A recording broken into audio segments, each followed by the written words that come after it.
Chapter 806. When the shadow disappeared, the strange fluctuation in the air that seemed to break through space also disappeared at the same time. It was replaced by another invisible force that revealed a hint of surveillance. Wu Yan furrowed his brows when he felt this invisible power. Then he relaxed his brows as if nothing had happened. At first, Wu Yan was wondering why Garen would let him enter this place alone without worrying about him tampering with the things here. It seems like Garen didn't need to worry about him tampering with the things here. Garen had already tampered with the things here. As for the abnormal spatial fluctuations that the shadow emitted just now, it should be to isolate the surroundings from detection. Otherwise, with such a thing happening, Garland would have sensed it and come in. Shaking his head, Wu Yan looked at the two rings in his hand. They are the ring of power and the ring of gold that the shadow mentioned. He then touched the ring of authority on his finger and sighed in annoyance. Wu Yan had to go through too much in just one day, so much so that he felt like he couldn't handle it all. First, it was a ball that was open to the entire continent. Then, he somehow became the main character of the ball. He even had a fiancée who was a beautiful iceberg beauty in name. Then, he learned about the secrets of the continent from Kite. The truth of the god-level experts and the secret behind their fall, the existence of the divine power and the mythical armaments. Then he saw the highest level of power in this world, the demigod expert Garen who was the guardian god, and then he encountered the remains and instructions of the deceased gods. It's only been a day, but Wu Yan felt more tired than the 3 years he spent in Esu. If it wasn't for the 3 rings in his hand and the map in his mind, he would have been dead already. He thought that he was dreaming. I feel like I've been played, Wu Yan pursed his lips. The ring of authority, the ring of gold, and the ring of power all have their own meanings. They were all designed by the fallen god, Stu. That included Wu Yan coming here and entering the treasury. He entered the treasury, touched the relics he left behind, and received Ailu's instructions. Throughout the entire process, he acted like a bystander. There was no room for him to intervene at all. If it were someone else, they would know that their actions were all part of someone else's plan. They would definitely be unhappy. Moving his hand from the ring of authority to the ring of gold, he could feel the change in the ring. He mumbled to himself, "I hope your compensation is satisfactory. Otherwise, I'll go to the refugee cave and adopt a strong man as a coolie. I'll give him a name, Tho." After saying that, Wu Yan gradually sank his consciousness into the ring of gold. The obstacles in the past have disappeared without him noticing. There are no longer any obstacles to Wu Yan's consciousness. Wu Yan felt dizzy for a moment. His vision blurred and he arrived in a different world. He was like a ghost wandering in the sky. The space inside the ring of gold is huge. Even though it can't compare to the boundless space inside the gate of Babylon, you can't see the end of it.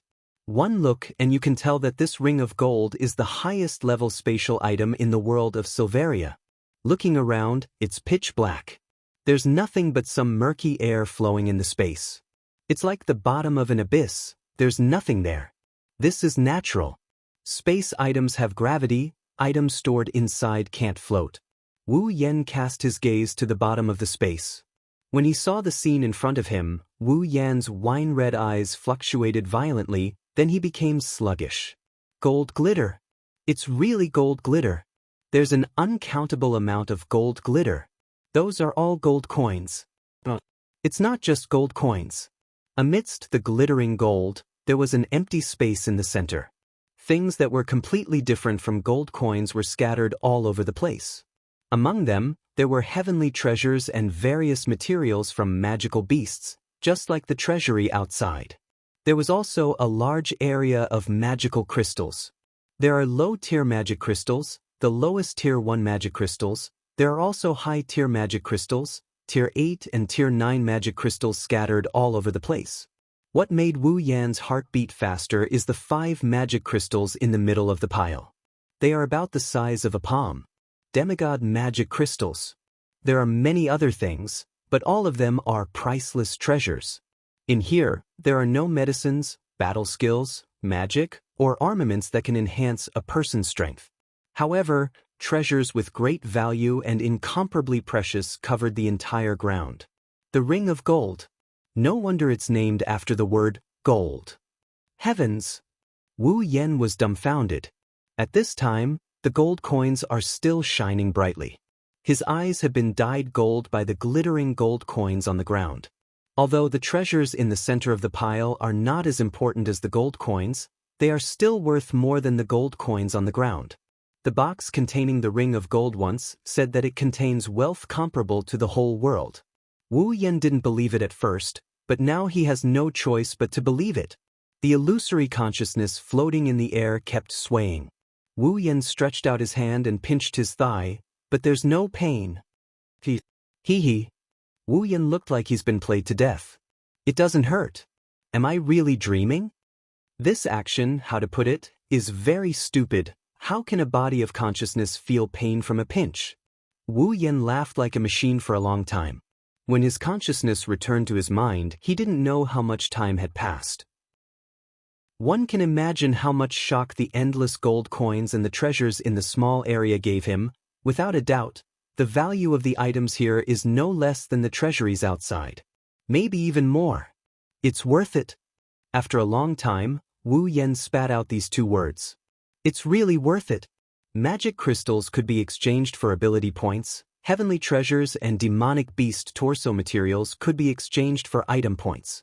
Although there were no armaments or similar equipment here, the gold coins on the ground could also be used to purchase armaments and exchange for equipment points. With the items in the ring of gold, Wu Yan's equipment points, and ability points will increase to an unimaginable level. He's really out of poverty. It's a pity that there are no life force items or monster eggs. I can't exchange them for summoning points. Although he said it's a pity, Wu Yan's mouth has already turned into a hippopotamus shape. Everyone can see the ecstasy in his heart. The expansion of the 3 types of points had undoubtedly helped him tremendously. At this time, if he still doesn't feel satisfied, he should be struck by lightning. Moreover, items that contain life energy and demonic beast eggs that can be exchanged for summoning points can also be bought with gold coins. Although it's hard for him to come across such items, but with gold coins in hand, the world is his. His consciousness has already plunged into the pile of gold coins. Although he can't feel anything, Wu Yan still happily rolled around like a landlord, a big money grubber, and more like a nouveau riche. The idea of going to the refugee cave to adopt a fierce man as a coolie and give him the name Ai Lu has now disappeared. If there's anything in Wu Yan's heart, it's that he can't wait to hug Ai Lu and kiss him a few times. After showing off a lot of his principles, Wu Yan's consciousness came to the small area. Looking at the treasures, demonic beast corpses, materials, and magic crystals, he didn't hesitate to keep a small portion of them for a rainy day while handing over the rest to the system. Chapter 807. Beep. The exchange value is too high. For users' convenience, the system has begun to update. Wu Yan was stunned. Before he could react, the system notification rang out in his head one after another. The system has been updated. The changes are as follows. Removing the data of the summoned characters. Only the ability, equipment, and level columns are retained. The summoned characters are now independent. The ability column is now independent. The equipment column is now independent. Only the points and level columns are retained. The equipment points, item points, ability points, summoning points, and other exchange points have been changed. The exchange values have been changed. The system has been updated. Please check it yourself. Listening to the system beeps ringing in his mind, his jaw dropped. By the time the beeps stopped, his jaw had already turned into an O shape. His mind went blank from the bombardment of the system. He didn't know what to make of it. System update? Wu Yan's mouth twitched. So the system can be updated? The system has its own independent judgment program. The other programs are also provided based on the user's applicability. In order for the user to check, the system will make its own judgment and update the values. If the system causes any inconvenience to the user, the system has the final right to explain. The user may inquire at any time. Since the system has the final right to explain, what's the point of asking? Wu Yan couldn't help but complain. However, he quickly remembered the system's update. He quickly opened his system list. In front of his consciousness, the system list opened up as usual. The starting list was just like what the system had said. There were some slight changes.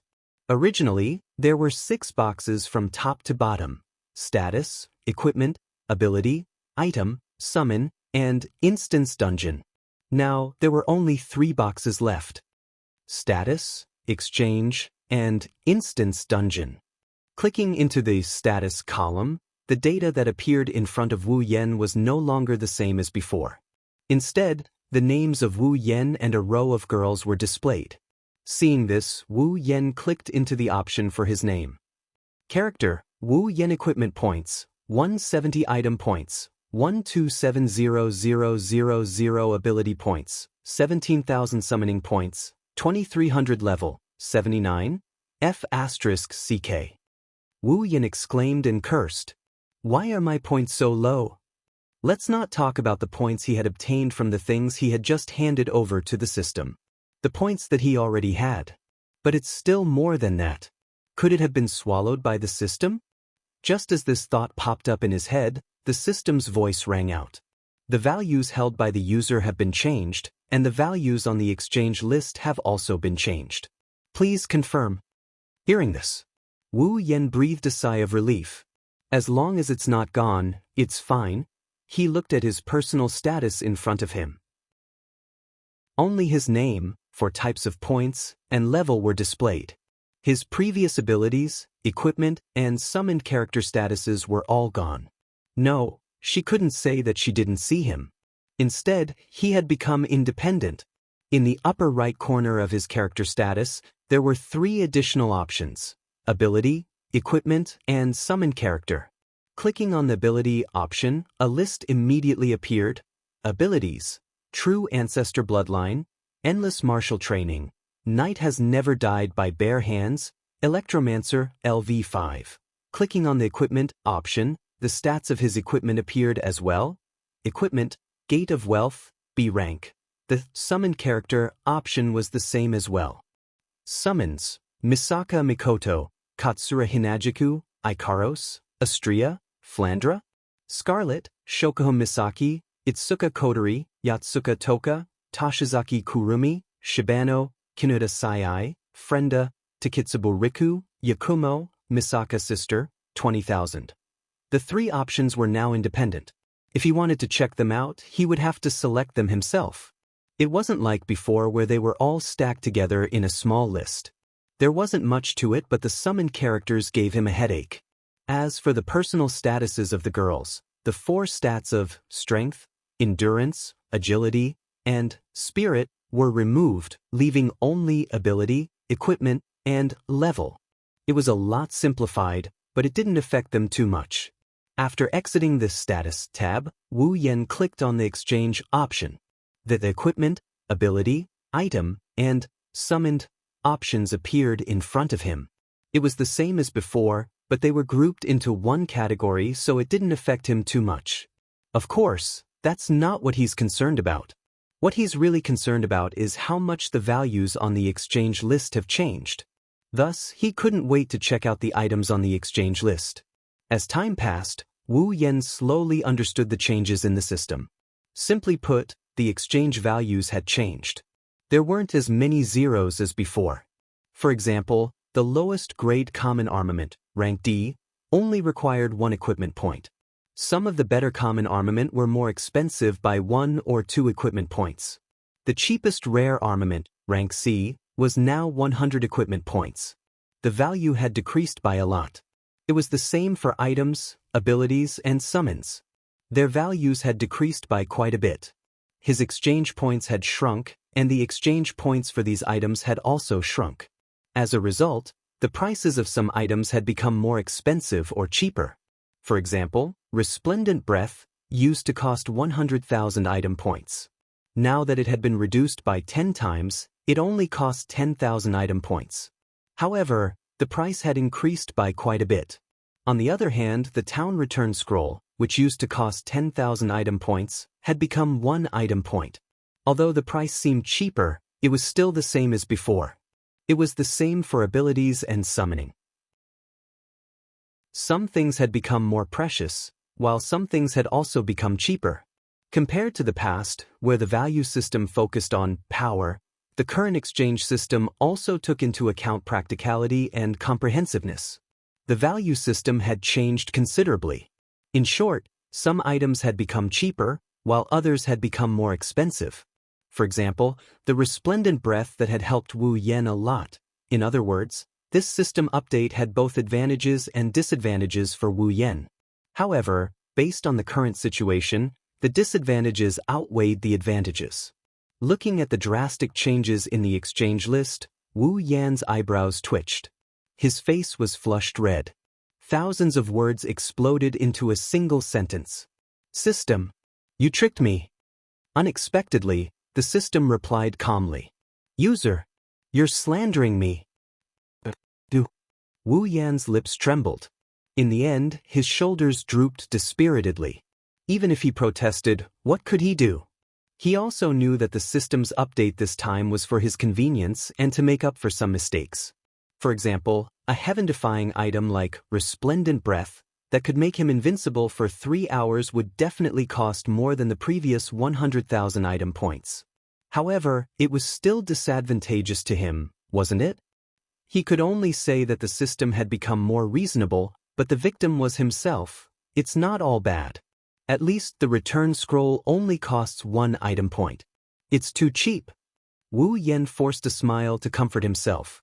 However, when he looked at the gold coins and the remaining precious items on the ground, Wu Yan's mood improved a lot. No matter what, he had gained a lot from this trip. Looks like I should exchange for some new abilities and equipment. Wu Yan muttered to himself. He didn't know what the catastrophe that the shadow spoke of was. He also didn't know what the item in the Ring of Power that could stop everything was. But at least Wu Yan understood one thing, and that is, power comes first. No matter what happened in the future, if he didn't have strength, he wouldn't be able to guarantee the safety of the girls. Unless he brought all the girls to another dungeon world to avoid everything, but if he could, who would want to escape? Therefore, he had to increase his strength. To be continued. Chapter 808. Back in the palace outside the treasury. It has been an hour since Garen left and Wu Yan entered the treasury. Carter and Sylph have been waiting at the entrance for Wu Yan to come out. As time passed, their brows furrowed. Strange. Carter muttered. Logically speaking, it shouldn't take that long. Sylph raised her head and asked coldly. Imperial Father, what is the Ancestor's relic? You don't know. Carter paused for a moment before nodding his head in understanding. You're a magus. The Ancestor's relic is of no use to you. It's normal that no one told you about it. Carter retracted his gaze and placed his hands behind his back. Actually, the Ancestor's relic is a battle technique he used when he was alive. Battle technique? Sylph turned around and paused for a moment. The Ancestor's battle technique? Carter nodded. Sylph hesitated for a moment. If it's a battle technique used by the Ancestor, then it must be very precious. Do you really think it's a good idea to give it to an outsider? That's why you got engaged to him? Kate smiled helplessly. The Ring of Authority was left behind by our ancestors. As a god, even if it's just a symbol, most people won't easily let go of it. After all, it has the title of a god. In such a situation, other than the combat skill left behind by our ancestors, there's no one who can give it up easily. Is there anything else we can trade with him? Compared to controlling the entire empire, the price of a single combat skill is still worth it. Even if Wu Yan has the Ring of Authority, Carter won't give up the throne to him. Even if Carter is willing, who in the Ailu imperial family would be willing to give up their throne to an outsider? If Wu Yan doesn't want to give up the Ring of Authority, Carter can't do anything about it. Someone will use the Ancestor's relic as an excuse. Carter is confident that he won't be able to get anything out of it. With his strength and status as a Tier 9 powerhouse, he won't give up the throne. However, it will be troublesome. More importantly, the next emperor might not be from his faction. That's why he has to get the Ring of Authority. Moreover, Wu Yen is no pushover. He has a demigod behind him and 2 Tier 9 powerhouses by his side. If he offended these people for the sake of the Ring of Authority, he would be in real trouble. Jiren is aware of this as well, that's why he's willing to let Wu Yen have the battle skill. Of course, what they didn't expect is that a god-tier battle skill is of little value to Wu Yen. What they didn't expect is that this time, Wu Yen didn't get a battle skill, he got a secret and a ring of gold that is as valuable as their national treasury. Shaking his head, Kate let go of the complicated thoughts in his mind. Now that Wu Yen has agreed to the deal, things are going well. Unfortunately, because of Jiren's whims, his beloved daughter got engaged to someone else. Engaged. He didn't know when regret had evolved into resentment. The thoughts in his heart had also evolved into expressions along with the resentment. As Kite muttered unwillingly, his eyes gradually became unfriendly. If Sylph finds out that the father she idolizes is actually a daughter-con, would she still be able to maintain her cold demeanor? Maybe she already knew about it. Ta. A series of footsteps could be heard coming from the entrance of the treasury. Wu Yen finally came out of the treasury. Wu Yen raised his hand to shield his eyes. The blinding light made him feel uncomfortable. When he opened his eyes, Carter and Sylph were already in front of him. "What do you think?" Carter said with a smile. "It's okay." Wu Yen mumbled with a stiff face. Seeing this, Carter is a bit confused, but he didn't ask any questions. It's his fortune to be able to learn it. If he can't, it's his fate. That's what Carter thought. If that's the case. Carter smirked. "You should be satisfied with this deal, right?" Yes. Wu Yen said in an annoyed tone. "Very much so." His tone is full of annoyance, but what he meant is that he's very satisfied with the items inside the Ring of Gold. The only thing he's not happy about is the sudden interference of a certain damned system. Taking the Ring of Authority off his finger, Wu Yen raised his hand and made a throwing gesture. Shocked, Kate stepped forward and snatched the pure white ring from Wu Yen's hand. He glared at Wu Yen with eyes full of anger. No matter what, this is an item left behind by his ancestor. It's a very important item. Throwing it away like that would make Kate's heart ache. Wu Yen grinned sheepishly. Then, he recalled something and looked at Kate. "By the way, Your Majesty, do you know where I can get a large number of armaments?" Carter was stunned for a moment and asked in surprise, "Armament? A large number? Why do you need so many armaments?" Well, Wu Yen scratched his head. "You guys know that I have a special armament that can increase the power of normal armaments. However, it requires a lot of armaments to make up for its damage. Otherwise, it won't be able to increase its power." Carter nodded. He pondered for a moment and said, "If you just need a large number of armaments and don't ask for a specific grade, it's not that hard to solve." "It doesn't need to be too high grade," Wu Yen quickly said. "Rare armaments are enough, common armaments are fine too. He's going to exchange them for equipment points anyway." "If that's the case, then it's much easier." Carter smiled and put the Ring of Authority on his finger. "You've done me a great favor. I can help you with this for the sake of the Ring of Authority. Of course, it won't be for free." "Don't worry." Wu Yen patted his chest generously. "Money is not a problem. As long as it's reasonable." "All right then." Carter replied. His eyes flashed and he had a serious expression. He coughed dryly and he continued in a nonchalant manner. "Since we're done here, it's about time to cancel your engagement with Sylph." Wu Yen and Sylph froze for a moment. They didn't know whether to laugh or cry. "You're right." Carter smiled happily. "However," Sylph said with an expressionless face, "there's no need to cancel the engagement for now." Wu Yen was shocked. "No!" Carter roared. "Since the matter is settled, why not cancel the engagement?" Looking at her father's furious expression, Sylph couldn't maintain her cold expression and smiled bitterly. She turned to Wu Yen and spoke as if she was talking about the food she ate today. "I said I wanted to spend some time with you." But... Wu Yen gulped and said weakly, "But, isn't that just a temporary measure?" Sylph lifted her head and she glared at Wu Yen with her icy blue eyes. I'm serious. Wu Yen almost choked on his own saliva. As for Carter, he was stunned. Serious? Wu Yen forced a smile and pointed at his own nose. Do you really want to marry me?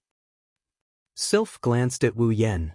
If it's suitable, I don't mind waiting on you with others. Wu Yen didn't know what to say. Carter reacted and looked at Sylph with a tearful expression. Daughter, why don't you reconsider?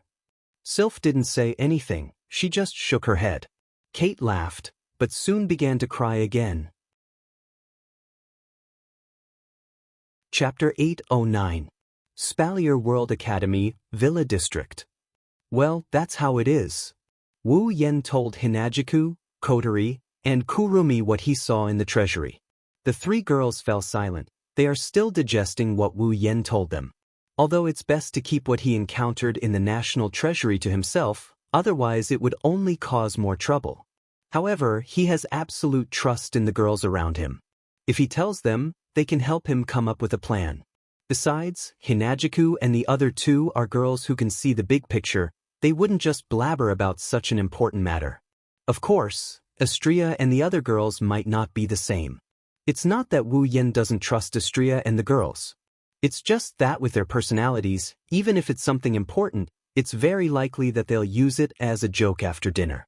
If that happens, it'll cause a huge commotion and it'll be very troublesome. Wu Yen glanced at Astria and Toka who are eating not far away. Flandra-chan and Yoshino who are enjoying the show. He sighed and felt a little pressured. If what Ailu said was true, would the girls still be as happy as they are now when the great calamity arrives? Will he be able to protect the girls' daily lives and smiles? Even Wu Yen is confused. At this time, he couldn't help but feel a little lost. However, he could only cower in his heart for a moment. He couldn't do it for any longer. Because if even he didn't have confidence, then the girls by his side would also feel the same way. However, Chuju, Kotori, and Kurumi heard Wu Yan's sigh. They looked at each other and sighed as well. I didn't think so much would happen in just one day. So many things happened in just one day. Chuju pursed her lips and looked at Wu Yen. The last time you came back from a dungeon world, the Beast King was born. This time, you came back with such a huge scandal. You have a constitution that attracts a lot of attention. It's really not flattering. Aha. Wu Yen laughed awkwardly. His lips twitched. Don't talk like I'm an elementary school student. Although, I'm starting to wonder if I have such a constitution. Era. Kwang-san smiled. I don't think it's a bad idea. I won't be bored anymore. Wu Yen couldn't stay calm anymore and Hinajiku started complaining. Do you think I'm just passing time? This is a major matter that even a god-level expert would treat so seriously. Ma. Kurumi covered her mouth. What's wrong with that? You. All right. Kotori waved her hand. There's no point thinking too much about it. The great calamity might not happen, right? Otherwise, AI Lu wouldn't have sealed the so-called solution. Instead, he would have left it to his descendants. It's too early to talk about this, we'll talk about it later. Hinajiku and Kurumi nodded nonchalantly. Wu Yen couldn't help but feel helpless. If anyone in Silveria were to find out about this, they wouldn't be as relaxed as the girls here. It was more important for them to come up with countermeasures beforehand. Of course, there was bound to be panic, there were pros and cons, so it wasn't easy to comment on them. In the end, the Spalier world isn't their world. Their sense of belonging isn't as heavy as the people of this world, so it's not hard to imagine how much they would take this matter to heart. If it wasn't for the fact that he's worried about the safety of the girls, Wu Yen probably wouldn't have paid much attention to this matter. But Kotori was right, this matter hasn't happened yet. There's no need for them to talk about it here, they're only making him more annoyed. It's best to just let it go. While Wu Yen was thinking, Kurumi suddenly smiled strangely. She narrowed her eyes and said to Wu Yen, By the way, Aotsusama, you seem to have a very close relationship with that princess, how enviable. The air froze. Wu Yen froze on the spot, he froze on the spot. Chuju and Kotori looked at him with hostility. They didn't say anything, but their attitude made Wu Yan feel like he's sitting on pins and needles. He could only fake a smile. Hinajiku and Kotori didn't feel any better when they saw the forced smile on Wu Yan's face. The atmosphere didn't ease up either. The two girls looked at Wu Yan with a "give me a reasonable explanation." Wu Yan felt like crying inside. Hinajiku is one thing, she's a jealous person. He didn't think Kotori would act like this as well. Where did the cute little sister who helped her brother chase after the elven girl go? Master. At this time, Ikaros's eyes flashed with a glint of data. You could faintly see a sci-fi-like frame moving back and forth in her eyes. Someone is approaching. Just as Ikaros finished her sentence, someone knocked on the door of the villa. In an instant, the noise in the villa slowly subsided. Wu Yan nodded. Ikaros, open the door. Yes, master. Leaving Wu Yan's side, Ikaros walked to the door and opened it. Everyone's gazes turned towards her. Excuse me, is Wuino-sama in? There were 3 men in armor standing at the entrance. 2 of them looked like guards standing behind them. The one in the lead looked more like a knight than a guard. He was also the one who had spoken. When he saw that the person who opened the door was an extremely beautiful young lady, a flash of surprise flashed across the knight's eyes. His expression also became sluggish for a moment, but he quickly reacted and hurriedly lowered his head. This one is a member of the imperial family. His Majesty ordered this one to deliver something to Wu Yan-sama. Deliver something? The girls flinched. Wu Yan's eyes lit up. He stood up and walked to the door. I am Wu Yan. My lord. The knight bowed respectfully and handed a ring to Wu Yan. This is what His Majesty ordered me to deliver to you. Wu Yan eagerly took the ring and sank his consciousness into it. A moment later, a space with a large number of weapons was imprinted in Wu Yan's mind. These are the armaments that Carter promised to help Wu Yan find. Wu Yan's eyes flashed with joy. He smiled at the knight and said, "Thank you for your hard work. This is what I should do." The knight bowed deeply. Then this one will take his leave. The knight stole a glance at Ikaros. He heard that Princess Sylph's fiancé has many beauties around him. He didn't want to believe it at first, but now, he has no choice but to believe it. The knight looked at Wu Yan with an envious gaze. He saluted Wu Yan again before leaving with his 2 guards. Flandre-chan poked her head out from Wu Yan's side. Is it something fun? Big bro. Wu Yan laughed when he heard this. It's not something fun, it's something useful. Wu Yan turned around and ran up the stairs. He shouted at the girls. I'm going up first. Don't wait for me to eat. Wait. Hinajiku subconsciously urged him to stay, but before she could say anything, Wu Yan disappeared in a flurry of footsteps. Seriously? Hinajiku grumbled. We're not done yet. Kotori looked at the stairs and shook her head. Maybe even he's getting anxious. Chuju fell silent for a moment before she helplessly leaned back in her chair. I wonder how Mikoto and the others are doing.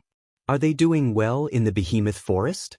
If Shokuha Misaki is here, she should be able to give us some good ideas. Ah. Allah. Kwang-san also revealed a devilish smile. I miss her too. Chuju felt even more helpless. Well. Kotori looked at the direction Wu Yan disappeared. I hope it won't be too troublesome. Chapter 8-10. With a bang, Wu Yan closed the door and ran to his bed. He kicked off his shoes and jumped onto the bed.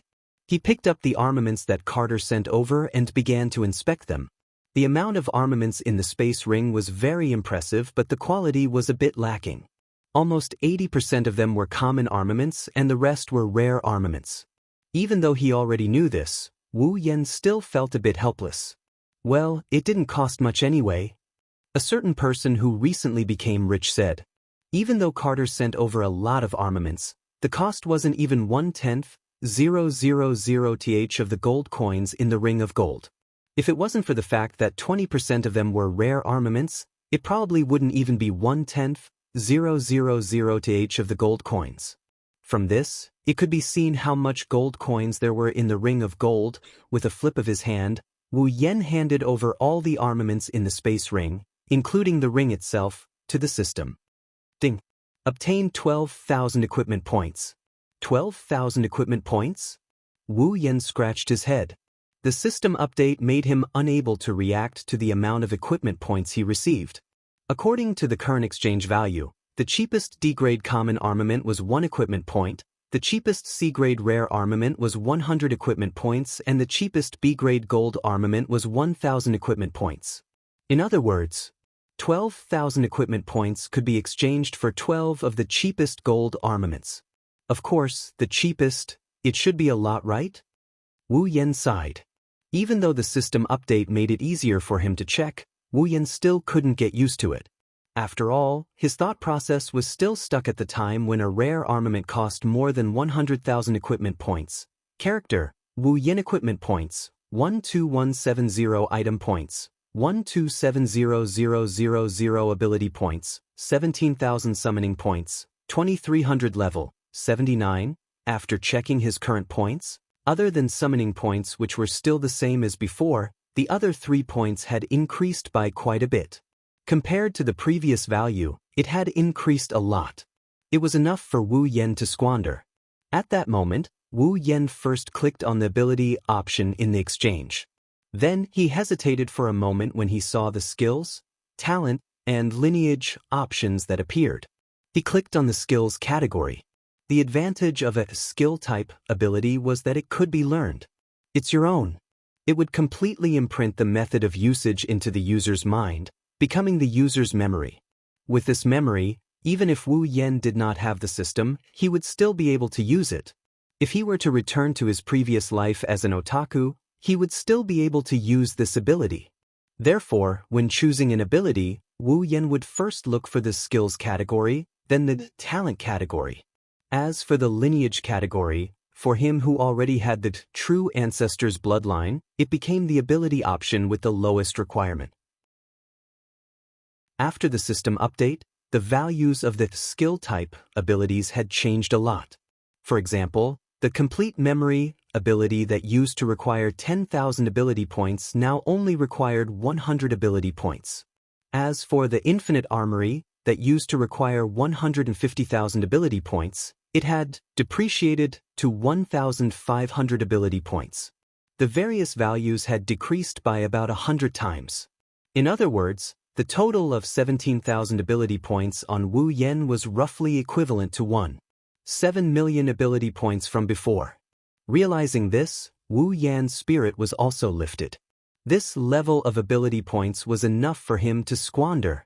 One must know that his true ancestor's bloodline, without the discount of lineage immunity, would require a full 500,000 ability points, which was the current 5,000 ability points. With 17,000 ability points, he could be considered to be quite wealthy. And this was the case when the 5 demigod magic crystals had not been exchanged for ability points. Licking the corner of his mouth, Wu Yen thought of the 5 demigod magic crystals in the ring of gold. His heart was slightly heated. Then he calmed his mind and began to look for an ability that would be useful to him. Wu Yan's current abilities were very complicated. There was the Electromancer, LV5, Superpower, Infinite Armory, True Ancestor's Bloodline, and the Knight Never Died by Bare Hands as backup. Superpowers relied on computing power, Infinite Armory was a skill, and True Ancestor's Bloodline and Knight Never Died by Bare Hands had endless uses. Speaking of which, he still lacked a system ability, such as Combat Chi and Magic Power. Wu Yen also felt that it was time for him to exchange for an ability of the energy system. There were many benefits to having an energy system. For example, the chakra in Naruto could be used to climb trees and walk on water. The chi in the Dragon Ball could be used to strengthen the body and increase attack power. The internal force of the ancient martial arts system could also be used to directly damage the internal organs of the human body. The combat chi and magic power in the Spalier world could also be used to increase various abilities. Moreover, many abilities required the support of energy to be used. For example, combat skills could not be used without combat chi. The same was true for magic, which required magic power to be used. In addition, it could increase one's strength. It was time to exchange for an energy system. Wu Yan's first choice was magic power, because magic power directly corresponded to magic and magic. There were many kinds of magic and magic in the system. There were elemental magic, such as fire, water, wind, thunder, earth, and so on. There were also healing magic, destruction magic, and even high mysterious magic such as inherent enchantments, as well as magic related to space and time. It could be said that magic and magic almost involved all aspects of the field. As long as one understood the knowledge in this field, then in the face of battles and events, it could play a great role. In addition, in Wu Yan's memory, almost every instance where a creature like the true ancestor of vampires existed, as long as it had an energy system, then it was all magic power, and it was very powerful. He believed that magic power should be the most suitable energy system for the true ancestor of vampires. Of course, Wu Yan also asked the system for its opinion, and the system also gave a clear answer. The compatibility between the true ancestor and magic power was the most suitable. Every true ancestor who cultivated magic power could be regarded as a large magic power furnace. A true ancestor not only cultivated magic power with half the effort, but the effect was also surprisingly good, much more powerful than other life units. So, Wu Yan looked at the list of abilities in the skills category and then directly pulled to the option related to magic power. Magic power cultivation method. Basic. A set of basic magic power cultivation method. After cultivation can obtain magic power. The growth of magic power is relatively slow, 1 ability point. Magic power cultivation method. Intermediate. A set of intermediate magic power cultivation method. After cultivation can obtain magic power. The growth of magic power is relatively slow, 10 ability points. Magic power cultivation method. Advanced. A set of advanced magic power cultivation method. After cultivation can obtain magic power. The growth of magic power is relatively fast, 100 ability points. Magic power cultivation method. Ultimate. A set of magic power cultivation method of the highest level. After cultivation can obtain magic power. The growth of magic power is extremely fast, 1000 ability points. Seeing these 4 options, Wu Yan directly clicked on Magic Power Cultivation Method, Ultimate. Without thinking. Ding! Obtained Magic Power Cultivation Method, Ultimate. When the system notification sounded, Wu Yan's consciousness began to pull away, while in a daze, Wu Yan felt a memory fragment that he had never had before forcibly stuffed into his mind and was memorized by him. Having already experienced it several times, Wu Yan naturally understood that this memory fragment was the method to use the magic power cultivation method and immediately began to memorize it. Not long after, a set of very complicated and very mysterious cultivation method was branded into the depths of Wu Yan's mind and was obtained by Wu Yan.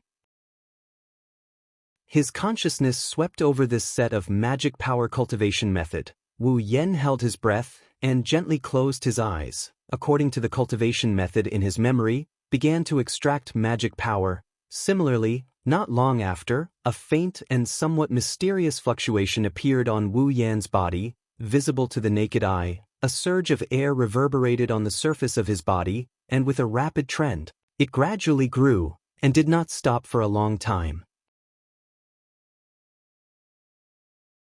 Chapter 8:11. It has to be said that a primogenitor's mana cultivation has a huge advantage. In just an hour, Wu Yan's mana surged like a tidal wave. It even spread outwards, causing the atmosphere around him to swirl slowly. The effects of true ancestors cultivating mana were exceptionally good. Compared to other life forms, every true ancestor's mana could be said to be very powerful. It was no exaggeration to say that the effects of vampires cultivating mana were definitely at the forefront of all life forms. As the true ancestor of vampires, she was naturally the strongest among the vampires when it came to cultivating magic power. Additionally, Wu Yan's mana cultivation is at the highest level. In just an hour of cultivation, his mana is much greater than Sylph, Kaya, and other magicians who have been cultivating for decades. It's even comparable to a Tier 9 magician who has been cultivating for decades. If Wu Yen continues to cultivate, it's only a matter of time before he becomes the person with the most mana in the spalier world. It's not just the amount of mana, the quality of mana is also great. For energy systems like impetus and mana, the amount and quality of the energy is directly linked to the cultivation method. If the cultivation method is of a lower level, not only will the amount of mana increase be slow, the quality of the mana won't be good either. It requires time to refine and purify the mana. If the cultivation method is of a higher level, it will save a lot of time and there's no need to refine the quality of the mana. With the highest level of mana cultivation method, the quality of the mana extracted by Wu Yen is of the highest quality. He didn't need to divert his attention to purification, he only needed to concentrate on increasing the amount of mana. This is why the highest level of mana cultivation method requires 1,000 ability points. If converted to the previous value, 1,000 ability points would be equivalent to 100,000 ability points. As time passed, Wu Yan's mana grew larger and larger. A small storm started to form around the room due to the mana fluctuations. It didn't take long for the utensils in the room to be blown all over the place. It's a mess and it's getting bigger and bigger. If this continues, this room will be destroyed sooner or later. He was merely cultivating magic power, yet he could produce such a scene. Of course, it was partly because it was a magic power training method of the highest level, but more importantly, it was practiced by a true ancestor of vampires. In the entire Spalier world and even the entire Instance Dungeon worlds, there was only one person capable of such a feat. Fortunately, just as the wind was about to evolve into a tornado, the mana fluctuations on Wu Yan's body suddenly slowed down, and the flow of mana gradually shrank into Wu Yan's body. The surrounding wind and waves also weakened.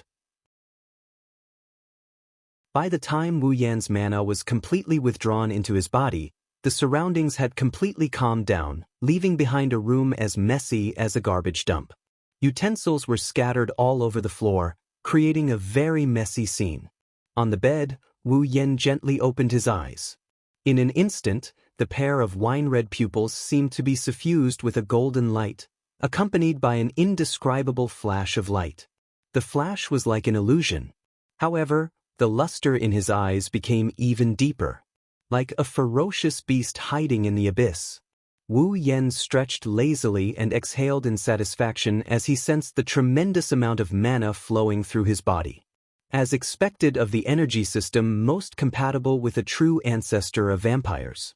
If it were another energy system, I'm afraid that no matter how talented I am, it would take me a year or so to achieve the same effect. Now, Wu Yan only felt one thing, and that was fullness. It wasn't that his body was weak before, but in the past, although his body was called the body of a true ancestor, it was no different from a human's except for its undying nature. It still had a stomach, and all the internal organs were intact. There was nothing extra or missing. Now, with the addition of mana, which was something the human body didn't originally have, it could also enhance his body in various aspects, such as stamina, endurance, and so on. Wu Yan felt a sense of fullness, and it wasn't an illusion. After taking a closer look at the benefits of magic power and the novelty of it, Wu Yan diverted his attention away from it. He looked at the system tab that was still open and he started checking it again. With mana, how could he not use it? Mana had endless uses in various aspects, but it could only be used to enhance and strengthen the body.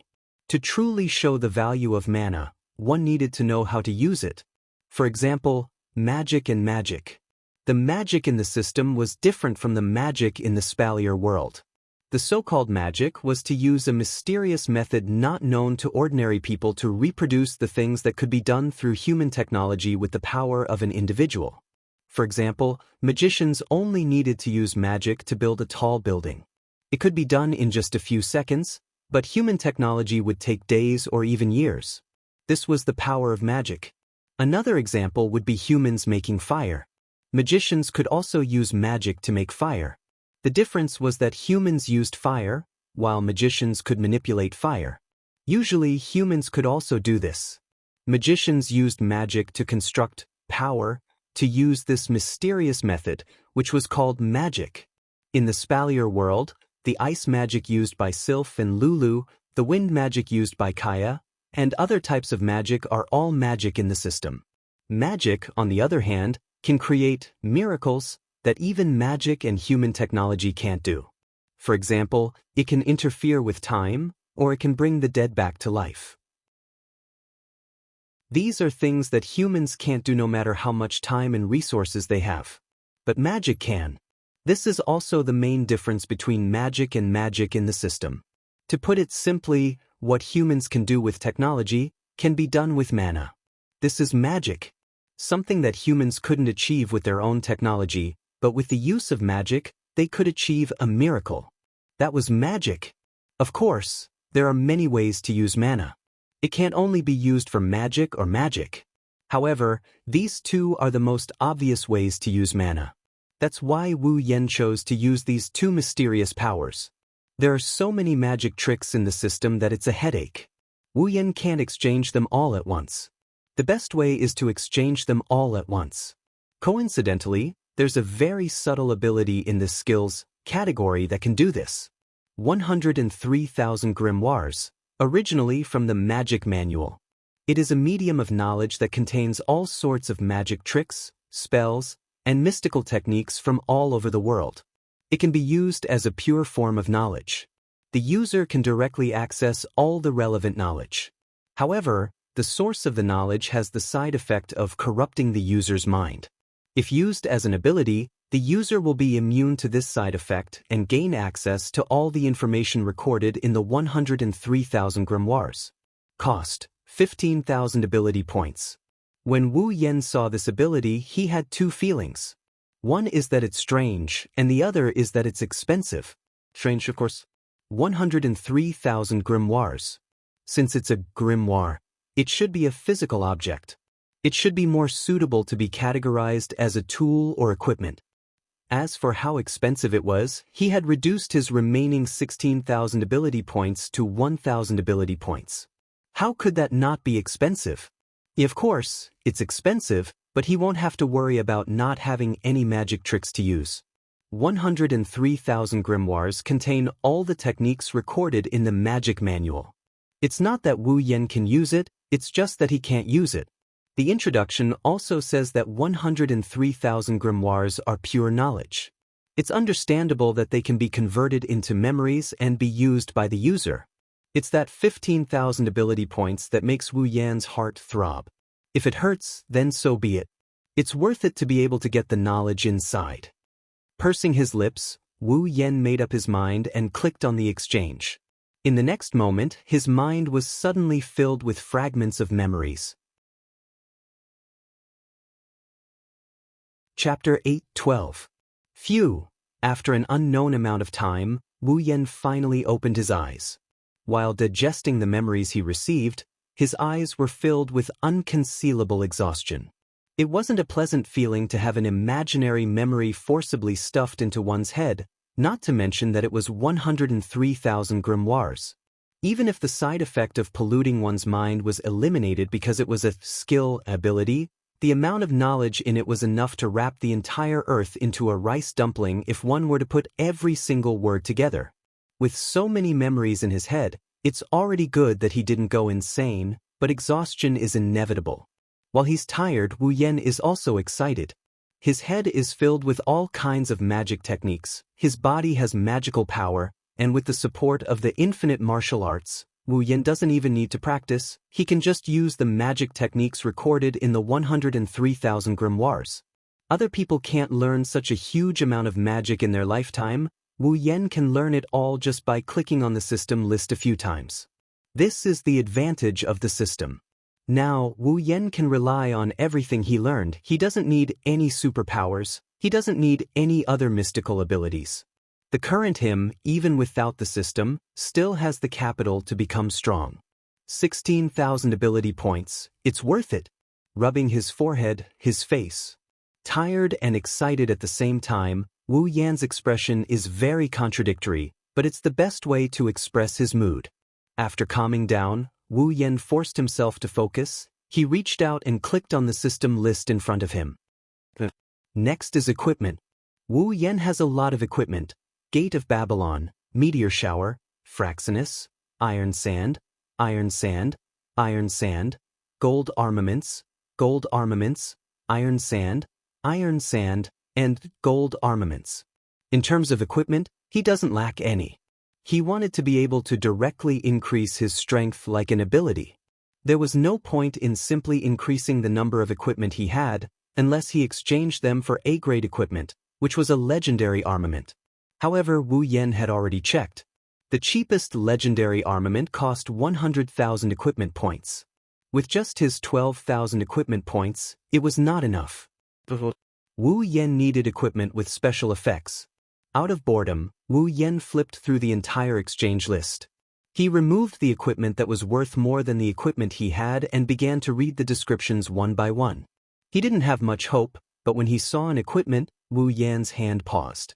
Magic-breaking wild rose. Level B, a relic from Fateful Night. The red spear can nullify the effects of mana. You don't need to release your true name to be effective. Excellent against mana defense. All mana enhancement, defense, and additional abilities will be nullified when they come into contact with the spear. Cost: 3,000 equipment points. Magic nullification? Looking at the magic-breaking wild rose's effect in the exchange list, Wu Yan frowned and pondered. The magic-breaking wild rose's ability to nullify mana nullification was indeed attractive to Wu Yan. If he had it, then when he encountered an opponent who used mana as an energy system, his opponent would definitely be very tragic. But it was limited to this. Wu Yan didn't live in a world that only used mana nullification as an energy system. He had traveled to many worlds. Among them, there were all kinds of unique mysteries unique to each world, such as combat energy, mana nullification, and super abilities. If it only nullified mana nullification, it would be a little too limited. In his heart, an idea kept growing like bamboo shoots after a rain, and it was getting more and more uncontrollable.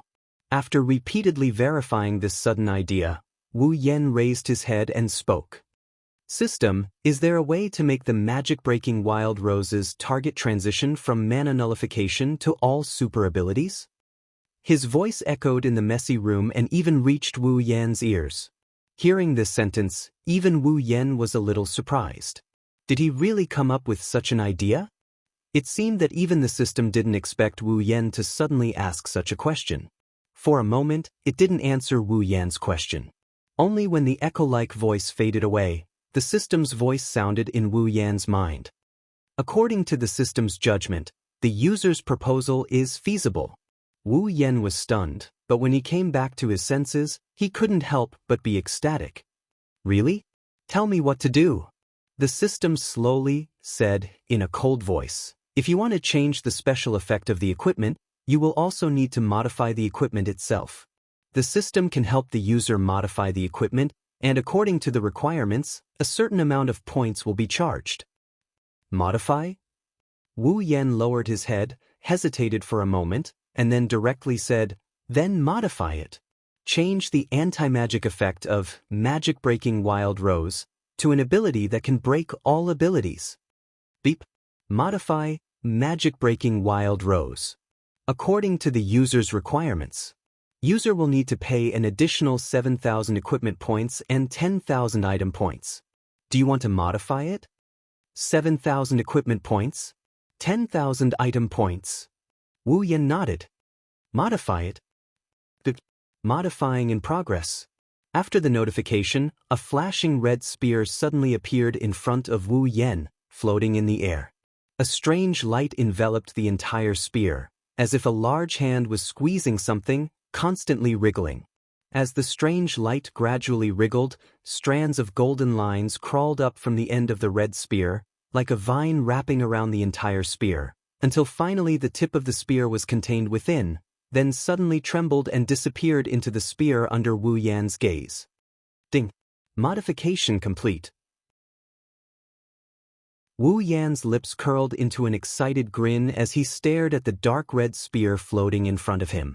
He extended his hand and grabbed it with one hand. Magic-breaking wild rose, modified, B-grade, a red spear that can erase all abilities that do not exist in common sense, after special modification, cannot be exchanged. Looking at the feedback from the system, Wu Yan's smile grew wider and wider, and finally he couldn't help but laugh. Perhaps because extreme joy begets sorrow, his body that was sitting steadily on the bed suddenly tilted to one side and fell off the bed. Bang! Ouch! Wu Yan cried out in pain, but before he could recover, an unknown hard object suddenly fell from the sky, like a urinal, and smashed into his head, making him dizzy. F***CK. Wu Yan cursed, throwing away the urinal on his face. The urinal hit the wall not far away, but bounced back and smashed into Wu Yan's face again. Wu Yan was shocked and quickly ducked to avoid it. So unlucky! Wu Yan recalled this scene with lingering fear, looking at the red spear in his hand. Is it because of this? Wu Yan knew that Xianxia was so unlucky because he had a phantom killer that could erase all abilities, even his luck. His modification of the magic-breaking Wild Rose was also inspired by the phantom killer. Now, whoever takes you will have ease luck.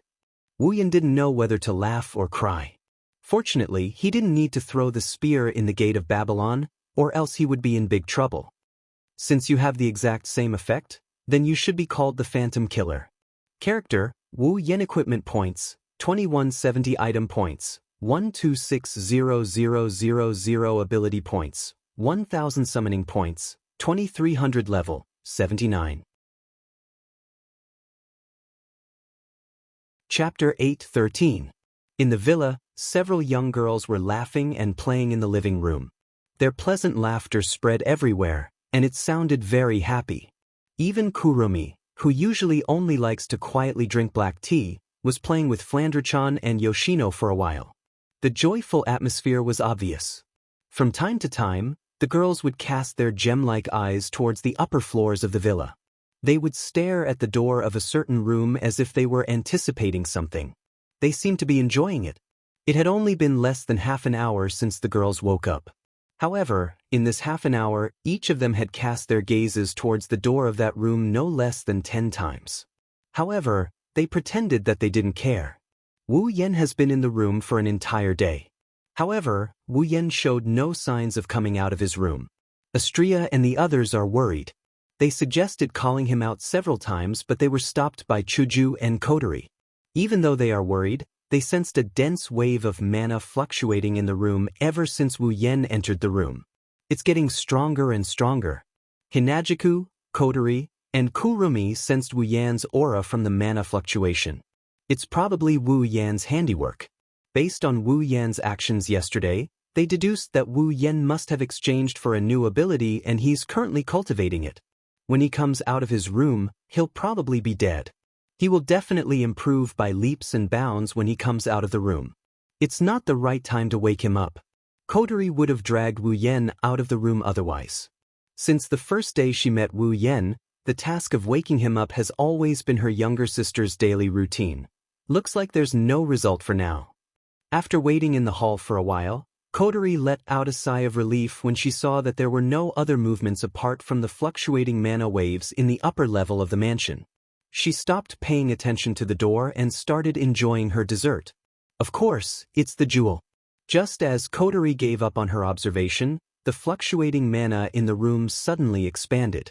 It increased by several times in an instant. The entire mansion shook. Chuju, Kotori, Xianxia, Toka, and the others noticed the change. The girls in the living room had a change in expression. They turned their attention to the room above. Along with the spread of this fluctuation, Akros's eyes quickly turned and shrunk. In an instant, they turned a deep crimson red.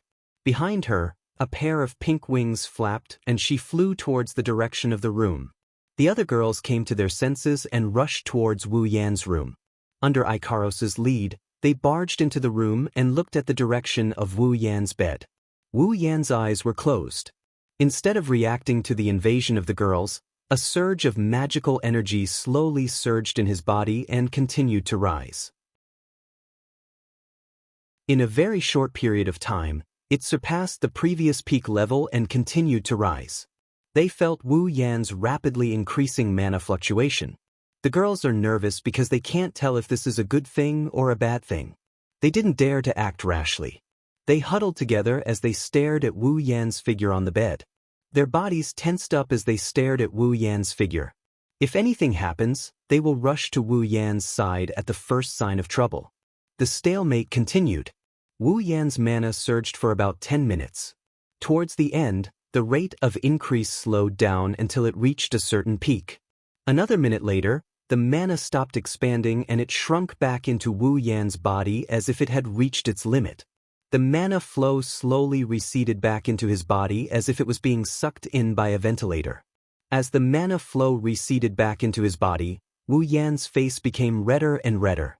By the time the mana flow receded back into his body, Wu Yan's face was as red as if he just soaked in a hot spring.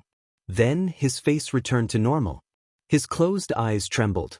Finally, under the girl's joyful gazes, Wu Yan's eyes slowly opened. Phew! Exhaling, Wu Yan's face glowed red. He could feel the mana in his body growing several times stronger than before. He couldn't hide the joy on his face, he couldn't help but be overjoyed. It doesn't seem like a bad thing. Kurumi pursed her lips and smiled at Wu Yan's joyful face. At this moment, Wu Yan noticed the girls in his room. He was startled. Blinking his eyes, Wu Yan was surprised. Why are you all here? Hearing this, the girls were all annoyed. You made such a big ruckus and you still have the nerve to ask. Hinajuku rolled her eyes playfully. You really can't stand being lonely. Commotion. Wu Yan scratched his cheek. When he noticed the messy room around him, he roughly understood what happened. He smiled bitterly, making the girls even more annoyed. Kotori looked at Wu Yan and bit the pearl in her mouth. Quite the harvest? Wu Yan curled his lips and nodded. Anyone could tell what he's feeling right now from that look. For an entire day, Wu Yan immersed himself in mana cultivation. He didn't rest for even a second. Naturally, his harvest was great.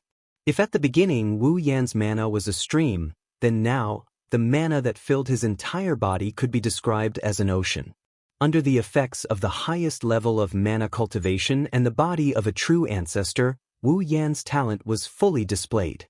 At this time, he could clearly feel that every corner of his body, every cell, every drop of blood, was transmitting excitement and joy. It was like a glutton who had been starving for a long time suddenly ate a few days' worth of food to fill his stomach. He was satisfied. Now, Wu Yan finally understood how much he wasted this body in the past. That's why when he started cultivating his mana, his body seems to have accumulated a lot of power, squeezing out all the time he wasted in the past. In just one day, Wu Yan's gains are unimaginable. But this is a good thing. He can only do it once he unlocked the potential of the true ancestor body. From now on, he will have to take it one step at a time. He won't be able to reach the heavens in a single bound. But even so, Wu Yan is very satisfied. Just the amount of mana in his body alone is unimaginably powerful. In terms of quantity, even some demigod mages can't compare to him. As expected of a true ancestor called a mobile mana furnace by the system. Rolling off the bed, Wu Yan contentedly wriggled his body that had been sitting for an entire day. A burst of crackling sounds like beans being crushed rang out. The girls almost thought that Wu Yan's body was made of iron and rusted. Nzur. Seeing Wu Yan get off the bed, Ikaros immediately stepped forward and handed him a loaf of bread. Thank you. Wu Yan seemed to be hungry as well. He took the bread with a smile and took a bite. He then patted Ikaros on the head. Ikaros revealed a look of enjoyment and rubbed her head against Wu Yan's palm. A happy blush appeared on her face. Swallowing all the bread in his hand into his stomach, he licked his fingers as if he still hasn't had enough. He glanced at the girls who are watching him and after pondering for a bit, he lifted his head. Since everyone is here, it just so happens that I also have something to discuss with all of you. Hearing this, the girls quickly became serious. Wu Yan couldn't help but nod. I think it's time for us to leave this place. Chapter 8:14. Leave this place? Because it was too sudden, the girls couldn't react in time and were all stunned. Wu Yan nodded and he walked to the window. He sighed as he looked at the scenery of the villa district and the arena tower in the distance. Spalier World Academy might be the strongest academy in the Spalier world, but I don't think there's any reason for us to stay here anymore. Wu Yen turned around and he looked at the girls one by one. When we first came here, our strength couldn't be compared to now.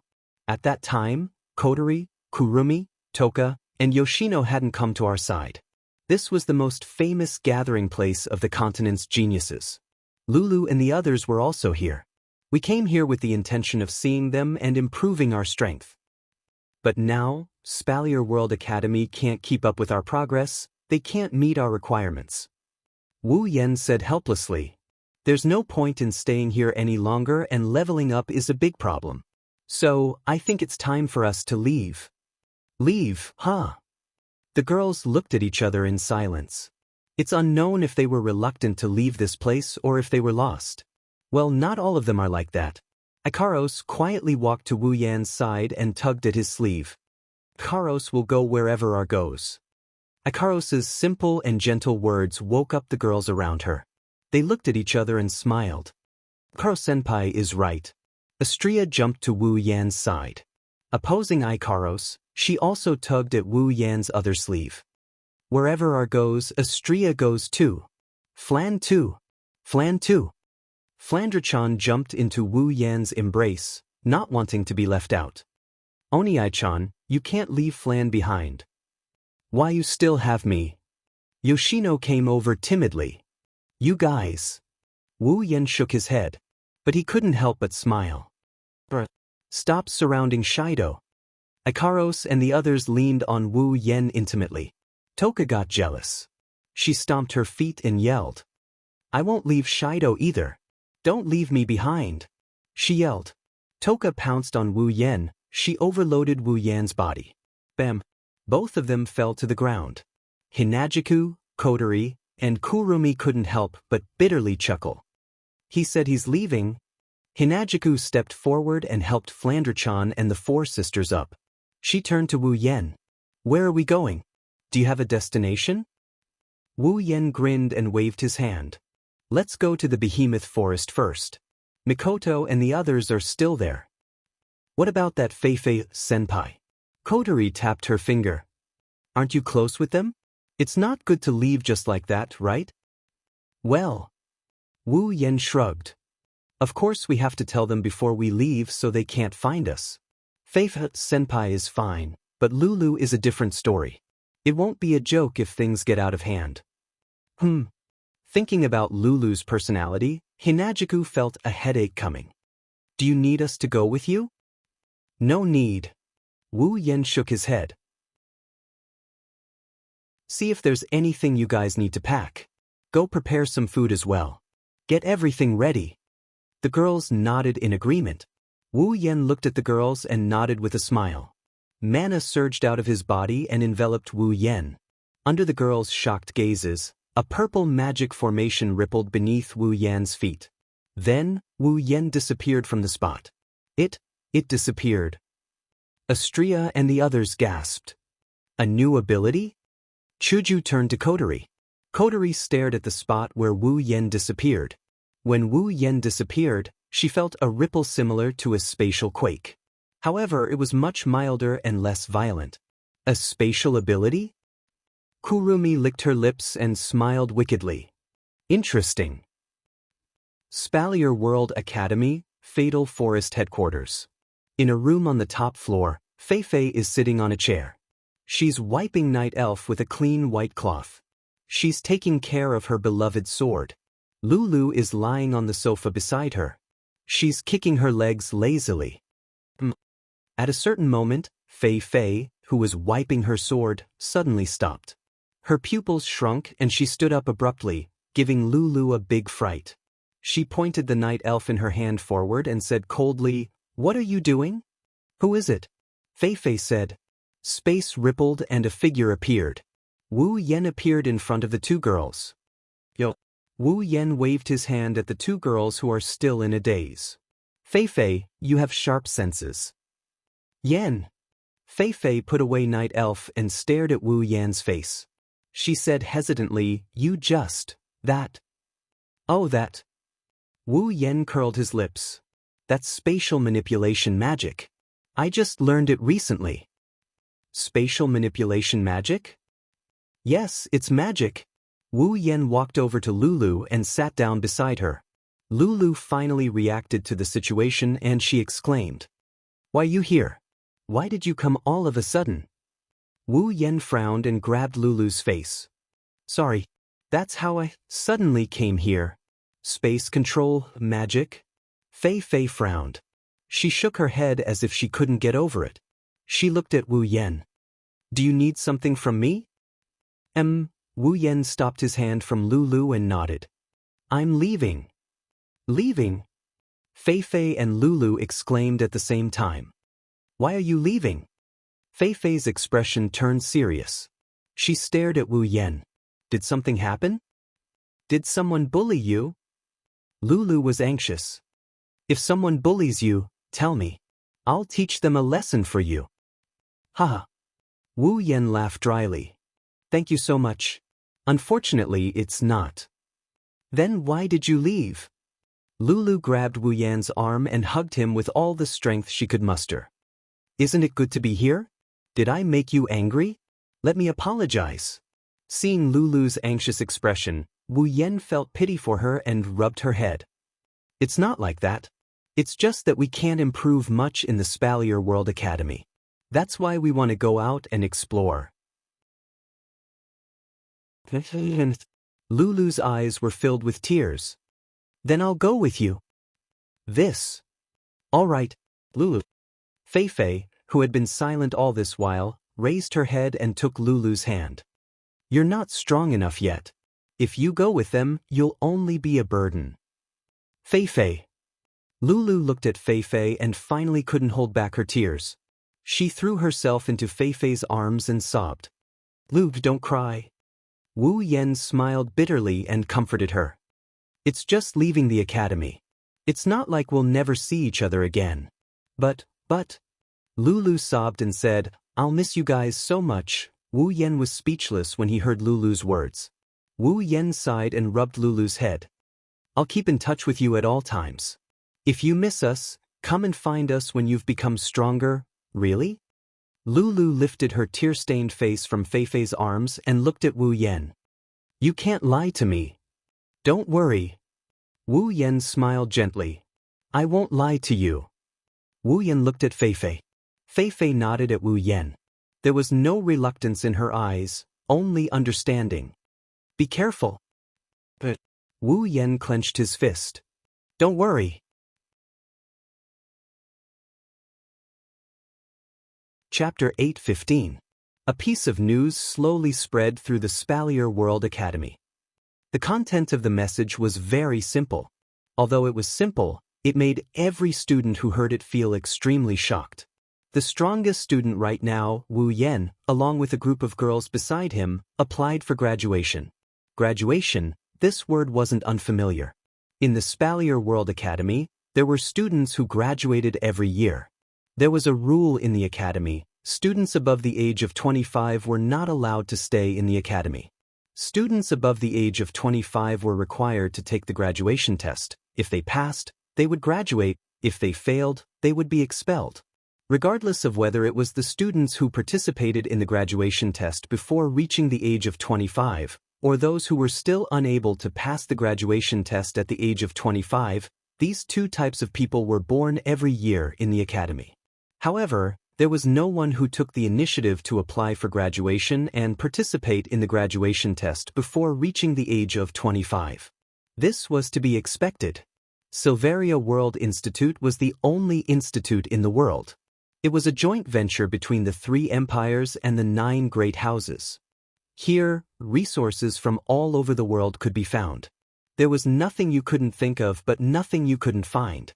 With the support of these resources, the students of Silveria World Institute would grow much faster than if they were training in other places. It's not wrong to call the institute the cradle of the strong. Many students covet the rare resources here. Even if they're strong enough, they would still choose to stay here. That's because this is where growth is the fastest. Never graduate before the age of 25. In the academy, this was already an unspoken rule. And now Wu Yan and the others had silently broken this rule before anyone knew about it. Countless students looked at each other.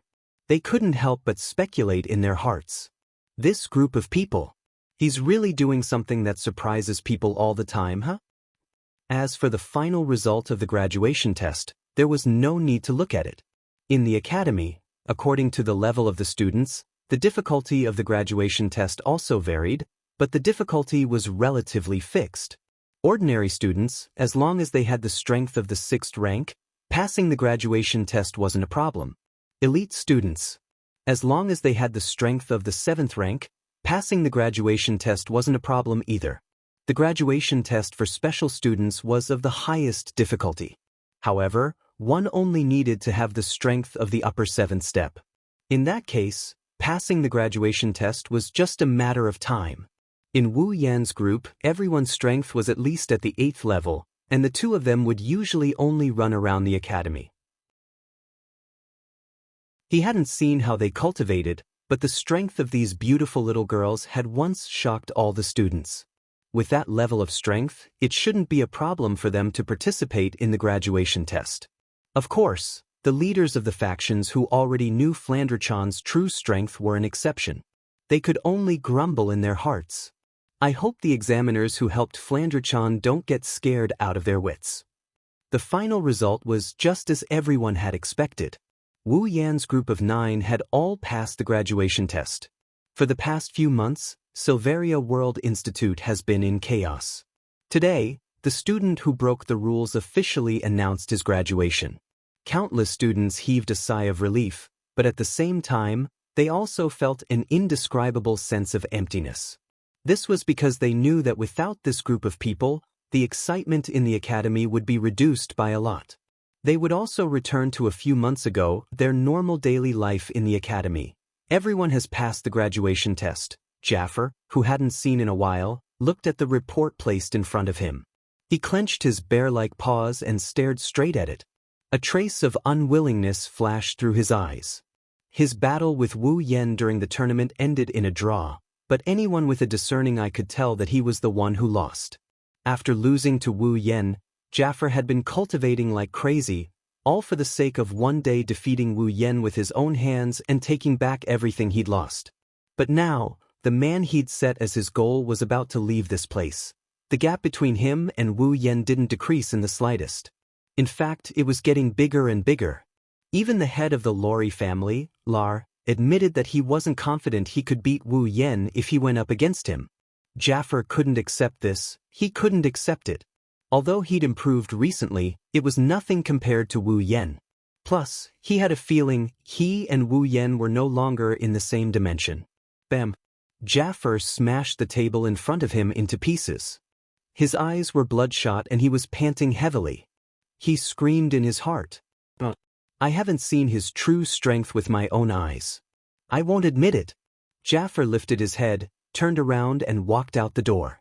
Is that so? She's leaving? Ka, who had his back facing Jaffer, was still standing straight when he heard the news from his confidant. However, a bitter smile slowly bloomed on his face. Miss Ikaros is leaving as well? Thinking of this, Kaya felt an unbearable pain in his heart.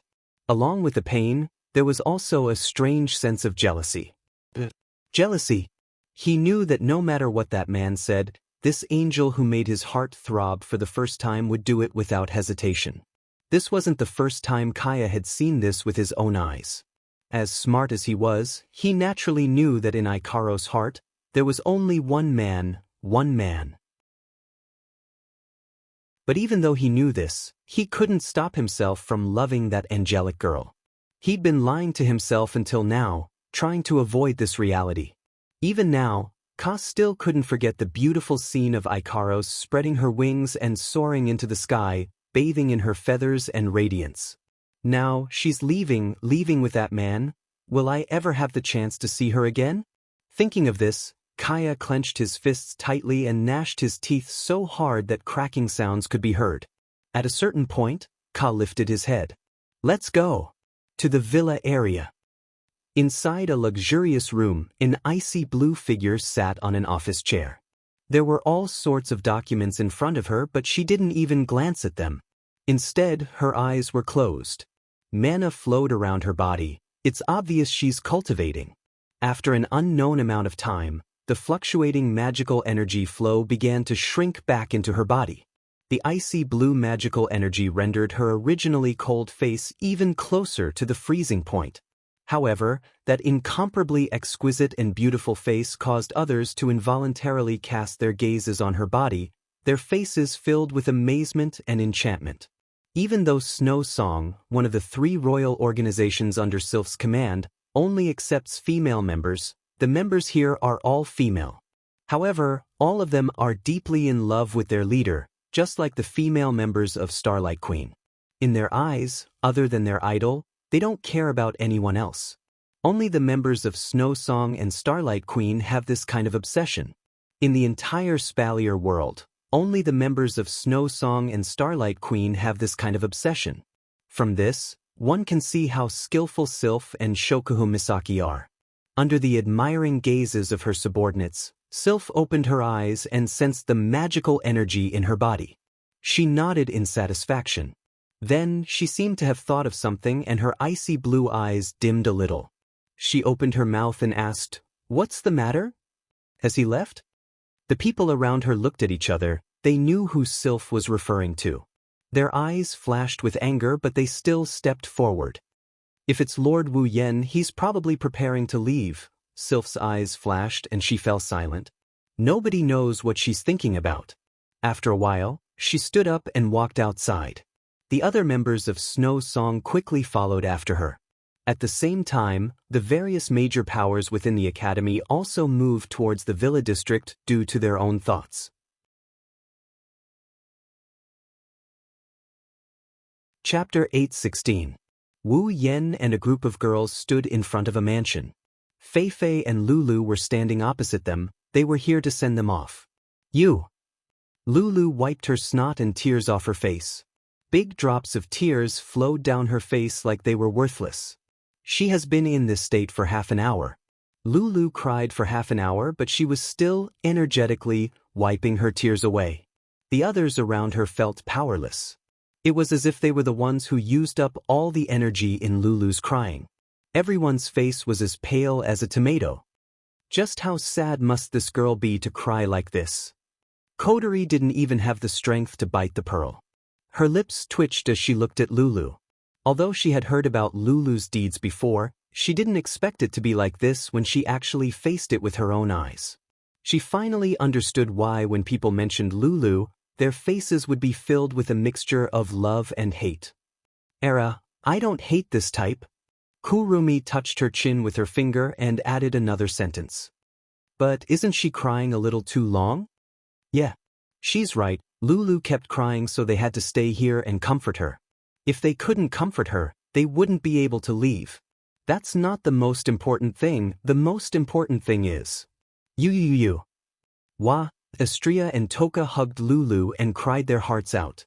Everyone felt their energy dissipating faster. Astria-chan, Taika-chan. Chuju's eyebrows twitched. She forced a smile and said, "Why are you crying so hard?" "Huh." Astria and Toka looked at Hinajiku in confusion. There were still 2 streaks of tears on her face. While sobbing, she pouted and said an answer that made people fall head first to the ground. "I don't know." "No. I don't know." Kotori said calmly. "You don't even know why you're crying. Why are you crying so hard?" Ugh. Astria and Toka bit on a handkerchief. She wiped her cheeks and looked at Lulu in front of her. "We don't know why, but we feel like crying when we see Lulu crying." "Ah." Lulu nodded in agreement with tears on her face. The 3 girls looked at each other and burst into tears again. What? They hugged each other tightly. It felt like they would be best friends for life. Wu Yen, Fei Fei, and the other girls didn't know what to say. They could only shrug their shoulders dryly. Looking at the 3 girls who looked like they were going to cry for another half an hour, they didn't even have the energy to retort. "I say." Hinajiku raised her hand tiredly. "Are they going to keep crying?" Don't say something like that." Kotori shuddered. She abruptly pushed Wu Yen, who had an awkward expression on his face, away. Don't just stand there, help me think of something. I don't want to stand here and watch them cry. Being pushed in a hurry, Wu Yen didn't have time to react and stumbled a couple of times. He almost fell into the arms of the three girls. He quickly steadied himself and used the momentum to get in front of the three girls. He smiled awkwardly. Shouldn't we stop? If this continues, it will be dark by the time we reach the behemoth forest. The three girls' cries quieted down a bit. They turned their teary faces towards Wu Yen. They looked at him like he's some kind of scum that's lost a lot of people. Wu Yan's scalp went numb. That's enough. Fei Fei couldn't stand it anymore.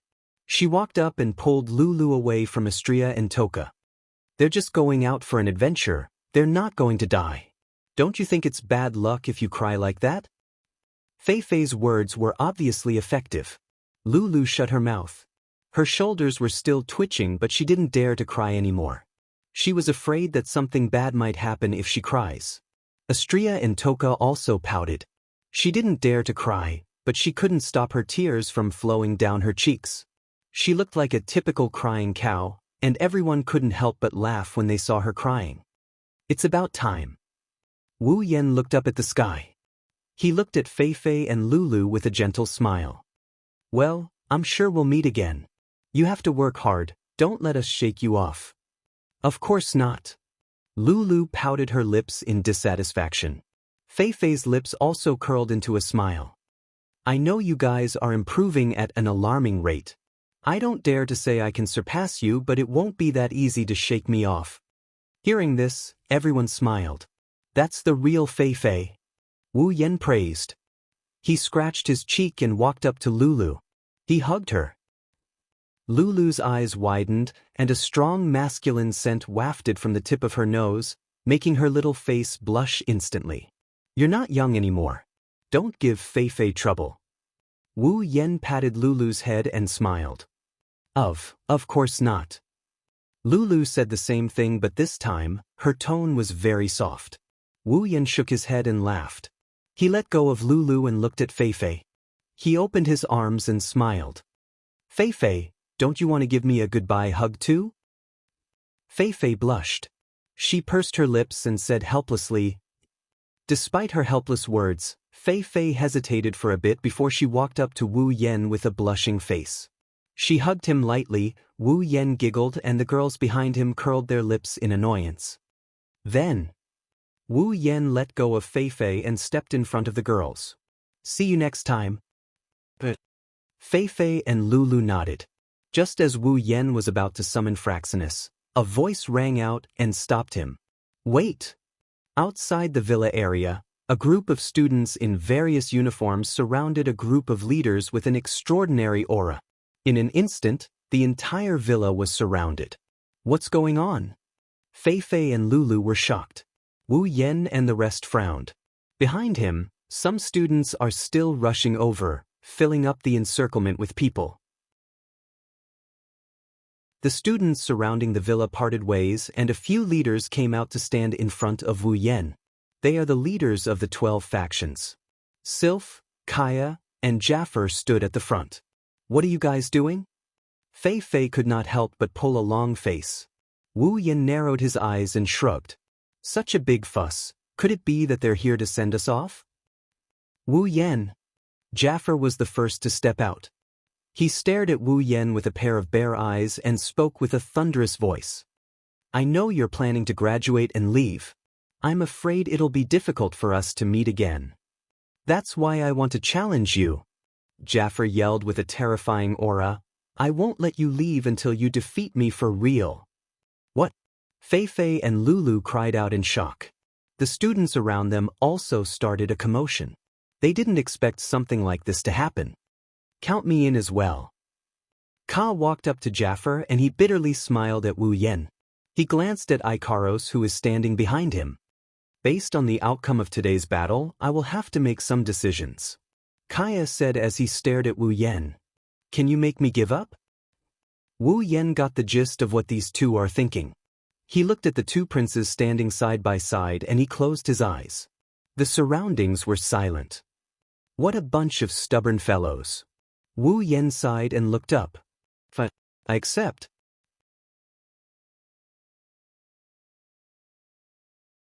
Chapter 8:17. Spalier World Academy, first floor of the Arena Tower. Normally, only the lowest-ranked students would be here. Today, however, it's filled with a sea of people. As far as the eye could see, the normal and elite students had practically filled the entire spacious floor. At the very front of the circle was a group of special students dressed in gold-trimmed white uniforms. All the students let out shouts, cheers, and clamors. Their eyes were filled with fanaticism as they looked at the arena surrounded by them. They were like star chasers as they shouted crazily, causing the entire first floor of the Tower of Tournament to tremble with their loud voices. No, it's not just students. Above the walls of the first floor, there's a circle of buildings that look like observation towers. It's built specifically for the Academy's higher-ups to observe the students' performance in the arena tower. At this moment, there's a group of faint figures moving around in the observation towers. If you look closely, you'll see that it's also filled with people. Those figures are all the Academy's teachers and higher-ups. Even the teachers and higher-ups are here to watch the upcoming battle. It's easy to imagine how high the level of this battle is going to be. At the side of the central stage, Ka and Jaffer tapped the ground in front of everyone. Their bodies flashed and appeared on the stage. They turned their heads and looked down at Wu Yan, who's surrounded by girls. Their eyes are filled with battle intent. As the two went up on stage, the students below the stage became even more fanatical. Cheers rose from all directions and the deafening screams almost instantly became one. Below the stage, Wu Yan couldn't help but wrinkle his nose when he saw the situation. He felt very helpless. He feels like he's been living under a lot of people's gazes lately. The girls next to him are all looking at Wu Yan. It's very obvious. They only care about what Wu Yan will do next. The people around them were completely ignored by them. Wu Yan calmed himself down and disappeared. He suddenly vanished on the spot, and when he reappeared, he was already in front of Kaya and Jaffer. Ka and Jaffer's pupils shrank. The fighting spirit in his eyes did not decrease but instead increased, but the expression on his face became more and more serious. When the audience below the stage saw Wu Yan coming to the stage, they immediately shouted excitedly. They craned their necks forward and opened their eyes wide, afraid that they would miss a second of the scene. The battle between the top students of the Spalier World Academy. There was no one who did not want to watch such a battle. Kaya was the leader of the 3 royal families in the Academy and the prince of the Fea Empire. If nothing went wrong, the next emperor of the Fea Empire would be him. Jaffer was also the leader of the 3 royal families and the prince of the Burba Empire. He was also the next emperor of the Burba Empire. Both of them, who had many identities, were challenging a common man without any identity or background. Just this title alone was enough to arouse the interest of most people. Of course, most people came here to witness Wu Yan's true strength, including the Academy's higher-ups. In just a few short months, Wu Yan's name became a legend in the Spalier World Academy. The strongest student in the Academy less than half a year ago. Who could do it? Many of them saw Wu Yan and Jaffer's fight during the tournament, so they knew Wu Yan had the strength to rank among the top few students. However, it didn't take long for Wu Yan to become number 1 on the ranking board. He became one of the strongest students. At that time, the strongest student was Astria. When Wu Yan and Astria fought, only the higher-ups of the Academy were there as witnesses. Outsiders didn't even know that the fight took place. Thus, they didn't know how Wu Yan got the title of strongest student. Plus, Astria is Wu Yan's confidant. If it wasn't for the fact that the changes in the rankings are approved by the referees of the Academy, they would have suspected Wu Yan of using some sort of method to cheat. Now that Wu Yan is fighting against Kaya and Jaffer, it's a chance for everyone to see Wu Yan's true strength. Looking at the crowd below the stage, Wu Yan couldn't help but shake his head. Isn't this commotion a bit too big? On the other hand, Kaya and Jaffer didn't share the same sentiment as Wu Yan. They came here to cause a ruckus. I've always wanted to spar with you, but I never had the chance. Kaya narrowed his eyes. His lips curled into an eager smile. Today, I can finally make up for that regret. Is that so? Wu Yan raised an eyebrow. I hope you won't regret it later. Losing in front of so many people will damage your reputation. Reputation? Kaya smiled bitterly. Your reputation is much greater than mine.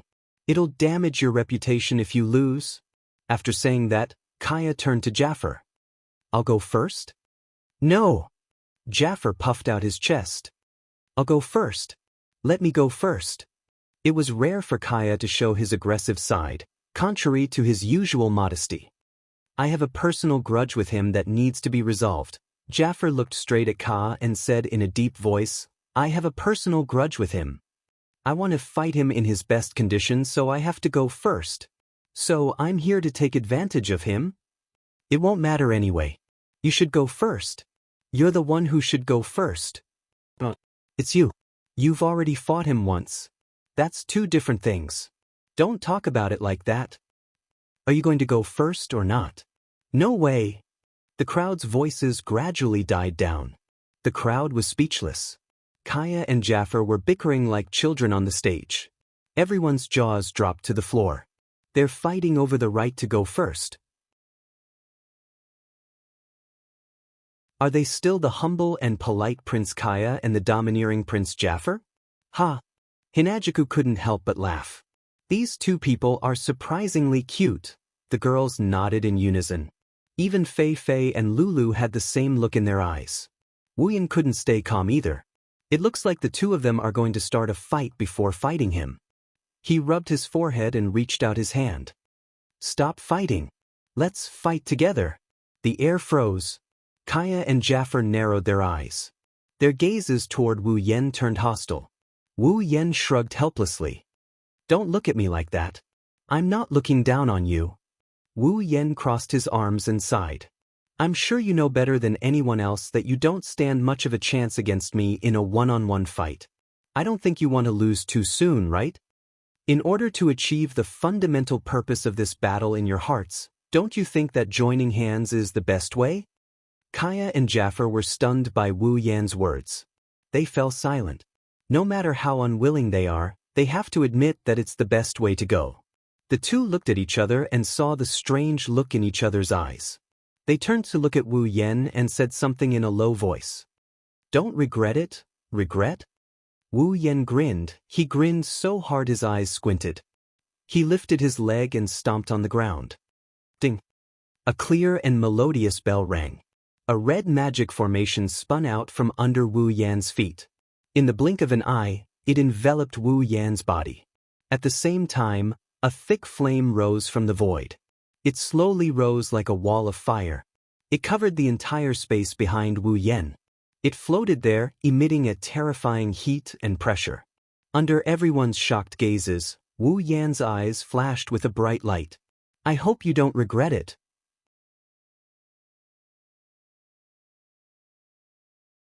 Chapter 8:18. Magic! Kaya and Jafar cried out in surprise. They stared at Wu Yan, who was standing on top of the magic formation and bathed in the sea of fire. Gradually, they lost their composure. Impossible! Many people stared at Wu Yan in disbelief. When they confirmed that Wu Yan was emitting waves of magic, they were dumbfounded. Even the higher-ups on the observation deck couldn't help but cry out in disbelief. There was a very basic law of cultivation in the Spalier world. Even ordinary people who didn't cultivate knew about it. Once a person cultivates Do Qi, then they will never be able to cultivate mana for the rest of their life. Conversely, a person who cultivates mana will never be able to cultivate Do Qi. In other words, in a person's body, there is no way to accommodate two types of energy at the same time. But now, what did they see? They saw that Wu Yan, who had always been fighting like a warrior, was now using magic. There were clear waves of magic on his body. How was this possible? Countless people looked at each other in dismay. They couldn't believe what they were seeing. From what they knew, Wu Yan had always fought like a warrior. Lightning was a special effect of aura and fire was a special ability of armament. He had always been a warrior. With such preconceived notions, they couldn't accept the fact that Wu Yan is using magic. Wu Yen had once defeated Jaffer, who was at the peak of the 7th rank. Although this was shocking, it wasn't to the point of being horrifying. Challenging someone of a higher rank was difficult, but it wasn't impossible either. Cultivating both aura and mana at the same time was something that was publicly acknowledged to be absolutely impossible. Could it be? The most basic law of cultivation in the Spalier world was about to be broken? When they realized this, everyone felt dizzy. Their worldview was severely damaged. Seeing this, Wu Yen shook his head.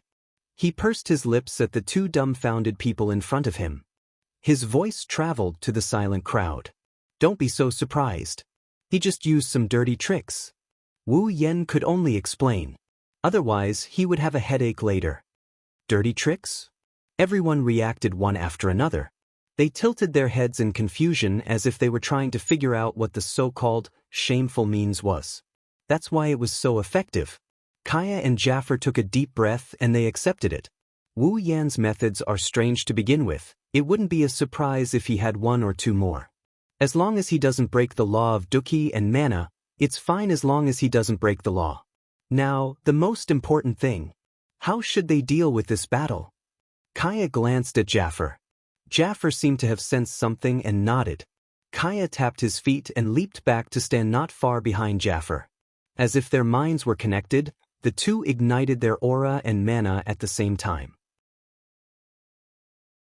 Ferocious mana and aura surged from Kaya and Jaffer as they sensed the energy flowing out of their bodies. The two of them were caught off guard by Wu Yan's use of magic. They slowly calmed down. The next moment, the howling of the wind and the roar of a beast came from the two of them. A green magic formation appeared beneath Kaya's feet. Then, a whirlwind descended from the sky. The whirlwind enveloped his body, causing his robes to flutter. It formed two tornadoes that circled around him. The ground cracked inch by inch. With a flip of his hand, a golden staff with a green crystal ball at the tip appeared in his hand. On the other side, Jaffer silently took out his armament. It was a pair of sharp claws. Jaffer put it on and flexed his claws. Clang, clang. Following a bestial roar, the image of a beast appeared behind Jaffer. Its blood-red eyes were fixed on Wu Yen. The moment they made their move, the two of them brought out all of their abilities. Kaya and Jaffer's aura surged. They didn't dare hold back at all. If they held back, they would lose for sure. Jaffer. Wu Yen smiled wickedly. His wine-red eyes shone with a deadly red light. Let's begin. As soon as he spoke, boom, the extremely condensed sea of fire suddenly trembled and completely erupted. It was like the sky had collapsed.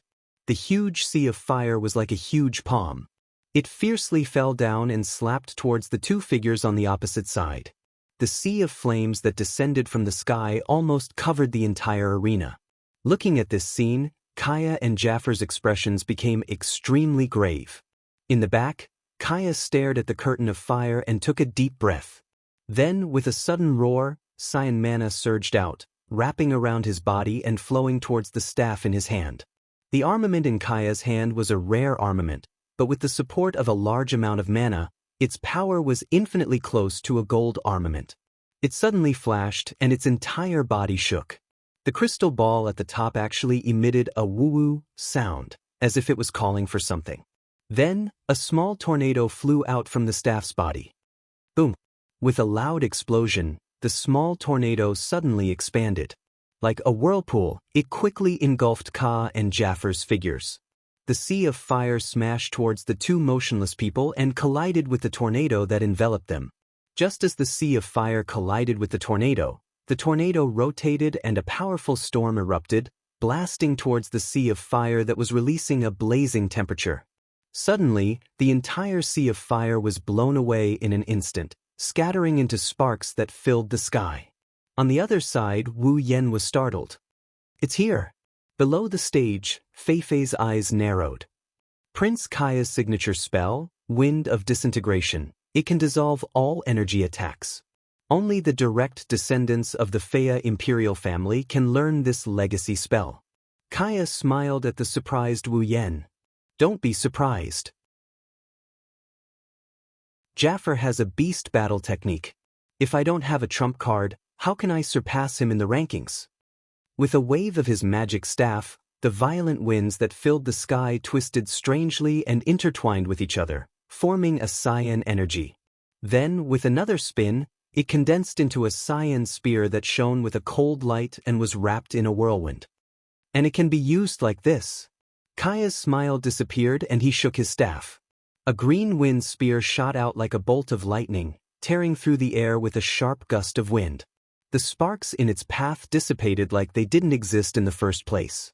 Then, the wind spear shot towards Wu Yan like it didn't exist in the first place. Wu Yan also realized what was going on. His eyes narrowed. If it was as Fei Fei said, that wind of disintegration could dissolve all energy attacks, then he couldn't use magic to block it. He raised his hand, clenched it into a fist, and swung it forward. Instantly, the air in front of him was compressed into an invisible air cannon. It covered Wu Yan's fist and collided with the green spear of wind. Boom! There was a deep explosion. Shockwaves spread rapidly, causing space to tremble slightly. Jaffer lifted his head. His body trembled slightly, and he flew toward Wu Yan. He clenched his fists, and the shadow beast behind him roared. A terrifying wave of battle aura flashed on his claws, and he swiped at Wu Yan's chest. Wu Yan, who was in a stalemate with the wind spear, cursed when he saw Jaffer charging toward him. He stomped his foot, and a magic formation appeared beneath him. Then, 3 stone snakes as thick as an arm shot out from the ground. They opened their mouths and lunged at Jaffer's face. The rock snake instantly shot forward and arrived in front of Sa'Fe. Sa'Fe's expression became a little grave when he sensed the sinister cold glint in the former's mouth. However, he did not choose to withdraw. Instead, he slowly extended his sharp claws and roared at the rock snake that was shooting over.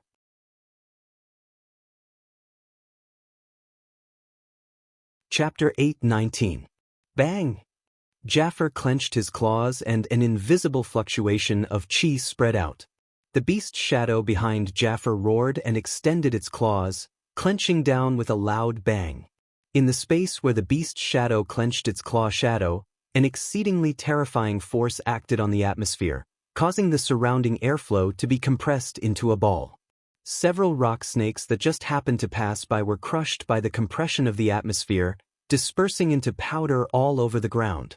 After crushing the stone snakes with one strike, Jaffer quickly glanced at another stone snake that was about to dash past him and attack Kaya. With a flick of his claws, the stone snake was instantly shattered by a gust of wind formed by chi.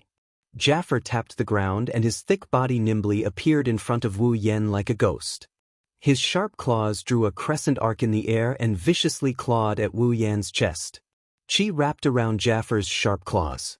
The beast shadow behind Jaffer also extended its claws and overlapped with Jaffer's claws. Bloodhunt Beast King Claw. The huge beast claw clearly enlarged in Wu Yan's eyes. Seeing this sharp claw, Wu Yan's thoughts seemed to have returned to the day of the Academy tournament, when he faced Jaffer's claw. At that time, he was only at the peak of the 7th step while Jaffer was at the 8th step. When Jaffer used a battle technique, he went all out and clashed head-on. In the end, he relied on the sharpness of the lightning fist to receive Jaffer's attack. But now, Wu Yan closed his eyes and suddenly opened them. A surge of mana burst out of his body, carrying a magic array. Wu Yan's body flashed. In front of him, a circular energy shield that was as viscous as blood rose up in an instant. Bang! In the next moment, the Bloodhunt Beast King Claw ruthlessly smashed into the energy barrier. A muffled explosion sounded, and the energy barrier rippled rapidly. It was forced into an arc by Jaffer's terrifying battle technique and kept getting closer to Wu Yan's face. Once the energy barrier broke, the Bloodhunt Beast King Claw would land on Wu Yan's face without any distance. However, when the claw was only a few centimeters away from Wu Yan's face, the energy barrier fiercely rebounded with a bang. The rebounding force directly affected Jaffer. Jaffer grunted and clenched his teeth. Borrowing the rebounding force, his body flashed to the side of Wu Yan. His arms quickly shook, and a series of claw shadows appeared. The claw shadows carried countless chi winds and smashed into Wu Yan's energy barrier. Clang! Clang! Clang! The claw shadows slammed into the dark, blood-red energy barrier. A series of crisp clangs that resembled the clashing of weapons immediately rang out. The energy barrier's defensive capabilities were extremely high. It merely trembled a little under Jaffar's storm-like attacks, but it did not shatter. Back then, Wu Yan had to use all his strength to withstand the attack, but now, it was as easy as lifting a hand. He casually received dozens of attacks. Clang! Another Bloodhunt Beast King Claw smashed into the energy barrier. The energy barrier finally reached its limit and completely burst open. Even so, Wu Yan is still satisfied. A magic barrier that he casually set up has this level of defensive power. It's enough to let Wu Yan understand the power of the spells in the 103,000 grimoires. It was absolutely worth it to exchange almost all his ability points for it. Haha. Wu Yan laughed loudly. A surge of dense magic power burst out of his body, and Jaffar was forced to take a few steps back. Before he could react, Jaffar's heart skipped a beat when he heard a crisp, ding sound. In the sky, a violent wind suddenly blew, as if a natural disaster was swirling around. Jaffar abruptly raised his head and looked up. Then, his expression changed. Not far above his head, a 2-meter-wide fireball was floating. It was pitch black like the sun during an eclipse. When Jaffar raised his head, the fireball came crashing down on him. Don't even think about it. Just as the black fireball came crashing down, a loud shout rang out. Then, a sharp sound of wind breaking rang out. A pale golden storm shot into the sky and collided heavily with the fireball. Boom! A thunderous explosion resounded across the sky, causing the entire arena tower to tremble rapidly. Many people lost their footing and fell to the ground. Some sparks even scattered into the crowd, causing the unlucky students to cry out in pain. Even their clothes caught fire, causing them to be in a mess. Wu Yan was taken aback. He turned to look at Ka, who was panting heavily behind him. There was a hint of helplessness in his eyes. He almost forgot that Ka had a move called Wind of Dissolution that could neutralize energy attacks. Bloodhunt Beast King Claw. Suddenly, another loud shout rang out. A faint figure flashed above Wu Yan's head. The claw in his hand trembled as blood-red do qi rapidly condensed. In the blink of an eye, the entire claw was enveloped in do qi. Jaffar roared and poured all of his fighting aura into the claw. The beast's shadow behind him seemed to have solidified. It reached out with both claws and covered Jaffar's armaments. Jaffar's claw slashed out and merged with the two beast claws. They turned into a black claw that shot down like a bolt of lightning. Even if Wu Yan sensed this lightning-fast attack in time, the terrifying claw was already upon him. He took a deep breath and his body trembled. Magic energy once again flashed on Wu Yan's body. Wu Yan muttered a few unknown words that sounded like an incantation. A black miasma emerged from under his feet. It split into two black fog and wrapped around Wu Yan's body. Chi!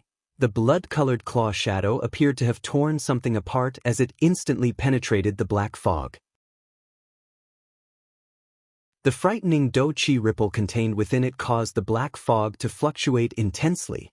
However, the claw shadow that penetrated the black fog appeared to have fallen into a quagmire when it entered the black fog. It suddenly became sluggish.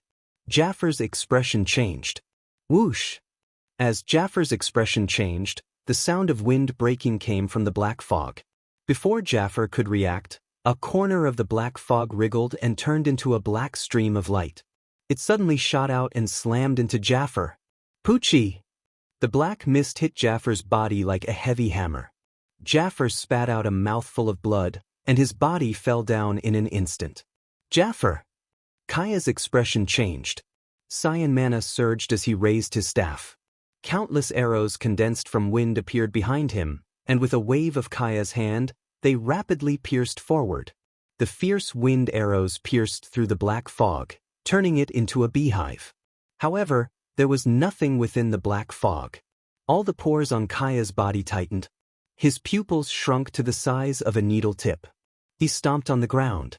A gentle wind wrapped around Kaya's body, carrying him as he gently floated backwards. At the same time, A black shadow suddenly appeared behind Kaya as if it had teleported, under the shocked gazes of the audience below the stage. Ka's hair stood on end. Behind Ka, Wu Yan smiled faintly and reached out a hand to grab Ka's neck. Wind net. At this critical moment, Ka displayed extraordinary combat experience and mental fortitude. He suppressed the trembling in his heart and waved his staff.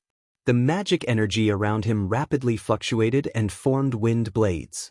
They quickly condensed into a large net of wind blades, protecting Ka within. However, Wu Yan's hand didn't pause in the slightest in the face of this net of wind blades. He directly reached for Ka. Magic energy surged in his hand and a black flame ignited.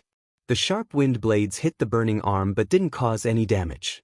Instead, they burned into nothingness like paper. Wu Yan's hand passed through the net of wind blades and rested on Ka's neck. The entire arena was silent.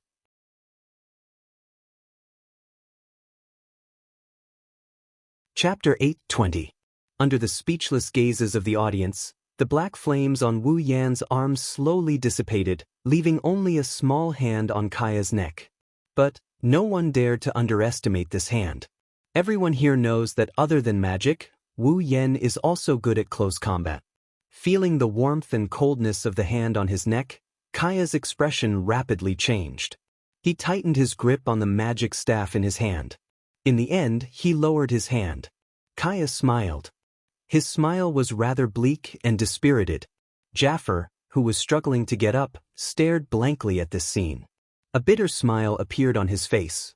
Then, as if he had completely given up, he let his body fall heavily to the ground and didn't get up again. We lost. Ka and Jaffer didn't know how to describe their current feelings. Were they unwilling? However, he had clearly used all his strength to fight, and the other party had also defeated him fair and square. What was there to be unsatisfied about?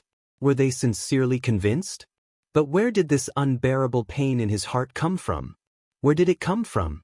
Should they fight again? When they thought of this, the two of them laughed bitterly. They already gave it their all, but Wu Yan didn't even use his best fighting technique. He didn't even use his armament. It's obvious that he didn't even use his full strength. In a situation where they did not use their full strength, the two of them together could not even cause a trace of injury to him. What was the use of continuing to fight? Finally, please tell me, Ka raised his head. His dim eyes stared at the figure in front of him. How did you suddenly appear behind me? Wu Yan paused. He smiled. Why do you ask? Can't I use pure speed to suppress you? That's impossible. Ka shook his head. I placed a spell around me. I controlled the wind to fall into my senses. If you charged at me, no matter how fast you were, I would have sensed you once you entered the range of my wind. But just now, in my wind, you suddenly appeared out of nowhere. It's like you appeared out of thin air. Ka stared at Wu Yan. Can you tell me how you did it? Using the wind to sense. Wu Yan blinked and sighed. As expected of a magician who specializes in the wind element, Ka didn't say anything. He just stared at Wu Yan, waiting for his answer. He wouldn't admit defeat if he didn't know what happened. Wu Yan helplessly opened his mouth. All I did was use a space restriction magic. Spatial manipulation, magic? Wu Yan nodded. It's a spell that manipulates space. I used such a spell to teleport behind you. I moved behind you. Basically, it's just as you said. I appeared out of thin air. Spatial manipulation magic. Kaya's expression was somewhat dazed. Let alone Kaya, everyone else's expressions weren't any better. A spell that manipulates space. Doesn't that mean Wu Yan has mastered the art of teleportation? Teleportation, everyone looked at each other, and they could see the shock in the eyes of those who looked at them. There are many spells in the Spalier world. If you count them carefully, you won't be able to count them all in a year. There were also spells with special effects and wonderful effects. However, a spell that manipulates space is unheard of in the Spalier world. Could it be a spell that Wu Yan created himself? With such a terrifying thought popping up in their minds, no one could remain calm. This Wu Yan, who the hell is he? Staring blankly at the smiling Wu Yan, Kaya gulped. The last bit of unwillingness in his heart dissipated like smoke in a puff of smoke. The only thing left in his heart was a suffocating bitterness. A spell that manipulates space.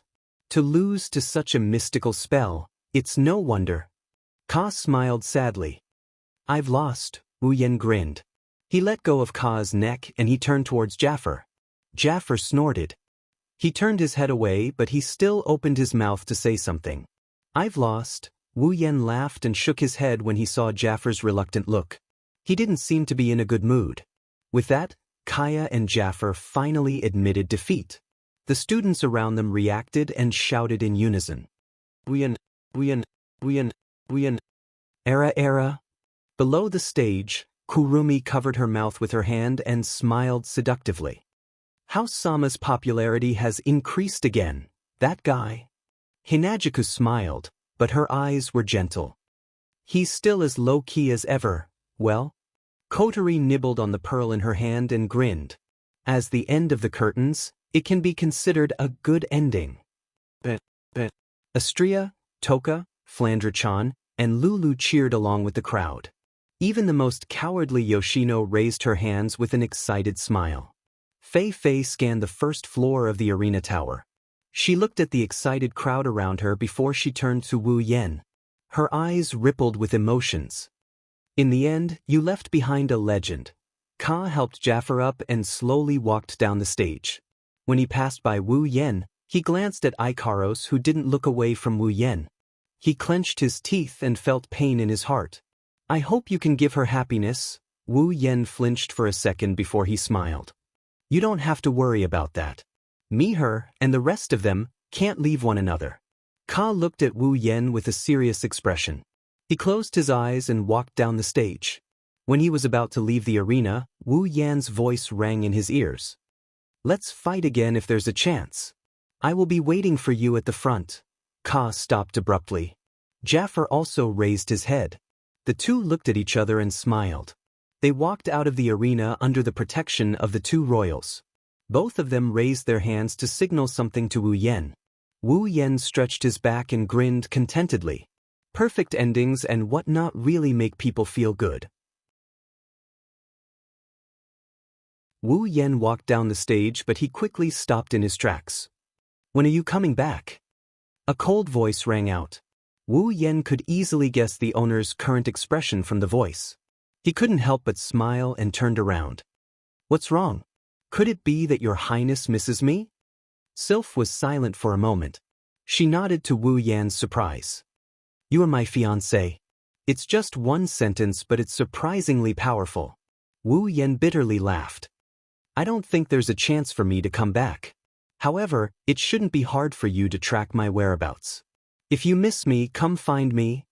Sylph glanced at Wu Yan and nodded calmly. It's a deal then. After that, Sylph turned around and left without looking back. Wu Yan's mouth twitched. He felt helpless.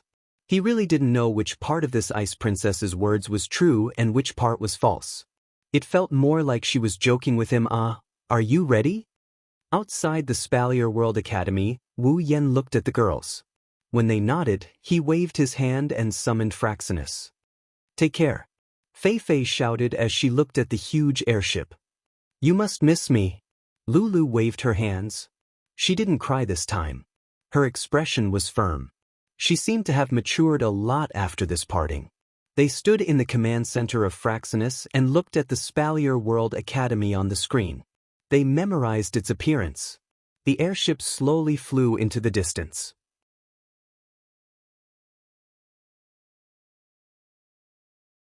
Chapter 821. Behemoth Forest. The current Behemoth Forest is very different from before. It's not that its shape has changed or the terrain has changed. It's just that no one dared to treat the Behemoth Forest as a hunting ground anymore. The incident with the Behemoth King has come to an end. There have been no more demonic beast attacks. However, the Behemoth King is still alive. He was injured by Yukari and is currently hiding in a corner, licking his wounds. Once he recovers, another wave of demonic beast attacks will come. No one knows where the Behemoth King is hiding, but one thing is for sure, he is still in the Behemoth Forest. Even though they know the Behemoth King is in the Behemoth Forest, No one knows what to do. Search? The behemoth forest is larger than a single empire. Add to that the complex terrain and tens of thousands of demonic beasts. Who would dare to search for the behemoth king? What about a secret search? It's not that it's impossible, but the number of people needed to search for the behemoth king is limited. It's going to take a lot of luck to find the behemoth king. What was certain was that the giant beasts forest wasn't suitable for other people to go in and hunt. After the behemoth king went into hiding, the Ailu Empire, Baruba Empire, and Fea Empire set up a camp between their supply towns and the behemoth forest. With the combined strength of the three great clans, they set up a powerful garrison. The three camps have a mission. Other than preventing demonic beast attacks from happening again, they also have to monitor the behemoth forest, search for the behemoth king's tracks, hunt demonic beasts for the empire's needs, and so on. They also have to guard the path to the behemoth forest and prevent outsiders from entering. Because of this, the Spalier world is facing a serious challenge. The behemoth forest is a natural treasure trove. Humans can't live without the resources inside. Now that the resources are under control, it's easy to imagine how big of an impact it will bring. Fortunately, the camp had also been organized, allowing some teams to enter the behemoth forest every day to hunt and provide resources. Otherwise, the entire Spalier world would be in chaos. However, it was undeniable that hunting in the behemoth forest was no longer as easy as it used to be. The responsibilities of the three camps within the borders of the three empires were extremely heavy. Before the Beast King was taken care of, the three camps had to continue to exist in order to ensure the normal operation of the Spalier world. Therefore, the moment the three camps were established, they instantly became second only to the three great clans in the various empires, or even above them. With status, naturally, power was indispensable, and with power, disputes were inevitable. The various forces seemed to have realized the great significance of the camp and realized its importance. Although they didn't know how long this camp could exist, they would definitely bring a lot of benefits if they had a stable position here. In addition, the camp was the base that controlled all the resources that flowed out of the behemoth forest. The benefits were unimaginable. Every faction started to get restless. For the sake of fighting for benefits, the people who belonged to the various factions and were stationed here gradually began to have conflicts. Right now, Mikoto, Shokuho Misaki, and the others were also in conflict. They were caught in a conflict. In the center of the camp, Mikoto, Shokuho Misaki, Kinuda Sai, Frenda, and Takitsubu Riku were standing in front of a group of Misaka sisters. However, they didn't seem to be in a good mood. In front of them, there was a large team led by three middle-aged men. In terms of numbers, this team was no less than the 20,000 Misaka sisters. In terms of strength, the Misaka sisters were all at the pinnacle of Tier 6. On the other hand, the other party's strength was uneven. There were Tier 5, Tier 6, and of course, Tier 7.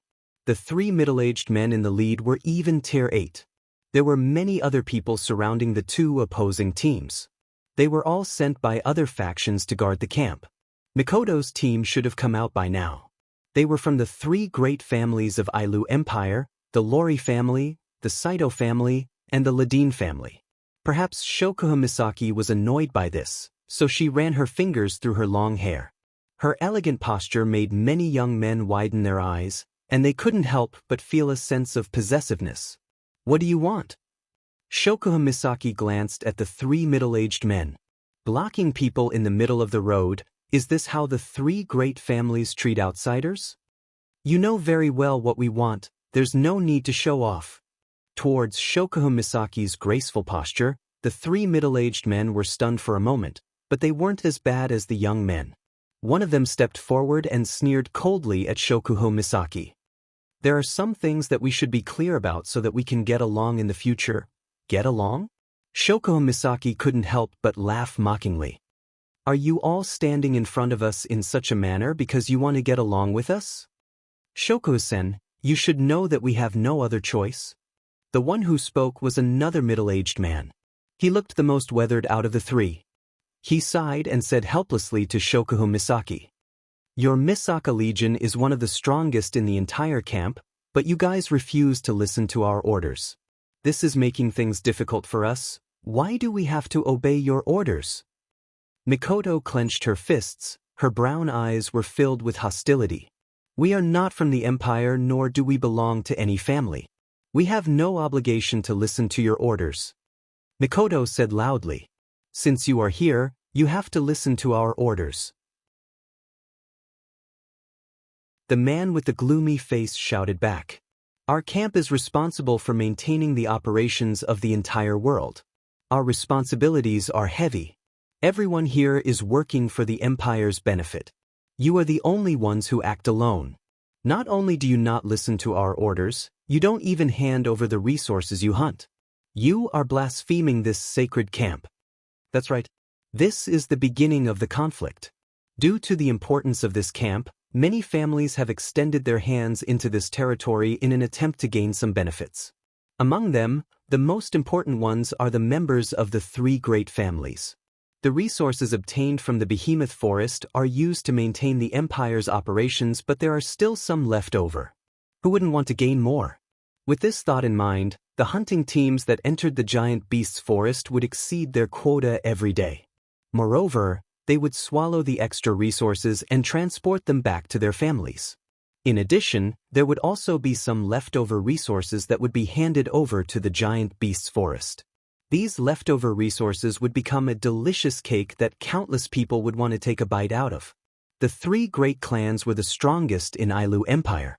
Naturally, they got the most share of the spoils. But now, there is a large hunting party that is comparable to the three great families hunting in the Behemoth Forest every day. Not only did they get more resources than any other family, but because they aren't affiliated with the Empire, they have no obligation to hand over the loot. They can take it all for themselves. Who wouldn't want such a delicious piece of meat? Thus, the three great families joined forces and came here.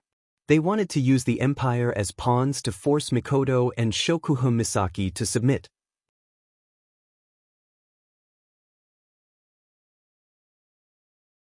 Chapter 8:22. As the saying goes, a person's jealousy is a scary thing. She had to work herself to death and fight every day to earn resources that she had to hand over to the Empire to support the Empire's operations. Yet, other people were allowed to keep her gains for themselves. This unfair treatment caused the onlookers to look at Mikoto, Shokuhun Misaki, and the others with unkind eyes. Just a second ago, they were mesmerized by Mikoto's beauty, but now, because of their jealousy, they forgot that she was just a weak and delicate woman and started to hate her. One has to admit that the dark side of human nature is extremely ugly. Shokuhun Misaki's ability is psychological control. Her ability is able to control both the mind and the mind. In the Spalier world, due to the difference in level, she can only affect people of the same level. However, Shokuhun Misaki is already a Tier 8 combatant. There are not many people who are stronger than her. Shokuhun Misaki could clearly feel the negative emotions from the crowd. Her beautiful lips curled upwards. She looked beautiful, but upon closer inspection, one could see the disdain in her eyes. You bastard! Mikoto's bangs slowly floated upwards, as traces of blue and white electricity flowed through them. Amidst the crackling sounds, a formless aura burst forth from Mikoto's petite frame. That was the expression of Mikoto's wrath. What? You want to use your strength to speak? The gloomy man laughed coldly. Do-chi surged out from his body and clashed with Mikoto's aura in an instant. The two auras clashed and they were actually evenly matched. Mikoto had already reached the peak of Tier 8. She was just one step away from reaching Tier 9. Under such circumstances, even though the gloomy man's aura was on par with Mikoto's, it was clear that his true strength was not much weaker than Mikoto's. In order to play the role of the leader in this important camp, the three leaders of the Spalier world had to be careful. The leaders of the three major clans were only second to the leaders of their respective clans. In terms of strength, they were on par with the leaders of the three major clans. Forget about the gloomy man, even the weathered man who had been silent the whole time.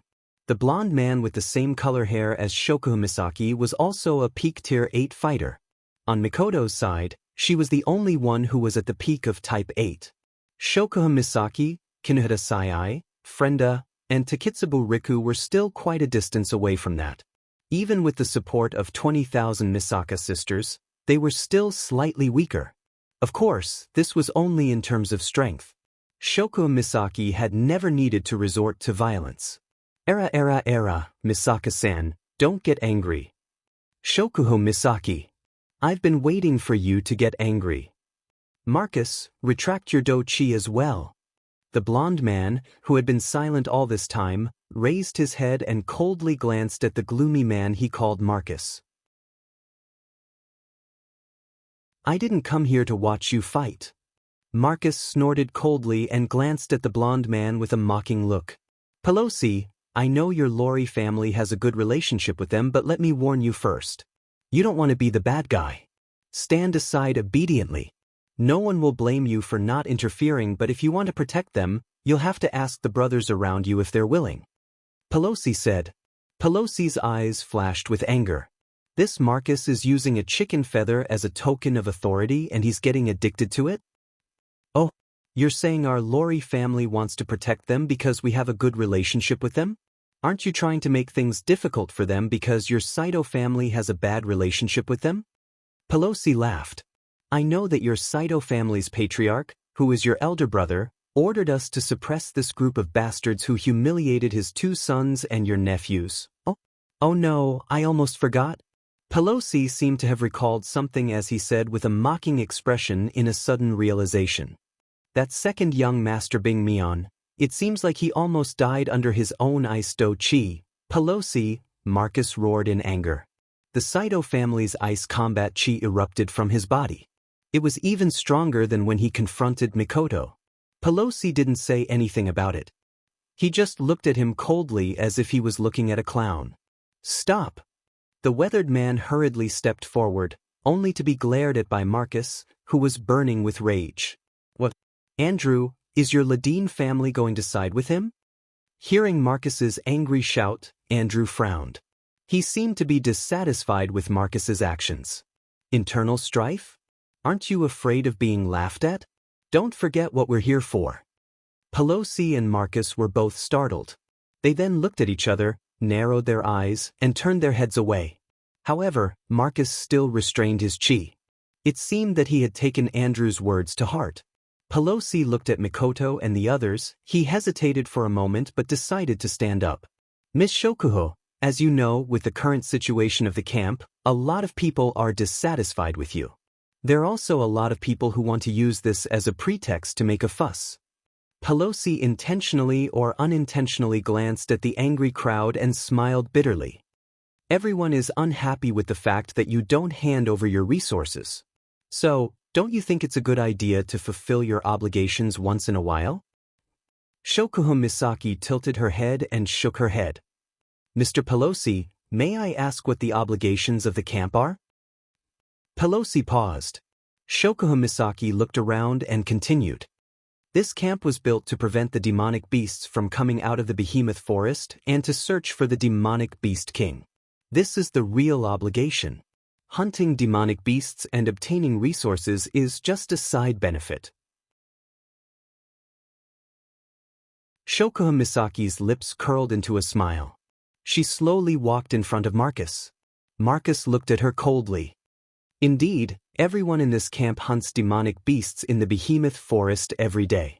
They exchange their lives for resources and hand it over to the Empire to maintain the Empire's normal operations. I admire your sense of responsibility.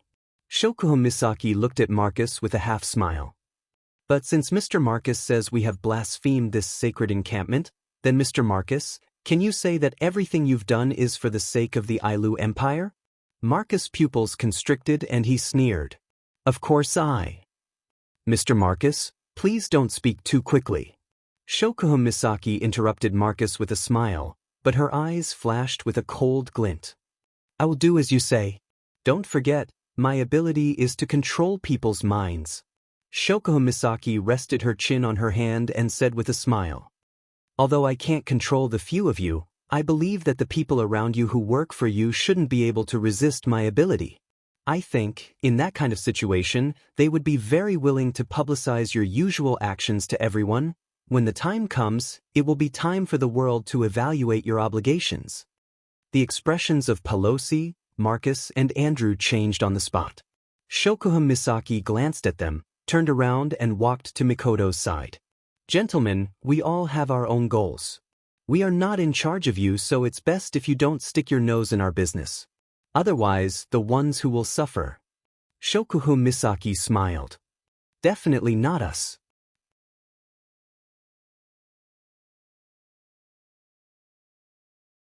Chapter 8:23. Damn it.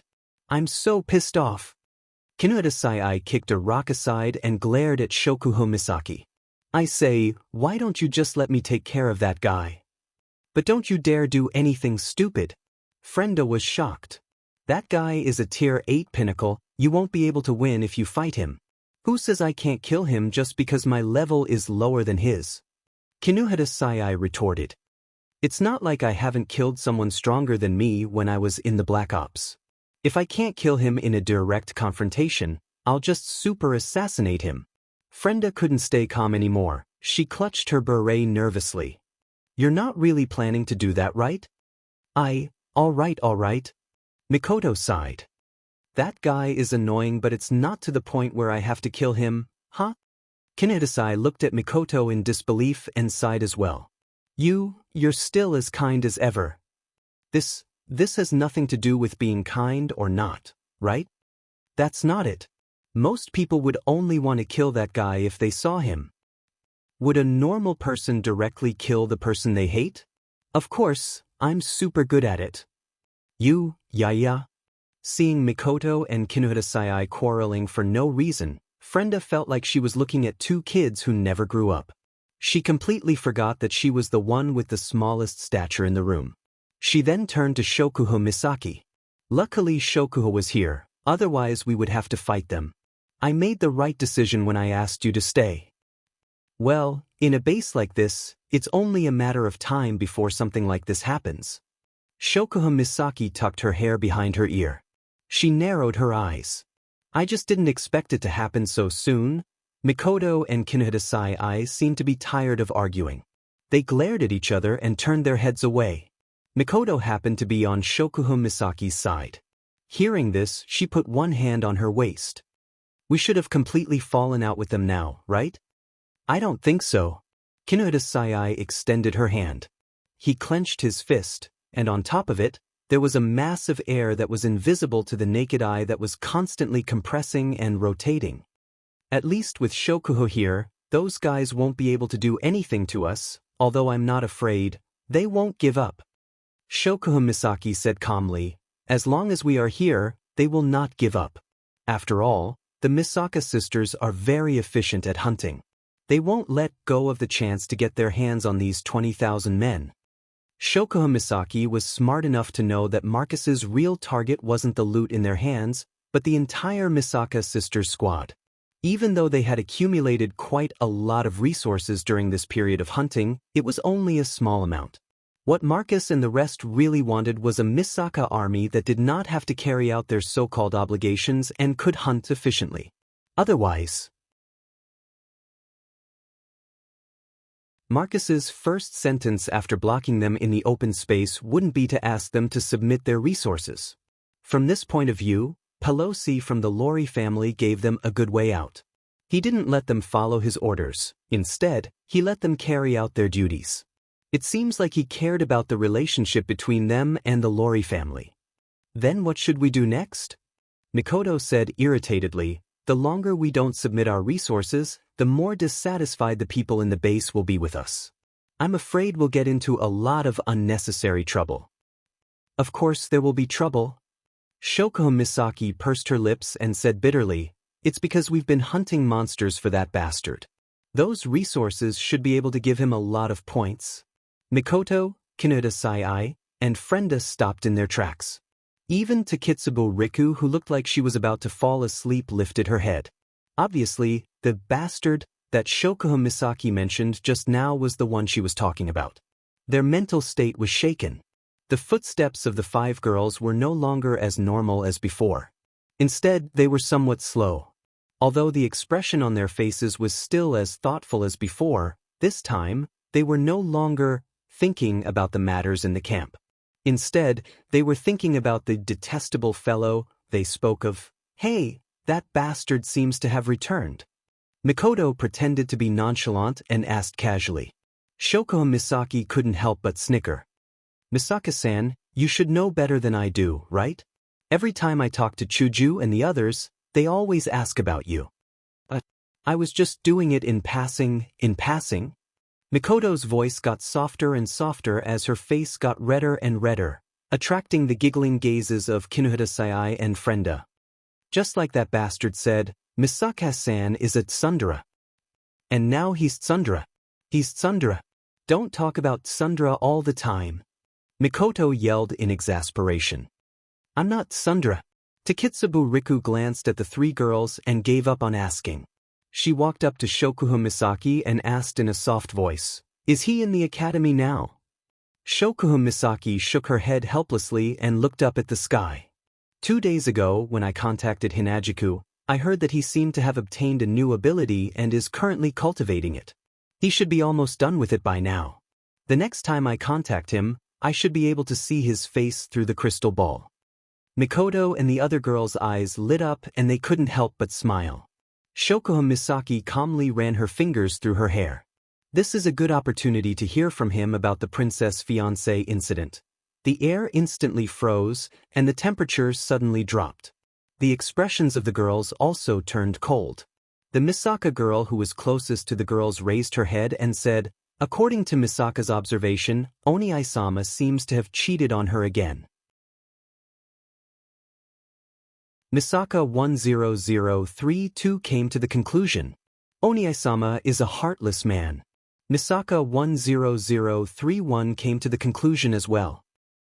Misaka 9982 seconded. Misaka 10777 seconded. Misaka 19090 seconded. In the end, all of the Misaka sisters agreed to the proposal. Hearing the girls whispering behind them, Mikoto, Shokuha Misaki, Kinuhata-sai, Frenda, and Takitsubo Riku looked at each other and couldn't help but burst out laughing. However, it didn't take long before Mikoto and Takitsubo Riku's laughter came to an abrupt halt. The laughter on their faces slowly turned into surprise. This feeling is... Mikoto's forehead flashed with electricity. Takitsubo Riku's pupils constricted and she started trembling. "What's wrong?" Shokuha Misaki, Kinuhata-sai, and Frenda surrounded the two girls. "Did something happen?" "Well, I don't know if it's a good thing or a bad thing." Mikoto couldn't stop smiling. Before Shokuha Misaki and the others could ask, she raised her head and looked at the sky. "It's here." Almost at the same time as Mikoto's words, a gigantic airship slowly appeared in the sky, accompanied by a whistling whirlwind. It stopped right above the girls. Fraxinus. Shokuha Misaki's expression changed drastically, then a helpless smile appeared on her face. "I didn't expect it to come without a word. That guy is here." Kinuhata-sai and Frenda exclaimed and they started laughing excitedly.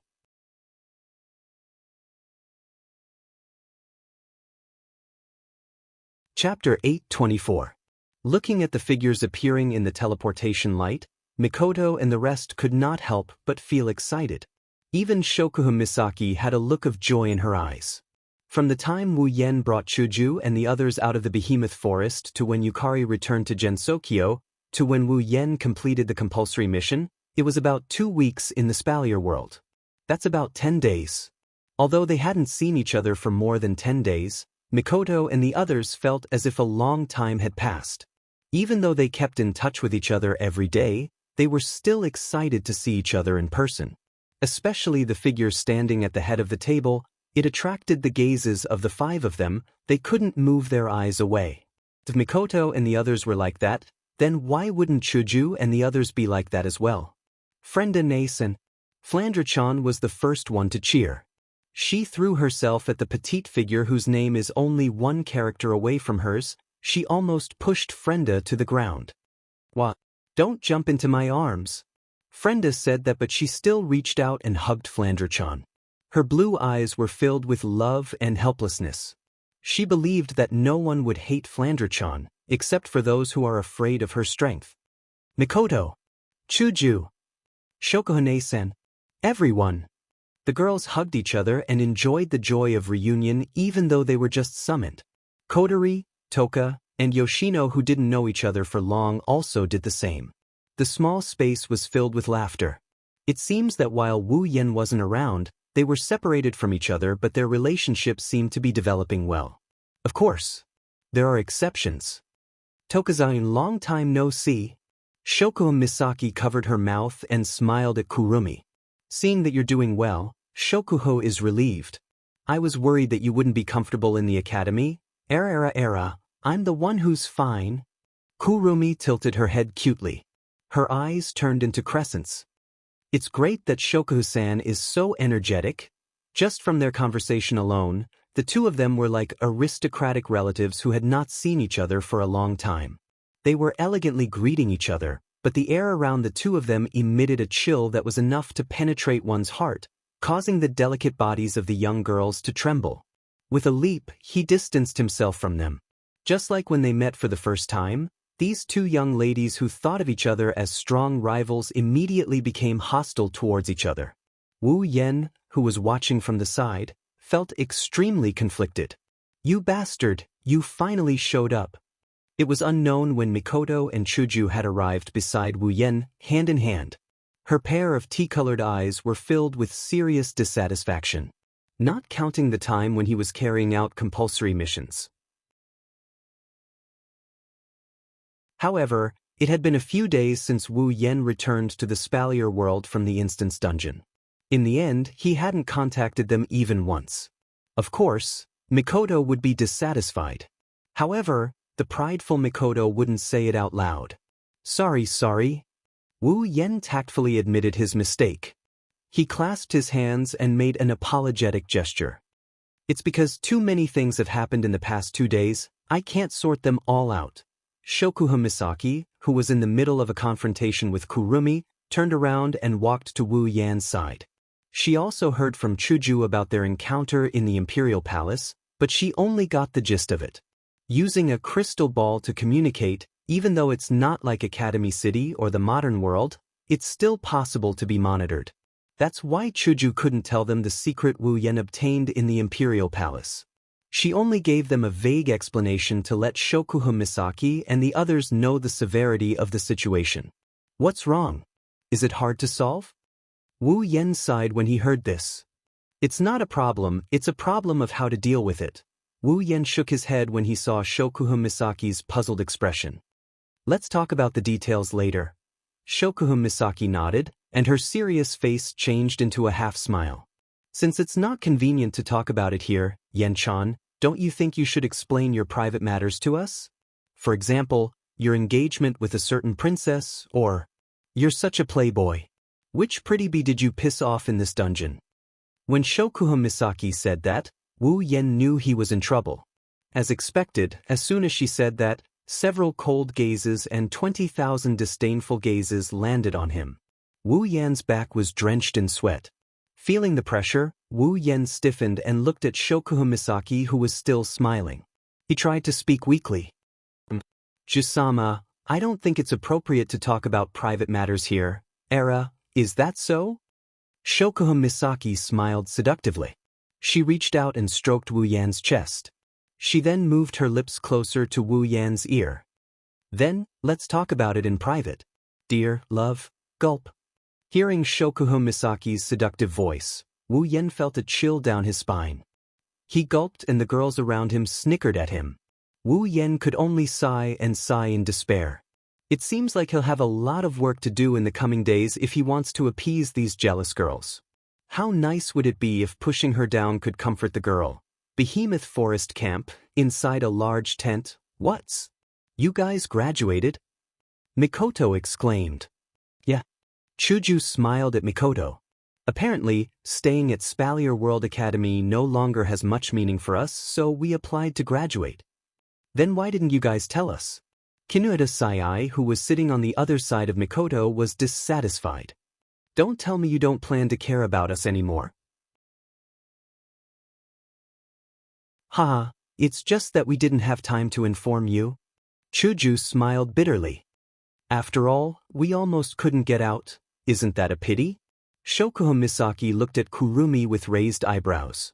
You just entered the academy and you're applying to graduate? You must be tired. I don't mind. Kurumi placed a finger on her lips and said to herself, as long as Otsusama is here, it's fine. On the other hand, Shokuho-san, I heard you spent a lot of effort to raise Starlight Queen. How can you just abandon her like that? Don't worry about it, it's fine. Shokuho Misaki waved her hand. Sometimes, power is more practical than people. All you need to do is say a word or two. Tokazaki-san, you don't have to worry too much, that's a pity. Kurumi and Shokuho Misaki looked at each other. Both of them had a noble smile on their faces. However, the way they looked at each other made the onlookers feel dizzy. They couldn't wait to teach these two girls a lesson. Wu Yen slapped his forehead and looked at Shokuho Misaki helplessly. The academy isn't a big problem since you're just students in name.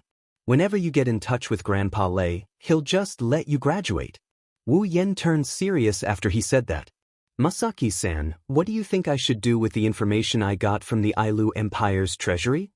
You don't have to do anything with that information. Wu Yen, Hinajiku, and the others were baffled by Shokuho Misaki's words. She didn't even hesitate to call them worthless. Everyone was stunned. Shokuho Misaki blinked and smiled as she looked at the stunned crowd. They have already arranged a way to deal with it. What are we still worried about? Hearing Shokuho Misaki's words, everyone looked at each other and laughed. As expected of Shokuho Misaki, she hit the nail on the head.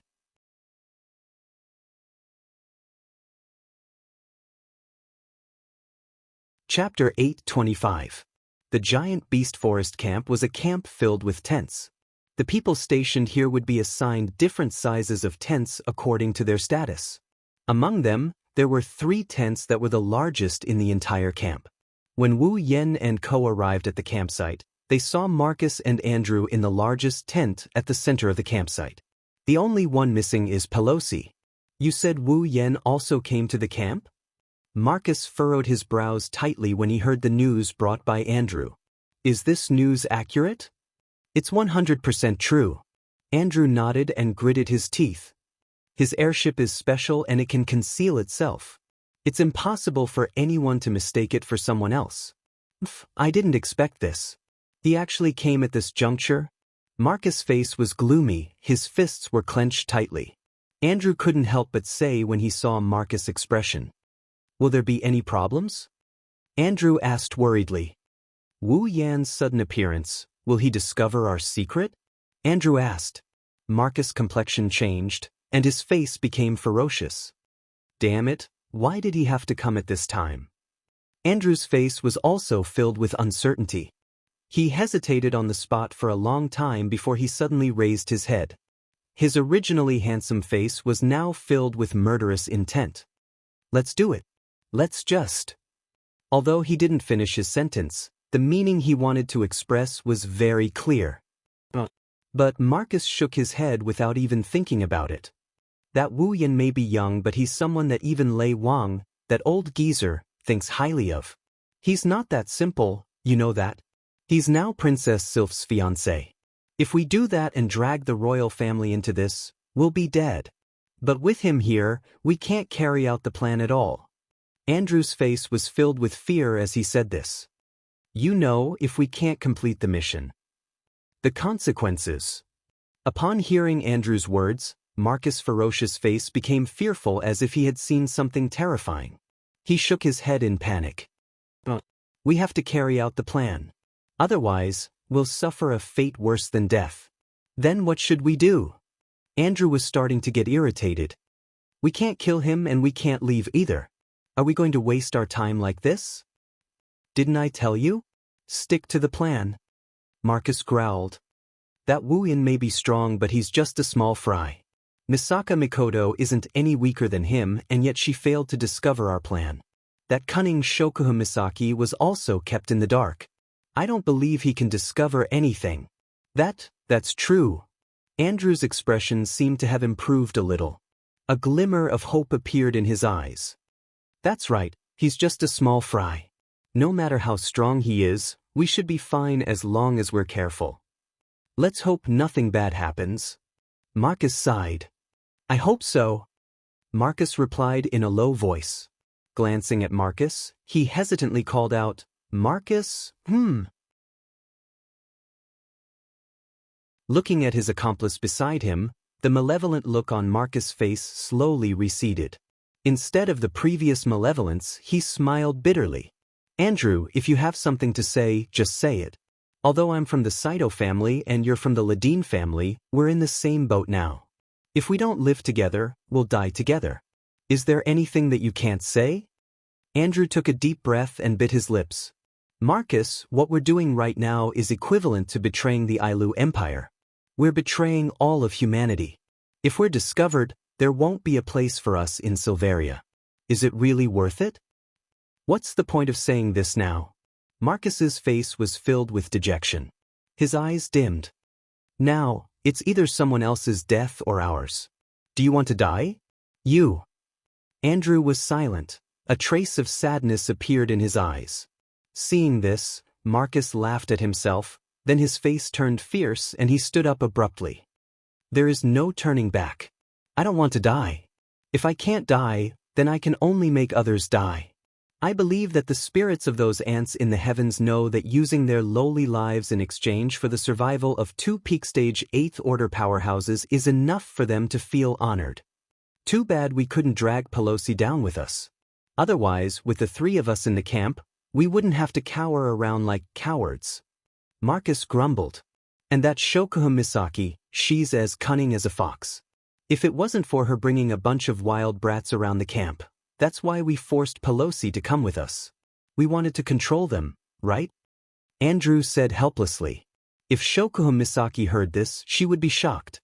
After all, she always thought that Marcus and the others wanted to control them because of their hunting ability.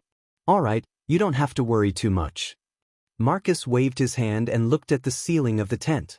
He muttered to himself. We only need to do this for ourselves. Right, for ourselves. Sigh. Andrew sighed and looked at Marcus. Then, let's continue with the plan. Marcus nodded, then pondered for a moment and added.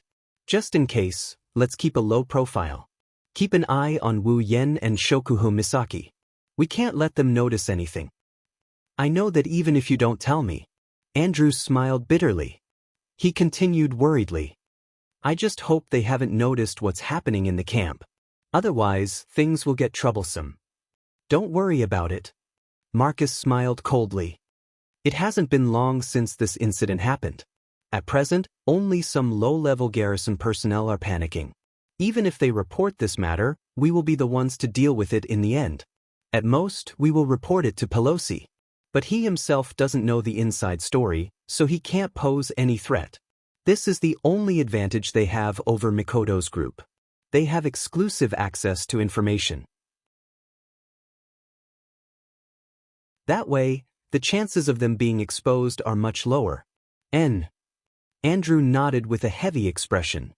But with the addition of Wu Yen and his women, their group is much stronger than ours. If only we could place some spies around them. You think I haven't thought about it? Marcus glanced at Andrew. But those women who look exactly the same are on high alert. They seem to have some way of communicating with each other. The spies I planted around their tents were all removed in one night. On top of that, Shokuha Misaki, the Academy Queen, isn't a simple character either. She might be young, but she's smart and meticulous. She doesn't have a single flaw in her plans, and she has that kind of ability that's hard to deal with. Marcus, why don't we find a chance to kill that Shokuha Misaki? Andrew narrowed his eyes without any hesitation. I have a feeling that Shokuha Misaki will be a disaster if we let her live. Marcus seemed to be tempted. But Shokuha Misaki is Wu Yan's mistress. They are very close. If we kill Shokuha Misaki, we might anger Wu Yan, but what if that demigod called Yakumo Yukari gets involved? Demigod expert. Andrew felt a chill run down his spine as he spoke unwillingly. Why would a demigod expert be related to a bunch of Type 8 powerhouses? Who knows? Marcus took a deep breath and a haze flashed across his brows. Even if they don't have a demigod, they still have 2 other tier 8 characters. We can't fight them. I just hope they don't get in our way. If we have no other choice, we'll have to resort to underhanded methods to make sure no one finds out we're the ones who did it. Andrew nodded heavily.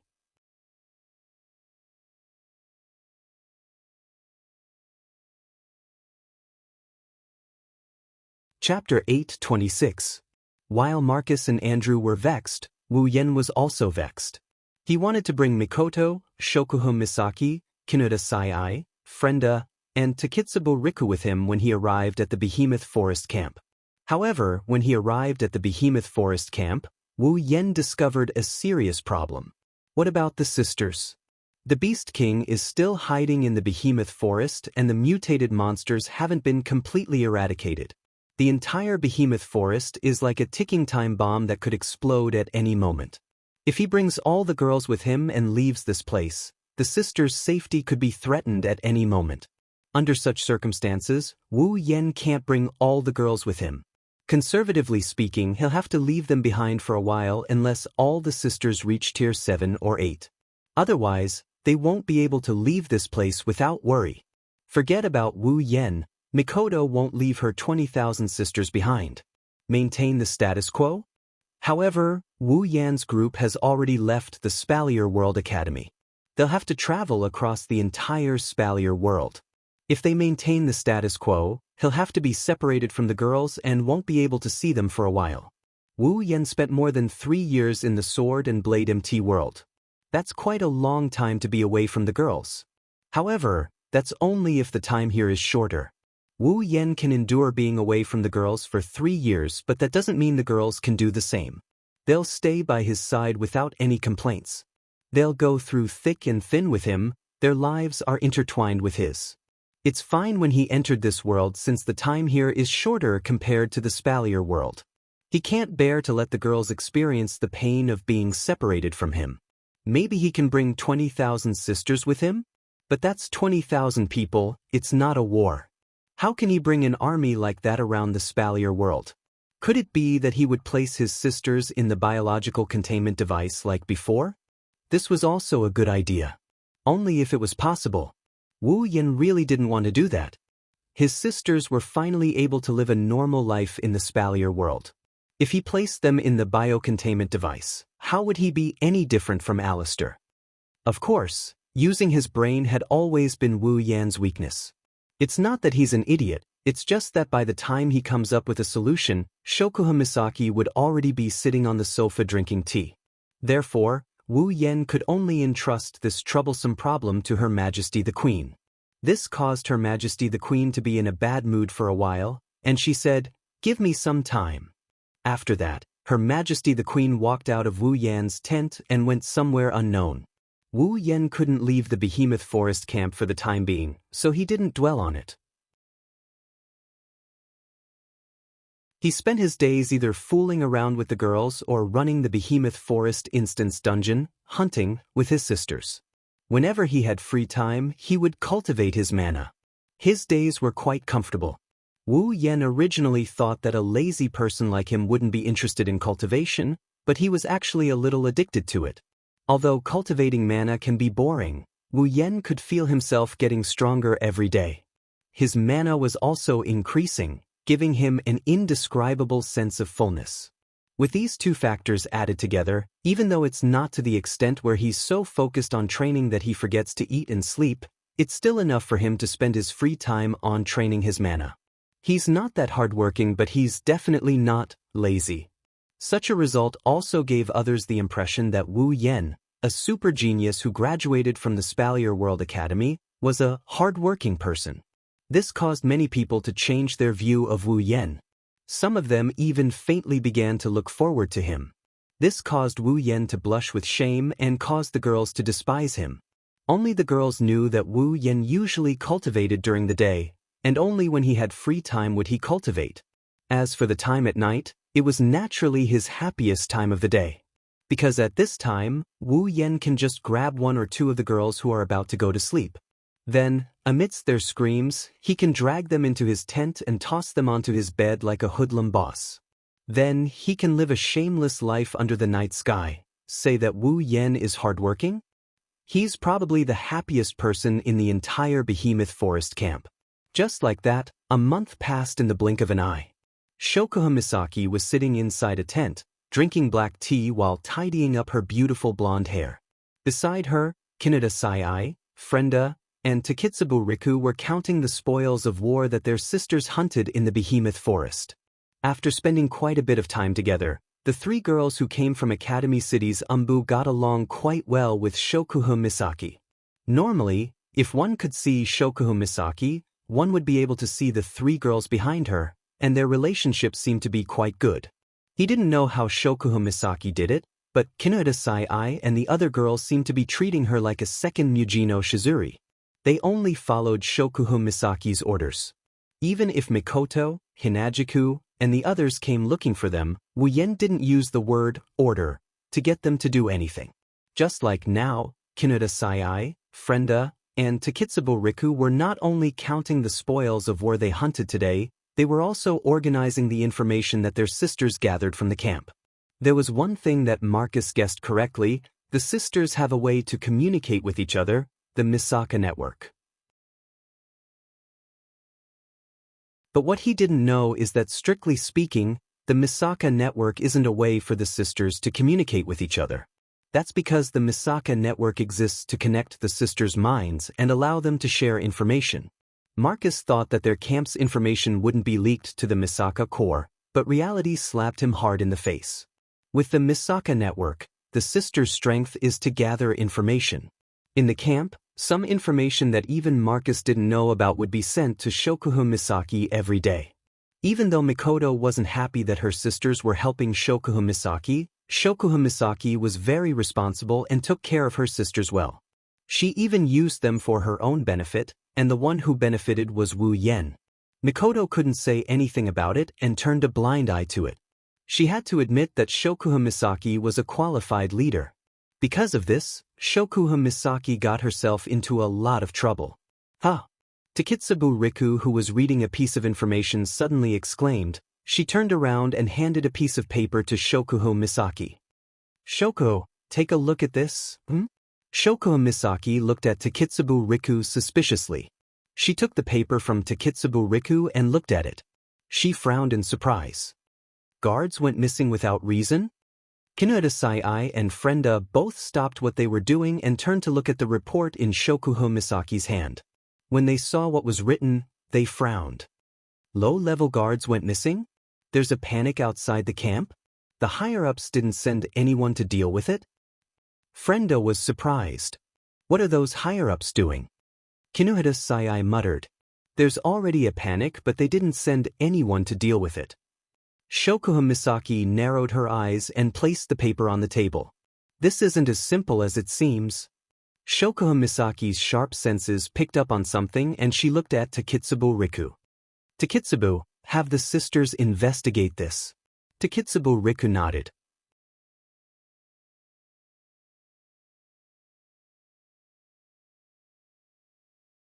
Chapter 827. In the center of the giant beast forest camp, inside a large tent, Pelosi, Marcus, and Andrew are sitting opposite each other. It's as if they're having a meeting, discussing something. Looking at Marcus and Andrew, who were unperturbed and completely indifferent, Pelosi's brows furrowed. Are you listening or not? Pelosi's tone was slightly angry. If you don't want to get involved, then I'll go. Why are you stopping me from sending people to investigate the missing persons case? Stop. Pelosi, you're making a fuss out of nothing? Marcus glanced at Pelosi indifferently. It's just a few low-level people going missing.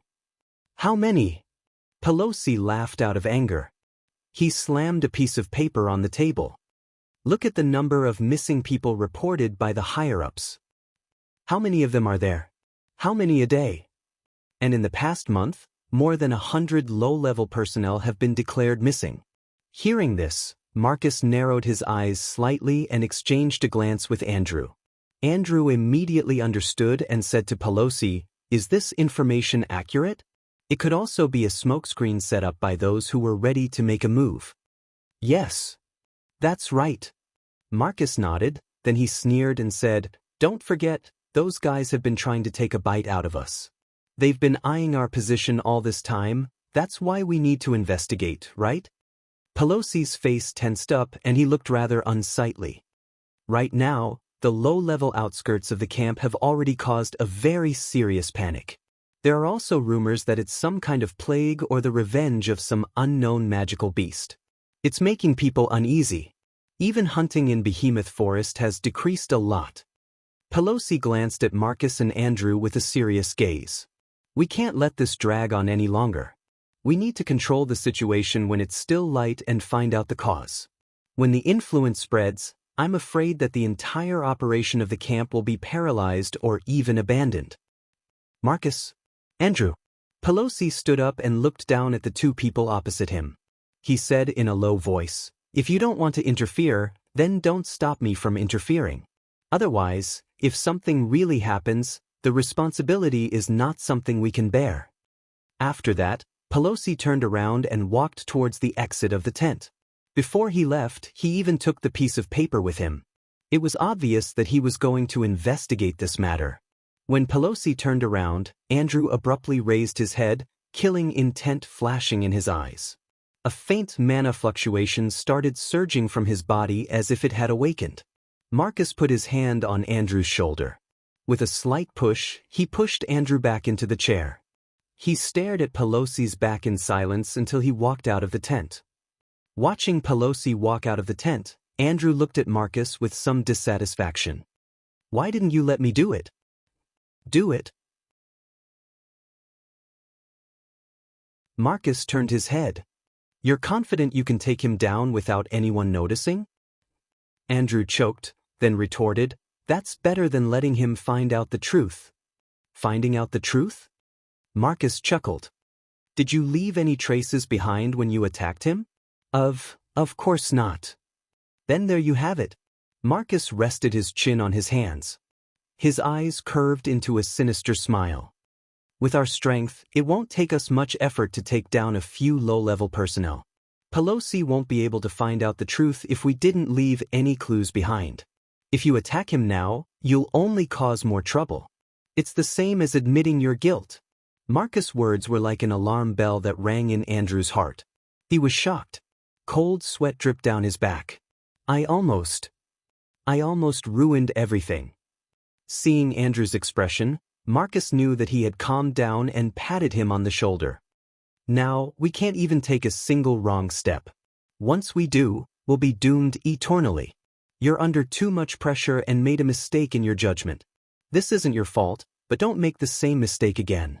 Andrew looked at Marcus gratefully. He wiped the sweat off his forehead. "Thank you, Marcus. I've been too impulsive recently," Marcus smiled, but his heart was bitter. Just like Andrew, he was under a lot of pressure. However, he was different from Andrew. Andrew was a little crazy under the pressure. On the other hand, he was calmer and calmer. This was because he knew that he had to deal with things calmly. It's too early to celebrate. Marcus sighed. "Although we're confident Pelosi won't be able to find out anything, it'll be bad if something unexpected happens. We can't afford to make any mistakes. It's best if we restrain ourselves." "Are we still going to restrain ourselves?" Andrew frowned. "Last time, because of Wu Yan's arrival, we already restrained ourselves a lot. We didn't get enough. Master wasn't happy about it. If we restrain ourselves this time, there's nothing wrong with being careful." Marcus knocked on the table. "Master might be unhappy, but he has a use for us. He won't do anything to us." Marcus' voice was full of uncertainty. Andrew could hear this and opened his mouth. Just as he was about to say something, a flame suddenly flew in from the entrance of the tent and shot into Andrew's forehead. In the next moment, Andrew's face changed, his expression became unsightly. "What's wrong?" Marcus' face sank subconsciously. Andrew took a deep breath and said with a gloomy face, "Just now, the detection spell I set up around the campsite sent back an image. The Misaka women seem to be investigating the disappearance of the girls." Marcus's face gradually turned unsightly. With a bang, he slammed the table. "Shoko Misaki must have found something." "No way." Andrew turned pale with fright. Didn't you say that we wouldn't be able to find the truth if we didn't leave any clues behind? If Shokuho Misaki had found out the truth, she wouldn't have sent people to investigate this matter, and we wouldn't be sitting here. Marcus sneered. She must have gotten wind of the disappearance and sent people to investigate. That meddlesome woman. Andrew heaved a sigh of relief. Thank goodness she didn't find anything. That might not be the case. Marcus' eyes flashed with a sharp light. Don't forget that woman's ability is to control people's minds. She's all-pervasive. If she continues to investigate, she might really discover something. Then, what should we do? Andrew had completely lost his sense of propriety, which made Marcus despise him. After all, he was the second most powerful person in the Ladine family, other than the patriarch. Marcus did not expect him to behave like this when something happened. Although he was disappointed, Marcus still said with a grin on his face, "Now that things have come to this, let's be careful and kill Shokuho Misaki. Is there no problem?" Andrew couldn't help but ask. Marcus only sneered at him. Although that woman's ability is very special, her strength is very weak. It won't be a problem for us to assassinate her. At this point, Marcus turned around and added, "As long as we don't get discovered." Andrew's expression changed rapidly, and there was a slight struggle on his face. But in the end, he leaned toward Marcus' choice and nodded firmly. "All right, let me do it." Andrew took the initiative to accept this assassination mission. Your Saito family's Ice-Do Chi is too eye-catching. If we make a mistake, we'll be found out. I'll kill Shokuho Misaki myself. Marcus pondered for a moment, then nodded and exhorted, "Don't let anyone discover it, and don't leave any clues behind. It must be clean."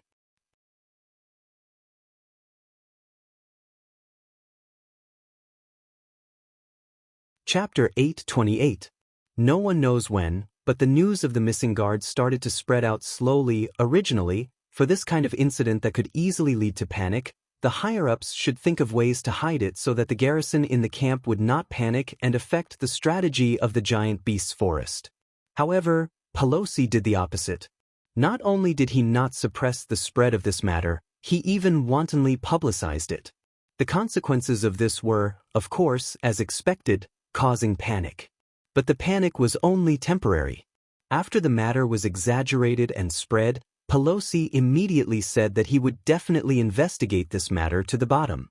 Perhaps it was because of Pelosi's reputation, or perhaps it was because he had achieved an abnormal result by doing the opposite, but after a short period of panic, the garrisons actually calmed down and began to support Pelosi.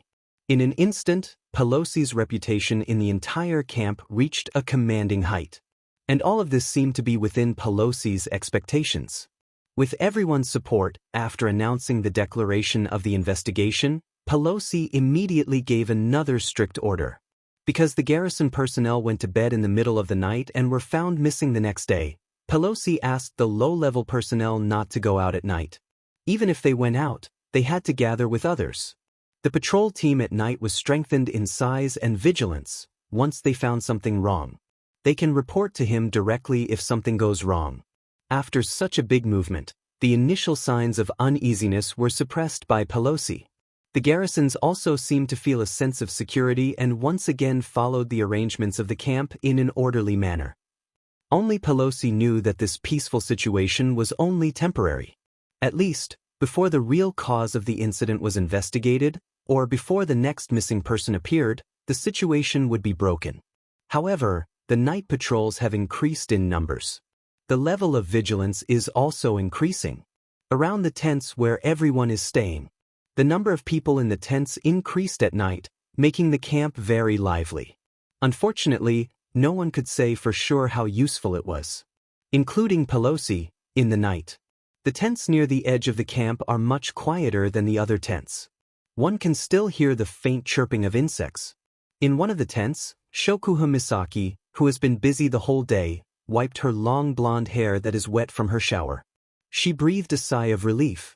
Her starry eyes twinkled in the darkness where there wasn't enough light. Coupled with her extremely beautiful face, she was breathtakingly beautiful. Shokuho Misaki is complaining. "I have to go to a lake in a specific area to take a shower. There is no hot water or skincare products. I really want to go back to Tokawadai or the academy, at least there is hot water. Shokuhun Misaki complained, but she didn't really care about this.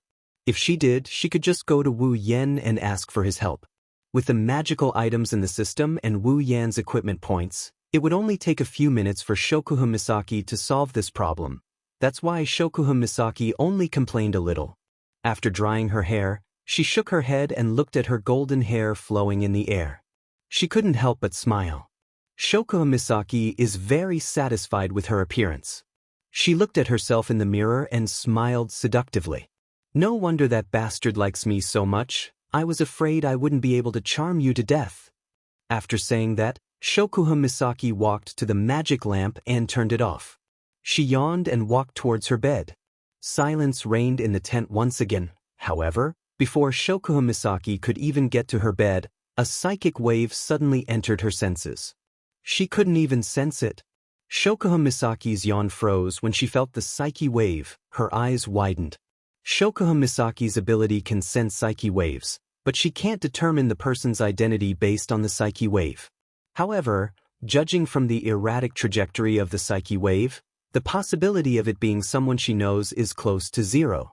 Shokuhun Misaki is certain that the person is not friendly. Shokuhun Misaki's sleepiness disappeared in an instant.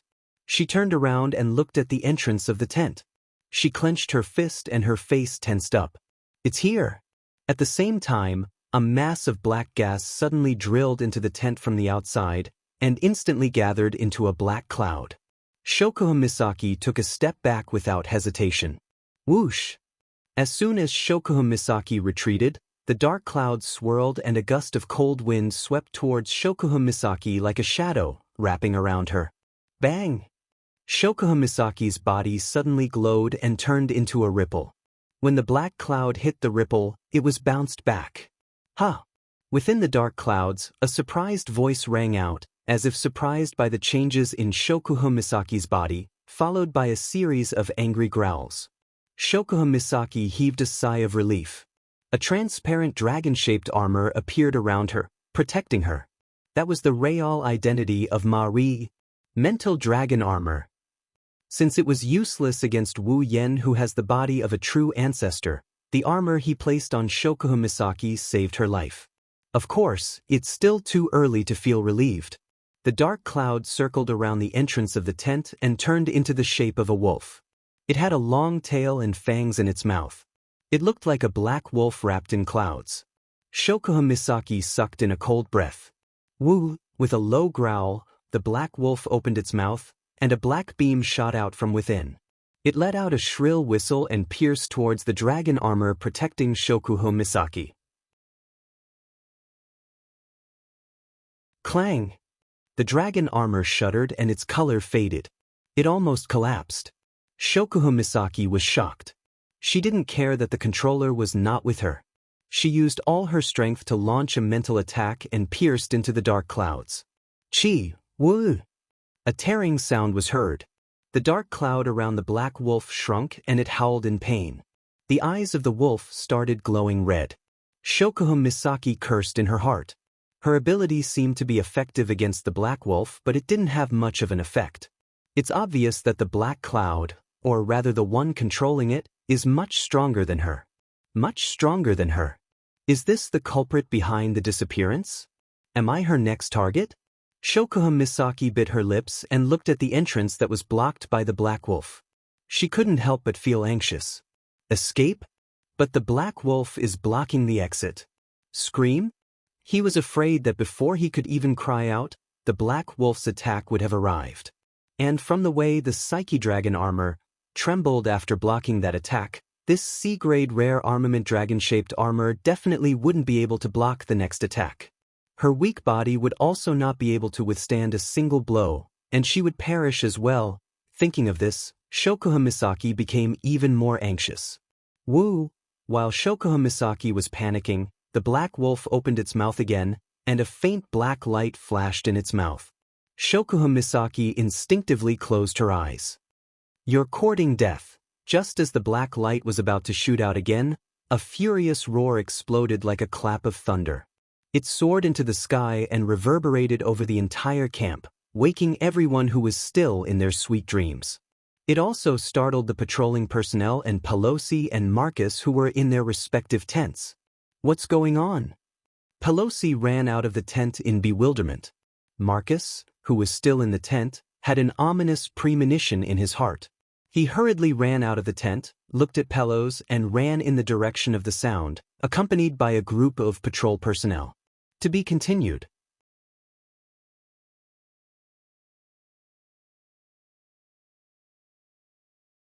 Chapter 829. Using his secret magic to hide his tracks, he snuck into Shokuha Misaki's tent as fast as he could, assassinated her, and escaped with her body, pretending that she had gone missing.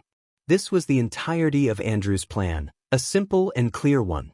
Unfortunately, he'd miscalculated. From the very beginning. Andrew thought that Shokuha Misaki's ability was to control people's minds, but that was only a small part of her ability. He did not expect her to be able to detect his presence through mental waves. That was how she discovered him from the start. Fortunately, Shokuha Misaki may be able to detect other people's mental waves, but she can't use them to identify the person. As long as Andrew kills Shokuha Misaki as fast as he can, his plan will still work. No matter what, he was still a Type 8 Divine Warrior, while Shokuha Misaki was only in the lower middle of the Type 8 Divine Warriors. Her ability was a godly skill against those weaker than her, but against those stronger than her, even if it wasn't useless, it wouldn't have much of an effect. However, Andrew had miscalculated again.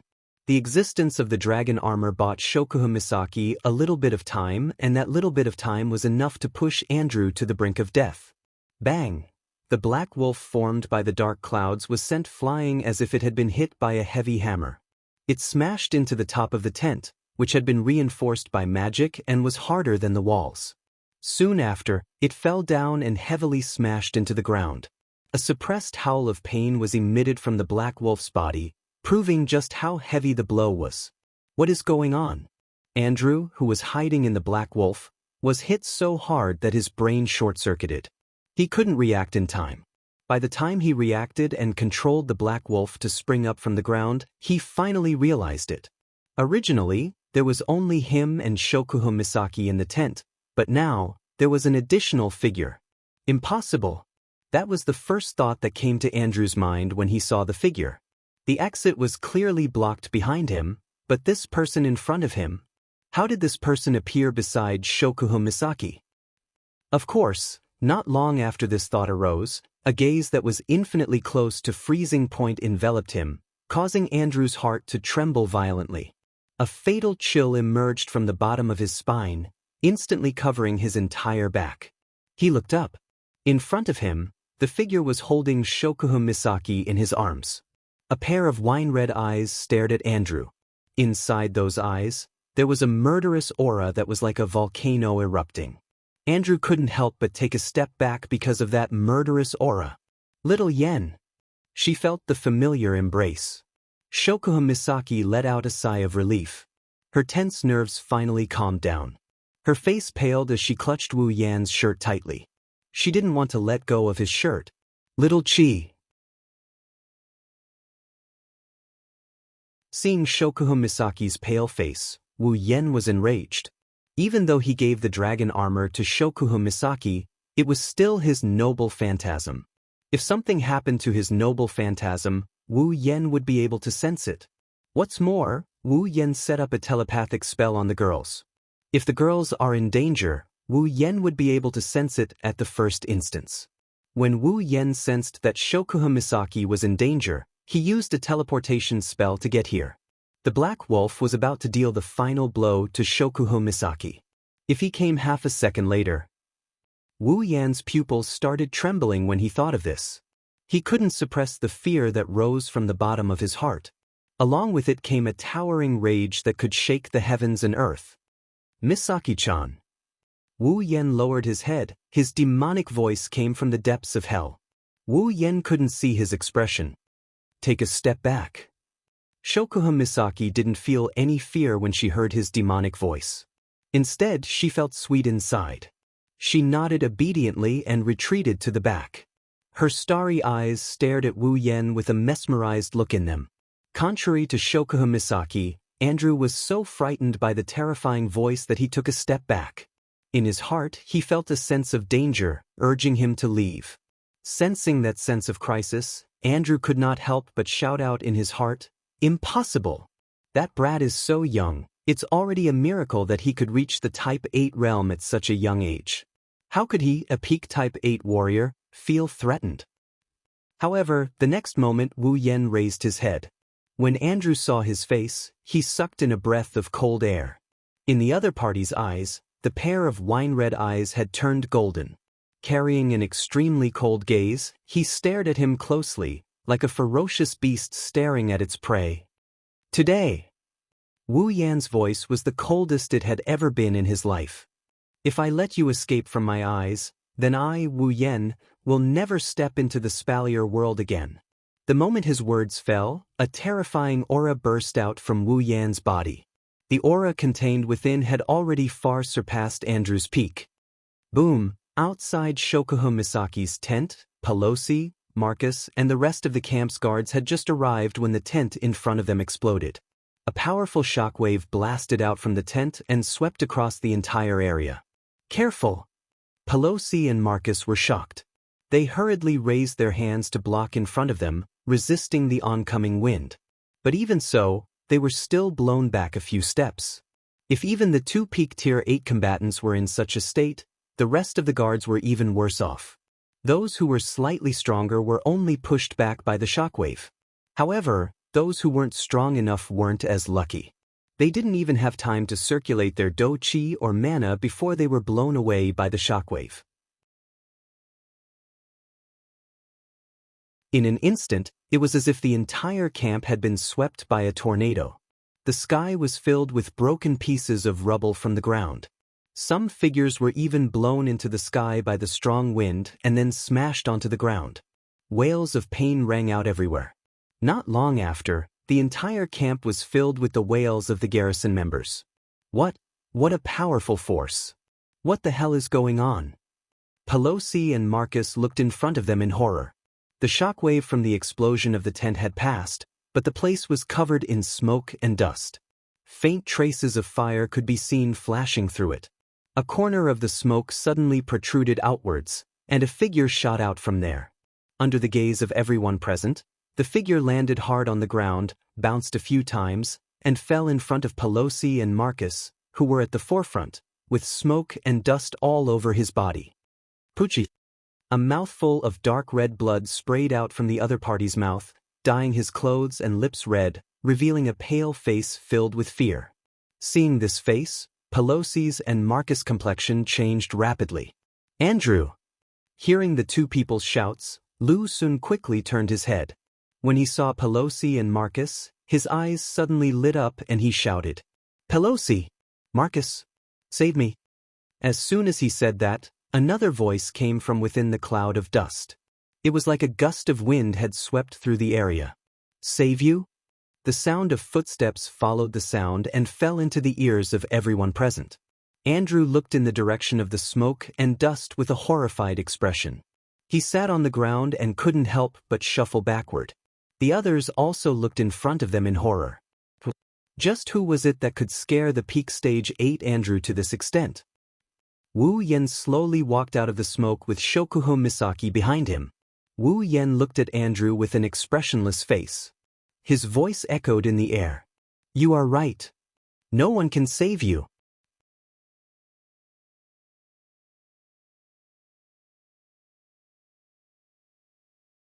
Chapter 830. Looking at the figure that walked out of the smoke and dust and stepped on the collapsed ground, Pelosi and Marcus' pupils slowly shrank. "Wu Yen." The entire place was silent. The word Wu Yen reverberated in the ears of all the guards present. Their expressions turned sluggish as they stared at the figure in front of them with their mouths agape. Could it be that the person who scared the peak Tier 8 Andrew to the point where he coughed up blood is the same Wu Yen who just graduated from Silveria World Institute? Silence ensued. No one dared to make even the slightest sound. Only Wu Yan's footsteps could be heard in this space. His footsteps were rhythmic and gave off an illusory feeling. If it wasn't for the painful wails coming from their bodies due to the shockwaves, they would have thought that they were dreaming. In the back, Shokuha Misaki watched all of this quietly. She didn't react until she heard a few shouts behind her. Shokuho! Hinajiku, Mikoto, and the other girls all rushed to Shokuho Misaki's side. What's wrong? Mikoto asked. What happened? Yeah. Chuju looked at Wu Yan with a strange glint in her eyes. What the hell is going on? I've never seen Yen like that before. Shokuha Misaki smiled lightly. There was sweetness and bitterness in her smile, but most of it was helplessness. She slowly shook her head and explained the entire matter to the many young ladies in a simple manner. When the girls heard this, their expressions changed as well. They looked at Andrew in front of them with cold light and anger in their eyes. Don't come any closer. As Wu Yan got closer and closer, Andrew's expression became more and more fearful.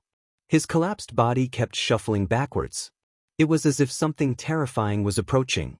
That unbearable appearance made it hard for many to believe that he was actually a powerhouse at the peak of the 8th step. This also proved how much of an impact Wu Yan had on him. Wu Yan narrowed his eyes and he continued walking towards Andrew like he didn't hear anything. Andrew finally broke down. He turned around and shouted, Pelosi, Marcus, what are you guys doing? Hurry up and save me. Pelosi and Marcus finally reacted and hurriedly stepped forward. Wu Yan glanced at them indifferently and ignored them. He looked at Andrew again and a surge of mana surged out of his body. He raised one hand and from the looks of it, he wanted to kill Andrew. I told you to stop, didn't you hear me? Marcus was enraged.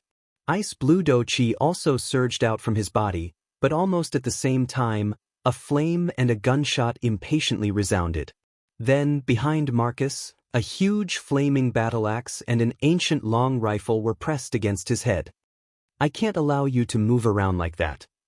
Kotori, who was in her fairy form, she was wearing a kimono and holding her Scorch Destroyer demon. She had a sinister smile on her face. I didn't allow you to get close to my brother. It's rare for Lord Husband to want to make a big fuss. Kurumi, who was wearing a black and red Gothic princess dress and a pair of ponytails of different sizes, revealing 2 pupils of different colors, one red and one gold, was also holding her own angel. She pressed the rifle against Marcus's head and licked the corner of her mouth devilishly. Can you please not disturb him? Marcus' figure stiffened. The ice-attributed chi on his body also stagnated as if it was being choked, and a drop of sweat slid down his forehead. When did these 2 women? Marcus! Pelos exclaimed and reflexively intended to step forward to rescue, but he soon froze like Marcus, not daring to move again. The reason was naturally because of a blue light sword and a slender hand that had been placed on his neck at some point in time. It was Ikaros and Astria. Stand here and don't move. Astria's usual liveliness was gone. Her beautiful face was taut with tension. If you move, I will cut you down. Ikaros didn't say anything.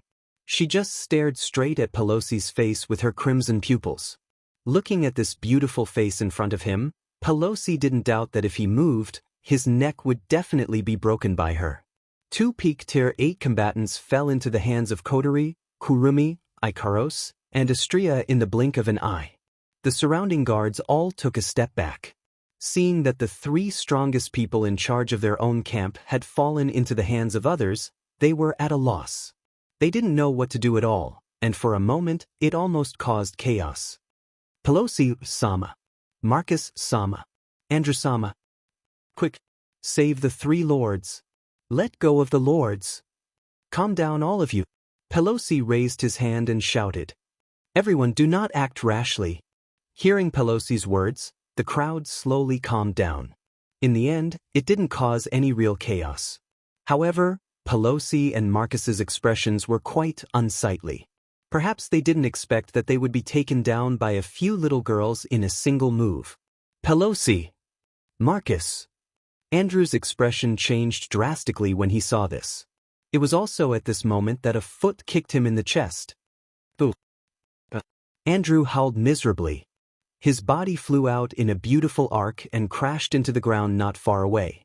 Then, the foot that kicked him came down from the sky and stomped on his chest. The ferocious force caused the air in Andrew's chest to leak out of his mouth and nose. He almost suffocated.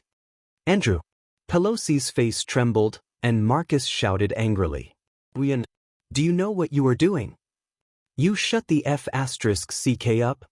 Wu Yan roared at Marcus in a fit of rage. Marcus was stunned by Wu Yan's roar.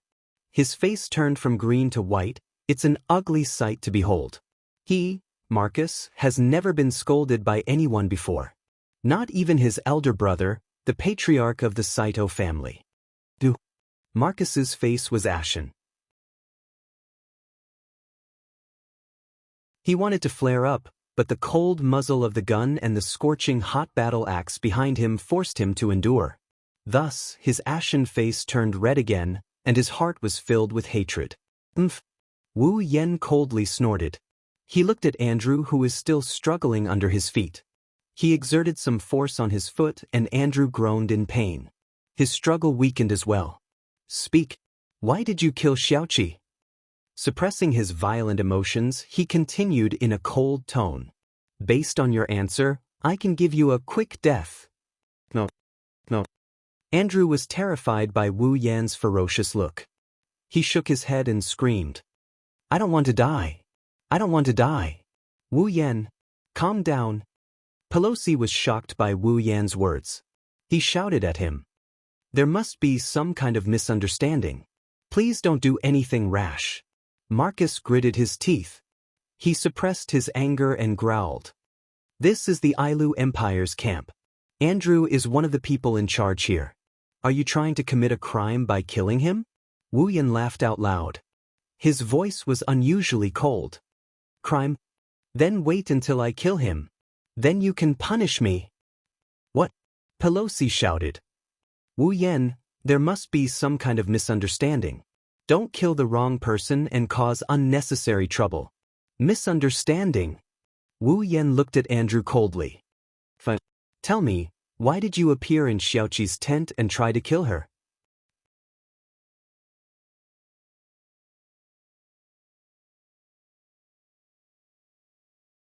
Chapter 8:31. From the roar in the sky to the arrival of everyone in the camp, the explosion of the tent, the subduing of 3 peak rank 8 powerhouses, and the chaos that ensued, the entire process took only about 10 minutes. Everything happened too suddenly and too quickly. Even now, some people were still in a daze, unable to comprehend the situation. Similarly, Pelosi was no exception.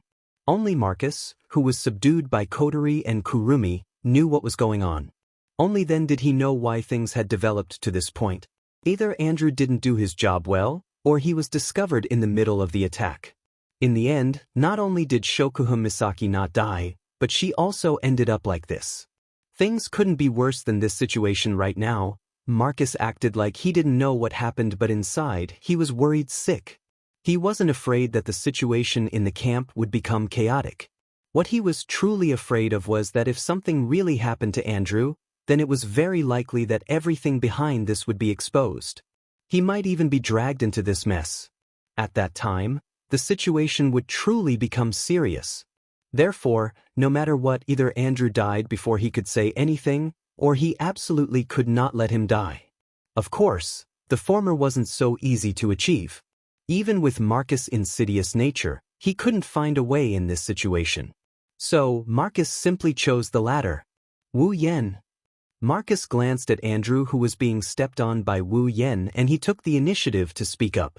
"You said Andrew wanted to kill Shokuhun Misaki. Do you have any proof?" "Yeah, Wu Yan."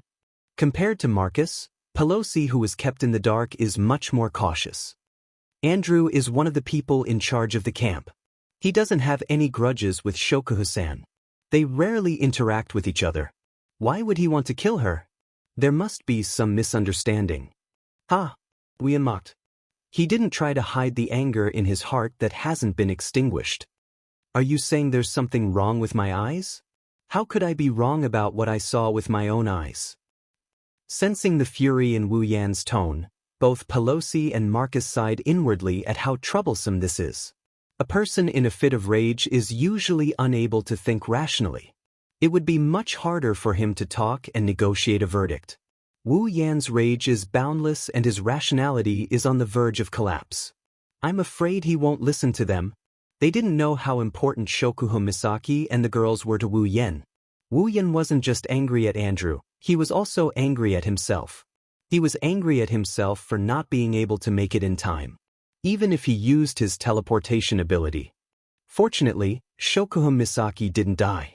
Otherwise, even Pelosi and Marcus, who stood up for him, would be implicated, let alone Andrew. They had to endure Wu Yan's anger. You saw it with your own eyes. It won't be convincing to others.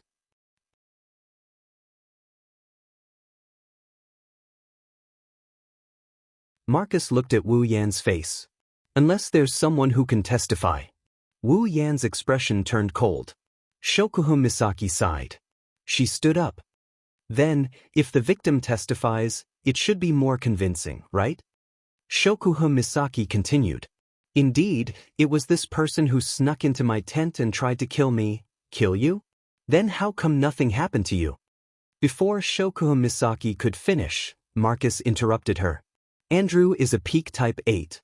Miss Shokuho, I recall that you are not even a peak type 8 yet. Let alone a peak type 8. A peak of the 8th step sneaked into the residence of someone who isn't even a high 8th step, and even used assassination methods, yet he didn't even cause the slightest bit of harm to that person. The corners of Marcus' mouth curled up. Miss Shokuho, this doesn't make sense. The crowd began to whisper among themselves. Some of them even nodded in agreement, thinking that Marcus was right. But who would have thought that Shokuho Misaki just looked at him with a faint smile and said, "That's right." A peak type 8 being trampled on by a 25-year-old who just graduated from an academy. That doesn't make sense. Marcus choked. Even Pelosi choked. They knew that Shokuho Misaki was mocking their so-called strength theory. Let's put aside whether it makes sense or not. Marcus muttered to himself before he spoke to Wu Yan. You should at least let Andrew explain himself. That's right. Hearing Marcus' words, Andrew seemed to have regained his senses. He pushed against Wu Yan's foot and shouted. I didn't kill Shokuho Misaki. I heard her roar and rushed over to check on the situation. The moment I entered the tent, you kicked me out. I don't know what happened. The crowd suddenly burst into an uproar. Marcus grinned and unconsciously puffed out his chest. Wu Yan, based on the current situation, it seems like you were the one who indiscriminately attacked him. Wu Yan laughed. He was happy but angry at the same time. There's no evidence for what we said, and it's not persuasive at all. Instead, what he said became the situation that you mentioned. Believing the suspect's words instead of the victim's words? This is the first time I've heard of this. Is this the law of the Ailu Empire? That's really strange. Marcus pursed his lips and said, You don't have any evidence to prove that what you said is true, do you? Proof? Wu Yan clenched his fists and laughed. Are you kidding me, uncle? I can take his life anytime I want. Do I need proof? Marcus took a deep breath, he was speechless. Pelosi stepped forward and tried to persuade him. How about this, Wu Yan? Let go of Andrew. We will investigate this matter. Before that, we will keep an eye on him. Not only did Wu Yan laugh, Shokuho Misaki, Kotori, and the others laughed as well. It was a very sarcastic laugh. You guys are here to investigate? Wu Yan snickered at Pelosi and Marcus.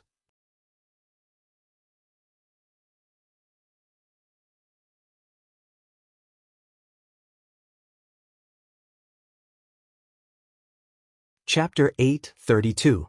Bastard. Bang. Marcus slammed the table in front of him into smithereens. His eyes were bloodshot as he panted heavily. The hatred in his heart didn't lessen at all.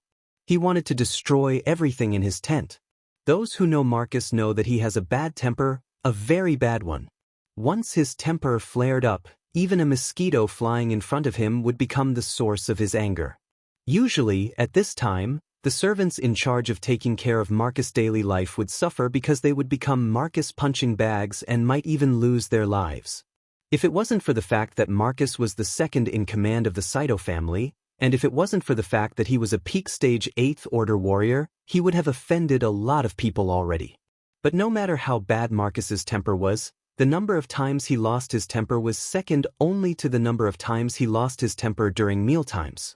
Originally, Marcus was already pissed off when Mikoto and Shokuhun Misaki brought the entire Misaka Corps to this camp. But now, not only was his secret activities investigated by Pelosi, Shokuhun Misaki even came and tried to assassinate Mikoto but failed in the end. This was not the most important thing. The most important thing was that he was being threatened by 2 little girls with weapons against his head in front of so many people. He wanted to save Andrew's life, but in the end, Andrew was killed right in front of his eyes because of his words. Andrew's death was one thing. Although both of them were in the same boat and were partners in the same plan, their relationship wasn't that good. The one Marcus couldn't stand was Wu Yen. Not only did he not listen to his last words, he even killed Andrew on the spot. Marcus's face was completely destroyed. There were even rumors in the camp that Wu Yen didn't show any mercy because Marcus's threat to become the enemy of the entire Ailu Empire angered him. That was why Andrew was killed. How could the proud and arrogant Marcus endure this? Wu Yen, the hatred in his heart didn't decrease but increased instead. Marcus' mind was filled with that contemptuous and sneering face. Moreover, it was becoming clearer and clearer. It was so clear that Marcus wanted to smash his head on the spot. Ah, Marcus bellowed, and his ice-attributed chi burst out in an explosive manner. Like a ripple, it swept through the entire tent. Anything that came into contact with the icy blue do chi wave would be frozen into ice within a breath's time. Then, with a crack sound, it would be crushed into powder. By the time the chi ripples on Marcus' body subsided, apart from an empty tent, the bed, table, chair, tools, and so on had all disappeared from the huge space. Marcus's teeth were still grinding but his mind had calmed down. He clenched his fists. Now that things have come to this, Andrew is dead. There's no way to bring him back. What he should do now is think about what to do next. This time, Andrew is dead. Luckily, he didn't expose himself. The inside story wasn't discovered. The disappearance wasn't solved bit by bit. The plan is still in progress. Wu Yan's attack was too sudden. Andrew didn't even have time to react. He didn't even get a chance to say a word before he died. Andrew was aggrieved, but it wasn't a bad thing for Marcus. The only downside is that Andrew is dead. I can only carry out the rest of the plan. If I rely on myself, the harvest will definitely decrease. When that happens, the master will not be happy. I'm afraid I'll have a hard time. Marcus hated Wu Yen for killing Andrew and causing him to fall to this extent. If he could, he would kill Wu Yen right here and now. Unfortunately, Marcus didn't have much confidence in facing Wu Yen. Andrew was also at the peak of the 8th rank like him. Even if he had Ice Do Chi and Andrew was weaker than him, he didn't dare to say that he could kill Andrew without any injuries. But Wu Yen did it. Then he can be sure that Wu Yan's strength is above his. To be able to kill a peak of the 8th rank without any injuries, could it be that Wu Yen has already reached the 9th rank? That's impossible. Marcus subconsciously avoided this guess. It's not that he knows Wu Yan's true strength. It's just that he doesn't want to admit that the person he hates has already climbed to the peak of the 9th rank. With this thought in mind, Marcus thought of 3 possibilities. First, before the tent exploded, the one who injured Andrew wasn't Wu Yen but the 2 other 9th rank powerhouses. But this possibility can be ruled out.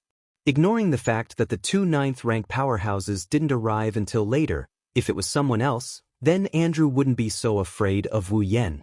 The only explanation is that he did it himself.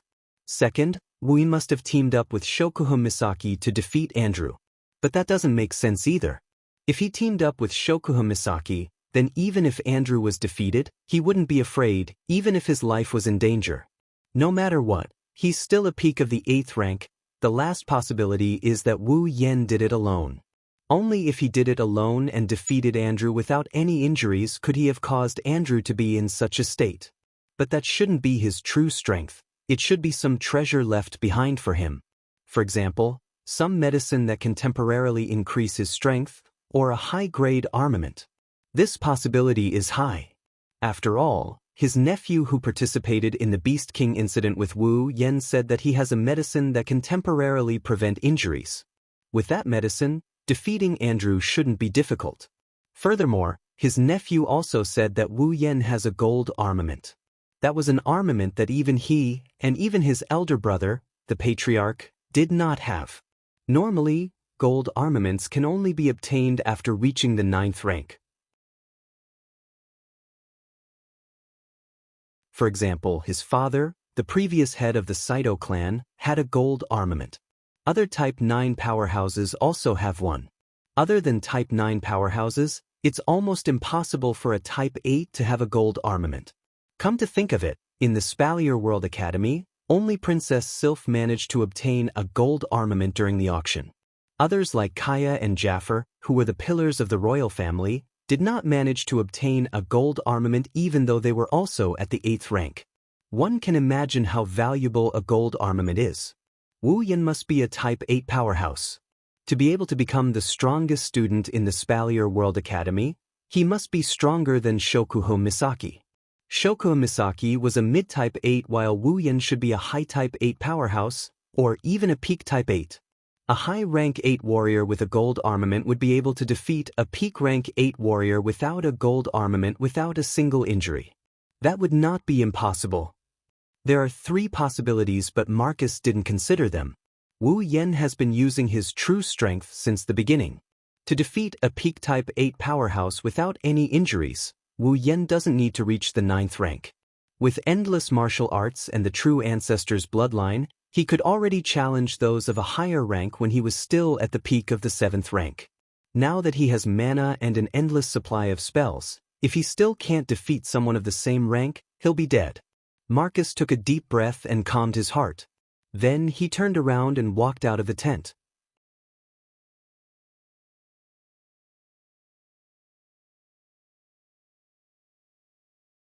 Chapter 8:33. Today's Behemoth Forest camp is much more orderly than usual. It's a little more oppressive than usual. Every guard couldn't help but recall what happened last night. When they passed by Shokuho Misaki's tent, they couldn't help but glance at the empty space in front of them. When they saw the black marks on the ground, they couldn't help but feel fear. A peak rank 8 warrior, a member of the Ladin family, one of the 3 great families of the empire, one of the leaders of the Behemoth Forest camp. Just last night, right in front of their eyes, he was killed while still alive. The culprit is still in the camp, he hasn't left. The other 2 leaders and the guards sent by the Ladin family didn't go after him. All of this was beyond the comprehension of these ordinary guards. They didn't know what the higher-ups were thinking. Why would they allow a murderer who killed the person in charge of the camp to continue staying in the camp? Why would no one bother him? But they had a feeling that a storm was coming. Coupled with the horrifying disappearance of the low-level garrison, although the camp was still operating normally, an oppressive atmosphere lingered around the entire camp, causing everyone's heart to feel heavy.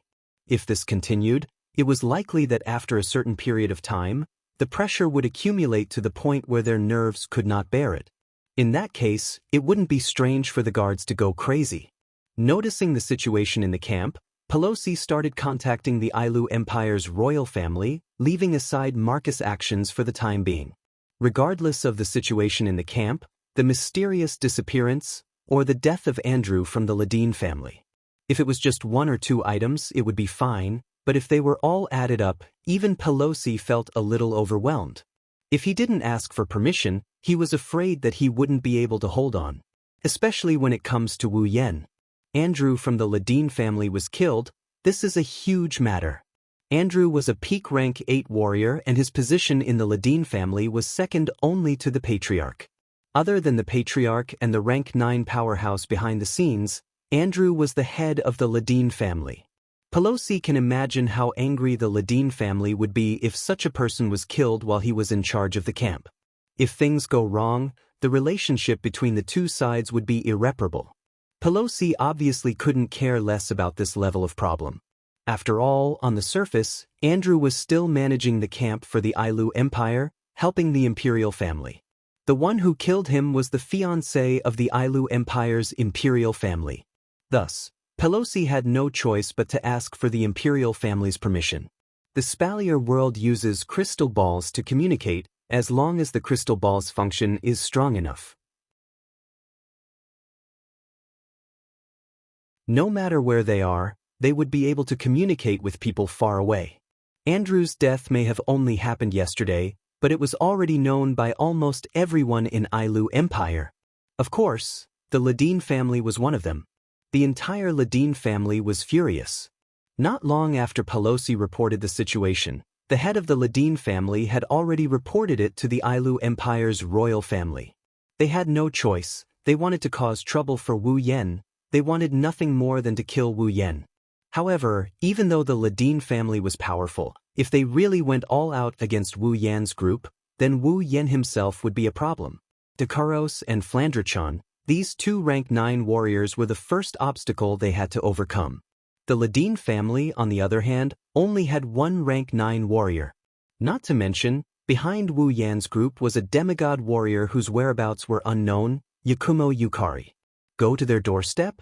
The patriarch of the Ladine family must have eaten something wrong to do this. They had no choice but to go to their parents. However, Wu Yan's group didn't belong to any faction in the Spalier world. Therefore, the only thing the Ladine family could do was to go to the imperial family. After all, Wu Yan was the imperial family's son-in-law. Because of this, Kite was already having a headache. The Stage 9 powerhouses of the Ladine family had already brought up the idea of killing one of their family's top combatants multiple times in the council meeting. They would definitely not let this matter rest. Andrew's death happened while he was guarding the giant beast forest camp. Strictly speaking, he was working for the Ailu Empire. His death wasn't just a matter of the Ladine family, it was a matter of the entire empire.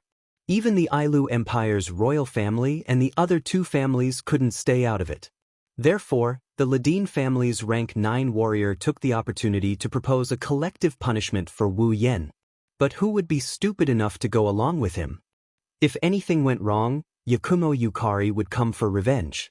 Moreover, the Ailu imperial family and the Lori family were on good terms with Wu Yan. They wouldn't agree to punish Wu Yan. Similarly, other than the Ladine family, the Saito family was also on bad terms with Wu Yan. After all, Yukari severely injured a rank 9 warrior of the Saito family in front of the council. The Saito family's Bing Ling also ran into a wall with Wu Yan many times. Bing Mian almost died because of Wu Yan. Although it was his own doing, he reaped what he sowed. Therefore, there were 2 votes against and 2 votes for the punishment. This matter escalated to the point where the 12 rank 9 warriors of the academy were dragged out. Of course, there was no conclusion in the end. Yakumo Yukari was an obstacle that no one could ignore. The Ladine family could only return to their home base with a heart full of grievances. However, since the matter had escalated to this stage, many people couldn't stay out of it. The Ladine family wouldn't let this matter rest either. The Ladine family couldn't afford to offend a demigod warrior. They wouldn't dare to cause too much trouble, but they wouldn't mind giving out a little bit of trouble. In the central area of the giant beast's forest, outside Pelosi's and Marcus' tent, the guards sent by the Ladine family were already standing there. Chase them out! Chase them out! Chase them out! Chase them out! The members of the Ladine family were all gathered in the campsite, and they raised their armors while shouting at the 2 people in charge who were standing at the entrance of the tent. The surroundings were filled with people who had come to watch the show, and many of them could roughly guess what was going on. Pelosi and Marcus glanced at each other, shook their heads, and sighed. Pelosi had a troubled look in his eyes, while Marcus was completely gloating. "Be quiet!" Pelosi frowned and shouted coldly, "What do you think this place is? Is it downtown?" Pelosi's scolding had some effect. The crowd gradually quietened down, but they didn't leave. It was obvious that they weren't going to let this matter rest. Not long after, one of the leaders walked out. "Sir Pelosi, Sir Marcus." He bowed to the 2 people in charge of the camp, but his tone wasn't polite at all. "We know that our actions have caused trouble for you, my lords, But please understand that we really cannot stay in the same place with a group of criminals who do not obey the camp's management, act alone, and do things without any scruples. Therefore, please drive these outsiders out of the camp, my lords. Otherwise, we really can't be at ease. Yes, yes. As soon as the leader finished speaking, someone immediately responded, "Who knows when they'll attack us if they're unhappy? We're not their opponents." Not only the people from the Ladin family, but even the people who were watching the commotion exchanged glances with each other and began to ponder. Some of them also responded, and it seemed that they had the same concerns as Linley. As time went by, more and more people responded. At this point, there were so many voices that they couldn't be separated. If this continued, everyone in the camp would participate in this matter. Things were getting serious.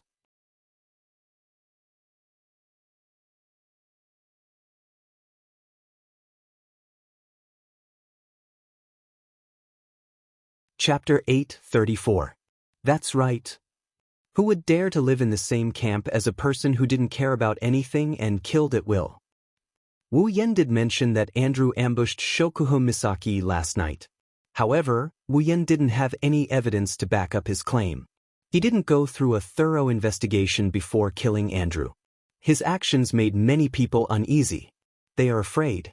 They are afraid that one day, they will accidentally walk into Wu Yan's gun and lose their lives. The Behemoth Forest camp isn't like the outside world. The people here are here to protect the Behemoth Forest and the Ailu Empire.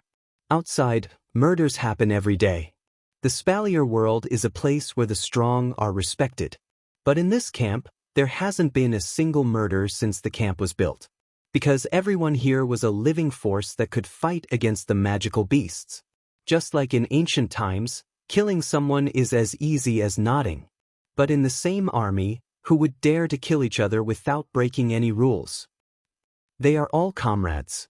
In addition, the guards stationed in the camp were all people sent by some forces. Killing one of them was very likely to implicate the whole family behind him. At that time, it was very likely that it would evolve into a fight between families. That would be a really big deal. The guards in the camp all knew that fighting and competing for benefits was a common thing here.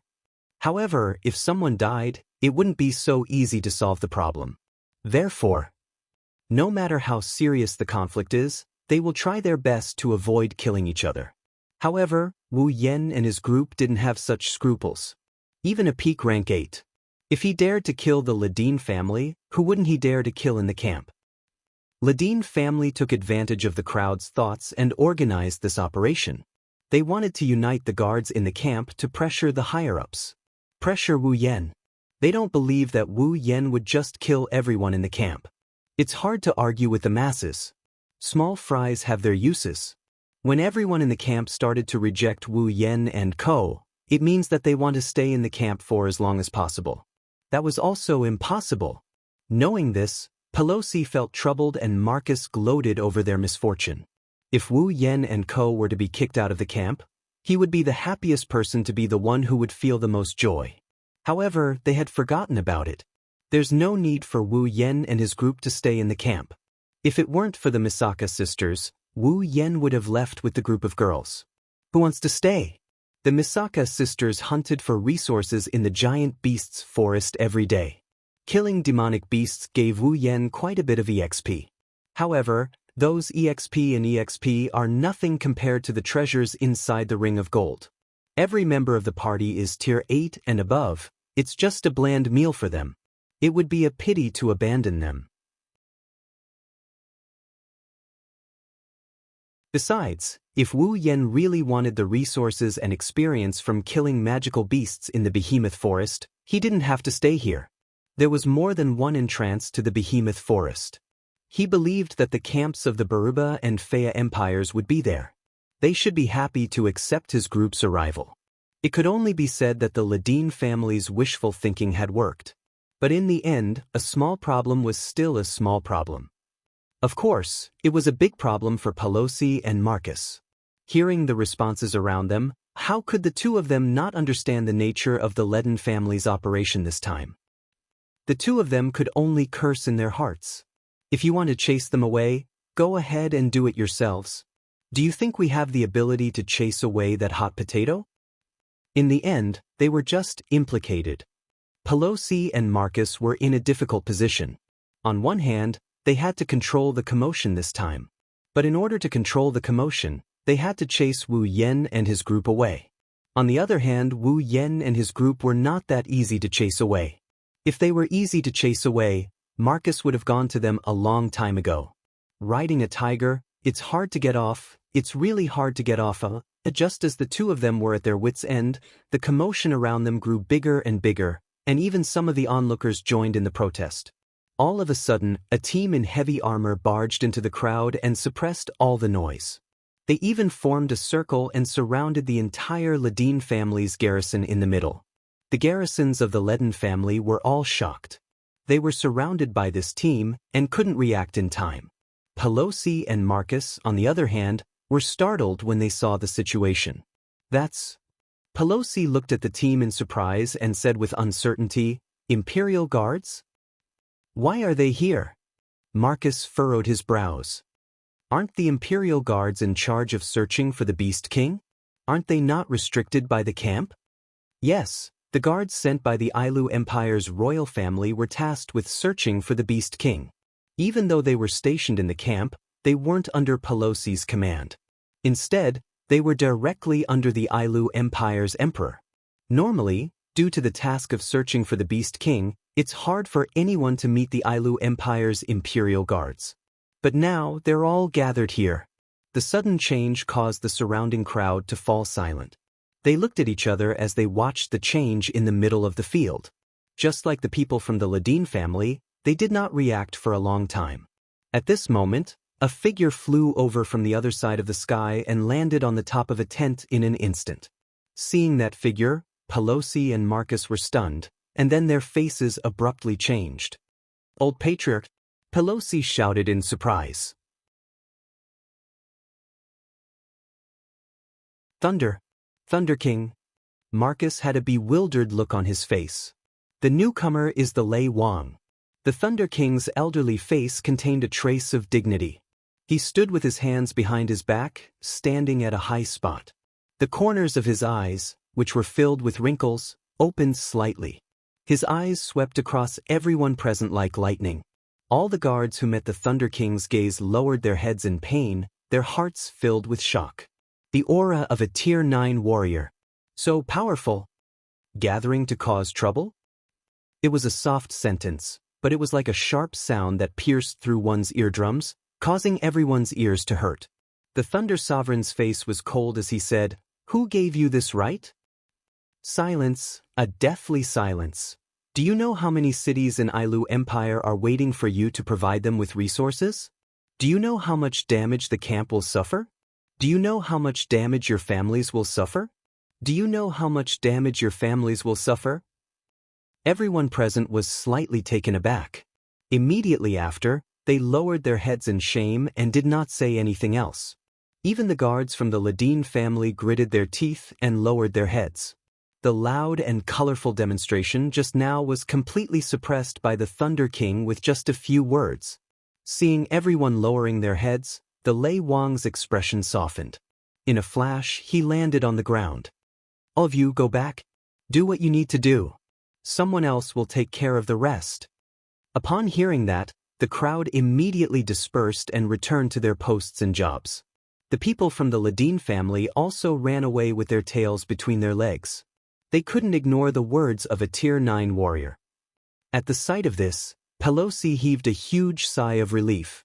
Together with Marcus, whose head was lowered and whose expression could not be seen, he walked up to the Thunder Monarch. He opened his mouth, but just as he was about to say something, the Thunder Monarch extended his hand and interrupted him. "Where is that little guy?" Pelosi and Marcus tilted their heads in confusion. By the time they realized who the little fellow the Thunder King was talking about was, Pelosi hastily spoke. "Old Patriarch, Wu Yen should be at the border of the camp." The Lei Wang nodded and waved his hand. "You two can go back as well." Hearing the Lei Wang's words, the two of them bowed. "Yes."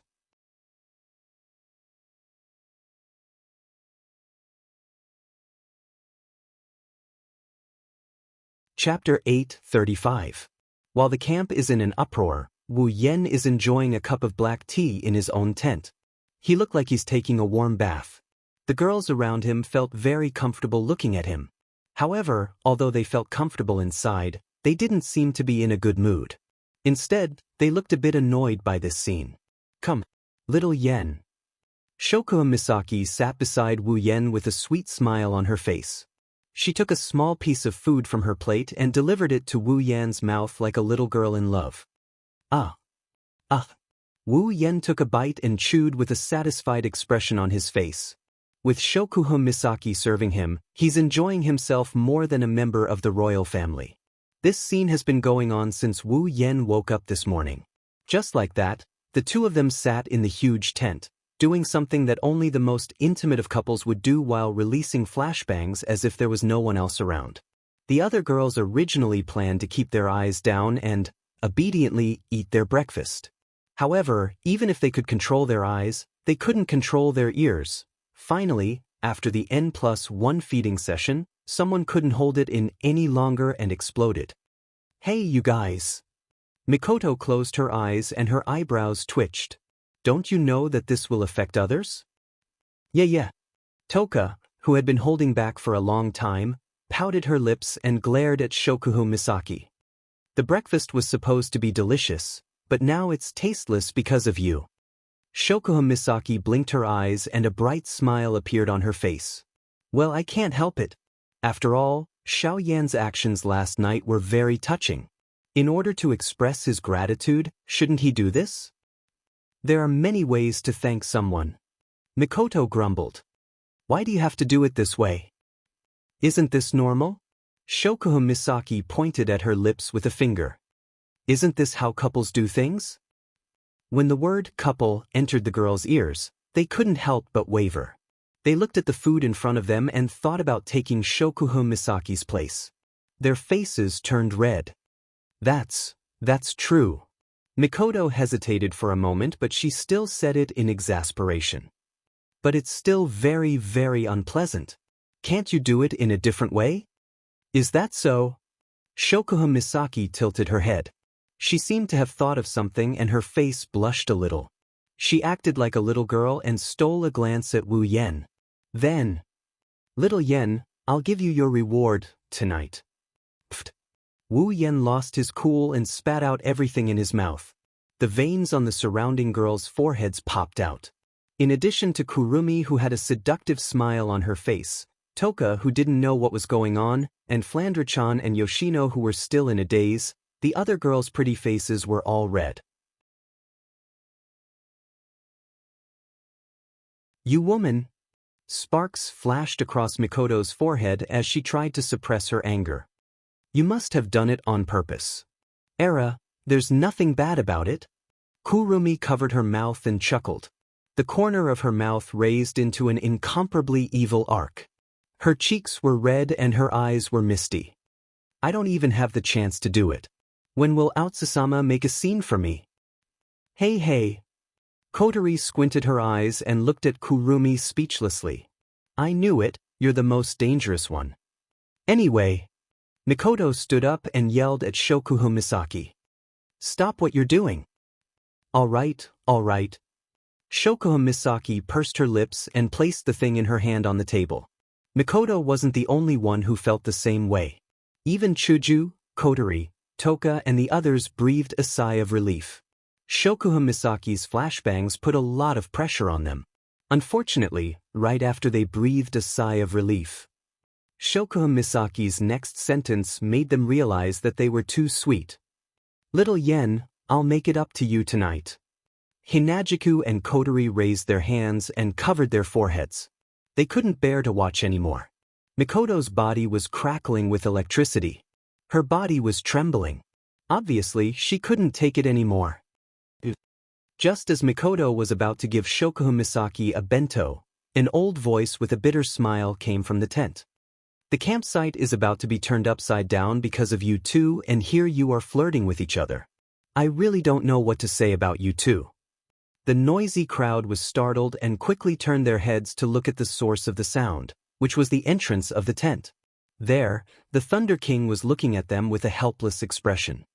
He looked like he wanted to say something but was unable to express it, looking extremely conflicted. Grandpa Lei Wang. Wu Yan stood up in shock.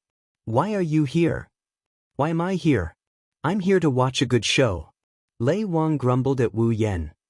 You caused such a big ruckus that His Majesty almost lost his throne.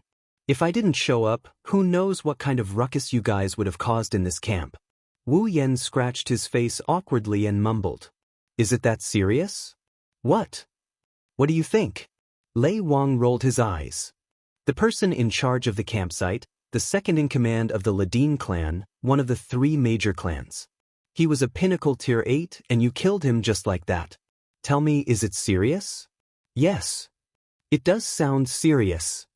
Wu Yan pursed his lips and looked at Lei Wang. But if I had to choose again, I would still kill him. That's right. Let's not talk about one more time, even if it happens 1,000 times, 10,000 times, Wu Yan wouldn't show any mercy. It wasn't just because the girls were his reverse scale. It was also to tell the world that anyone who dares to touch the people around him must be prepared to die.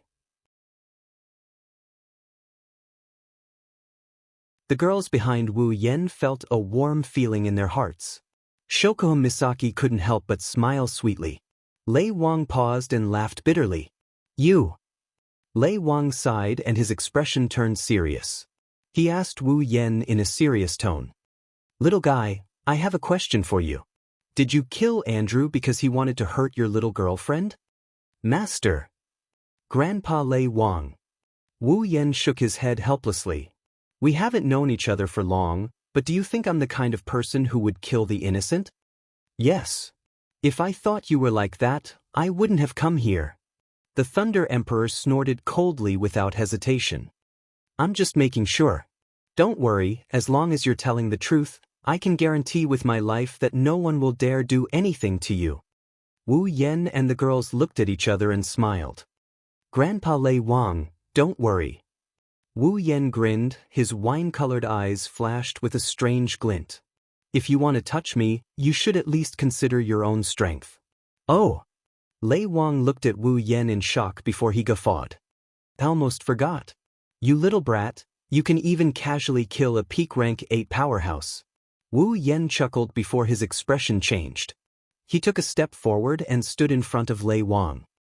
Grandpa Lei Wang, I have something to tell you. Lei Wang retracted his smile when he saw Wu Yan's serious expression. Looking at you, it seems like it's something important? Not really, just a suspicion. Wu Yan whispered something into Lei Wang's ear. Lei Wang listened quietly and his expression changed after a while. Shock, anger, suspicion, all sorts of emotions flashed across Lei Wang's face. In the end, he nodded at Wu Yan and did not say anything else. The girls didn't say anything, they seemed to know what was going on.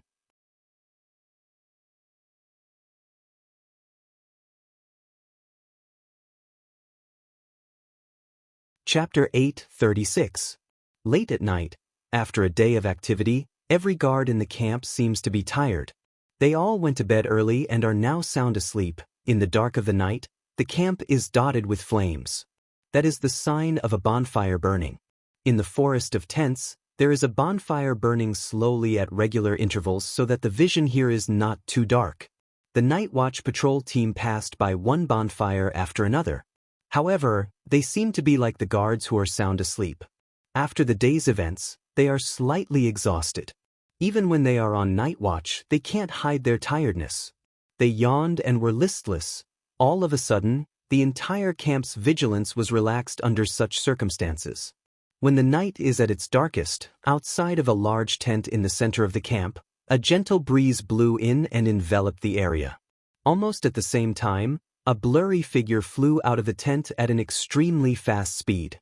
In an instant, it flashed into the darkness where the light of the bonfire can't reach. The surrounding patrols only felt a gust of wind blow past their cheeks. After that, they didn't feel anything and continued to patrol. They didn't know that beside them, in the darkness, a pair of cold eyes were scanning the area, observing the situation. Under the cover of the night, the figure flashed through the blind spots of the patrols. Every time he stopped, he would arrive at a place where the light of the bonfire couldn't reach and where the patrols passed by just a second ago. He is very well hidden. Looking at his performance, even if he didn't go through professional training, he must be doing these kinds of sneaky things often. The bright moon in the sky silently descended. Time passed slowly. After a dazzling flight, the figure finally arrived at the edge of the camp. Hiding from the eyes of the night watchers, he left the camp in a flash. He rushed towards the direction of the behemoth forest. After leaving the camp, the movement of his figure began to become unscrupulous. His movement was no longer based on caution, but on speed. Under the cover of an icy blue douqi, he elongated his figure at an incomparably fast speed. He directly entered the behemoth forest. After confirming a direction, he ignored the obstructing trees and skillfully began his journey. At night, the behemoth forest was much darker than the campsite. It was so dark that one could not even see one's own fingers. The moonlight could not penetrate the thick trees and shine into the behemoth forest. In the behemoth forest, it was obvious that no one would light a bonfire or a magic lamp. In the entire behemoth forest, only the eyes of some magical beasts were emitting a green or red light. Other than that, there was no light at all. Ignoring the surrounding demonic beasts, his figure flew forward at the fastest speed possible. Looking at his proficient appearance, this wasn't the first time he had walked this path. With this kind of speed, he didn't know how long it took for him to reach the end of the trees. In front of him, an open space appeared in front of him. Seeing this empty space, the eyes of the figure hidden in the darkness narrowed slightly. Clearly, this empty space was his destination. However, not only was there not the slightest bit of joy from reaching their destination in his eyes, it was instead filled with indescribable caution and fear. His fearful expression caused his flying figure to slow down quite a bit. However, after a flash, his figure once again increased his speed. He continued to fly forward until he passed through the forest. Standing in the open space, the moonlight lost its object and shined on the figure, exposing his full appearance to the air. Impressively, it was Marcus. Marcus raised his head and looked forward.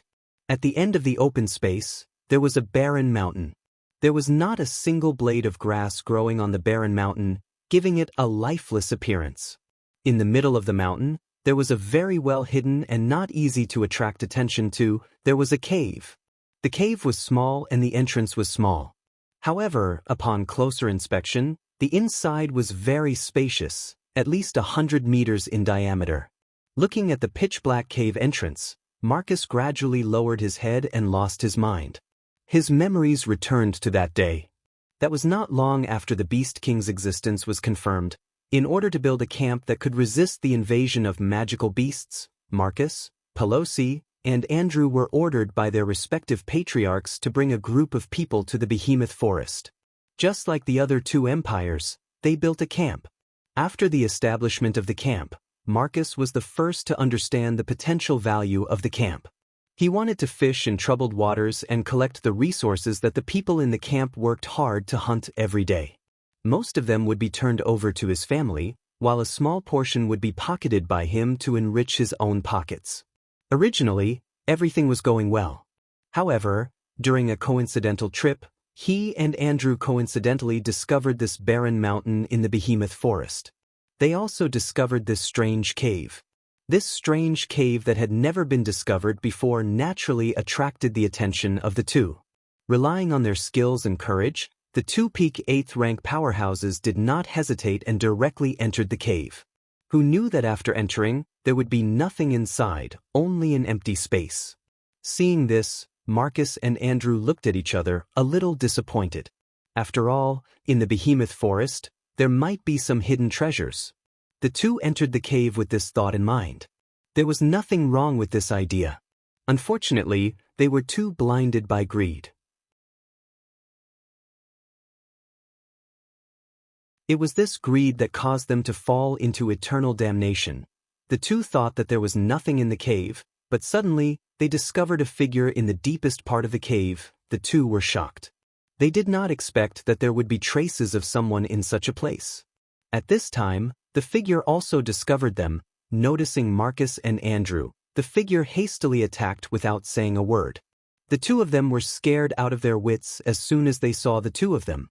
They could not even resist. The two peak 8th rank powerhouses were instantly defeated and subdued by the figure. Marcus and Andrew were terrified. They thought that they were going to die, but they didn't expect that when they closed their eyes and waited for death, the other party didn't kill them. Instead, he asked them if they were willing to be his slaves. People under the eaves have no choice but to lower their heads. In this situation, the two did not dare to refuse. They quickly nodded and agreed, but in their hearts, they did not have the slightest intention of submitting. They started to fantasize about escaping. Unfortunately, their wishful thinking was completely destroyed by the figure's next move. It wasn't anything strange or shocking. The other party just stuffed two strange-colored insects into their stomachs. It was these two insects that caused Marcus and Andrew to lose the ability to resist. Because these two insects seemed to be able to live in a person's body and listen to the other's orders. When the other ordered the insects to bite, the insects would bite, and the target was their internal organs. Without a doubt, the two were once again scared out of their wits. They repeatedly said that they would not betray their master's orders and would die for their master. Since those two insects can bite their internal organs, it would only take a few minutes for them to completely devour their internal organs and crawl out of their bodies. Under the threat of life and death, no matter how unwilling the two were, they could only acknowledge the other as their master and work for him. However, the strange thing was that the other party did not make things difficult for the two of them, nor did he ask them to do anything earth-shattering. He only asked them to send a few humans to him every day, and they must have cultivated before. As for their rank, the other party did not have any requirements. Such a strange order. Of course, Marcus and Andrew were full of doubts, but they didn't dare to ask anything and respectfully agreed. This was the cause of everything. Because of this, Marcus and Andrew had the idea of sending the low-ranked guards to this place. As for what happened to those people, the two had no idea.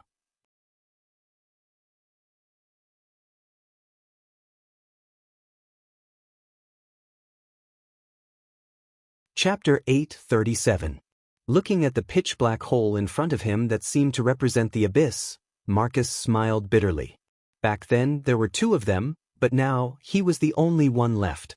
Even with Marcus's temperament, he couldn't help but feel a burst of sorrow, accompanied by a strong sense of sympathy.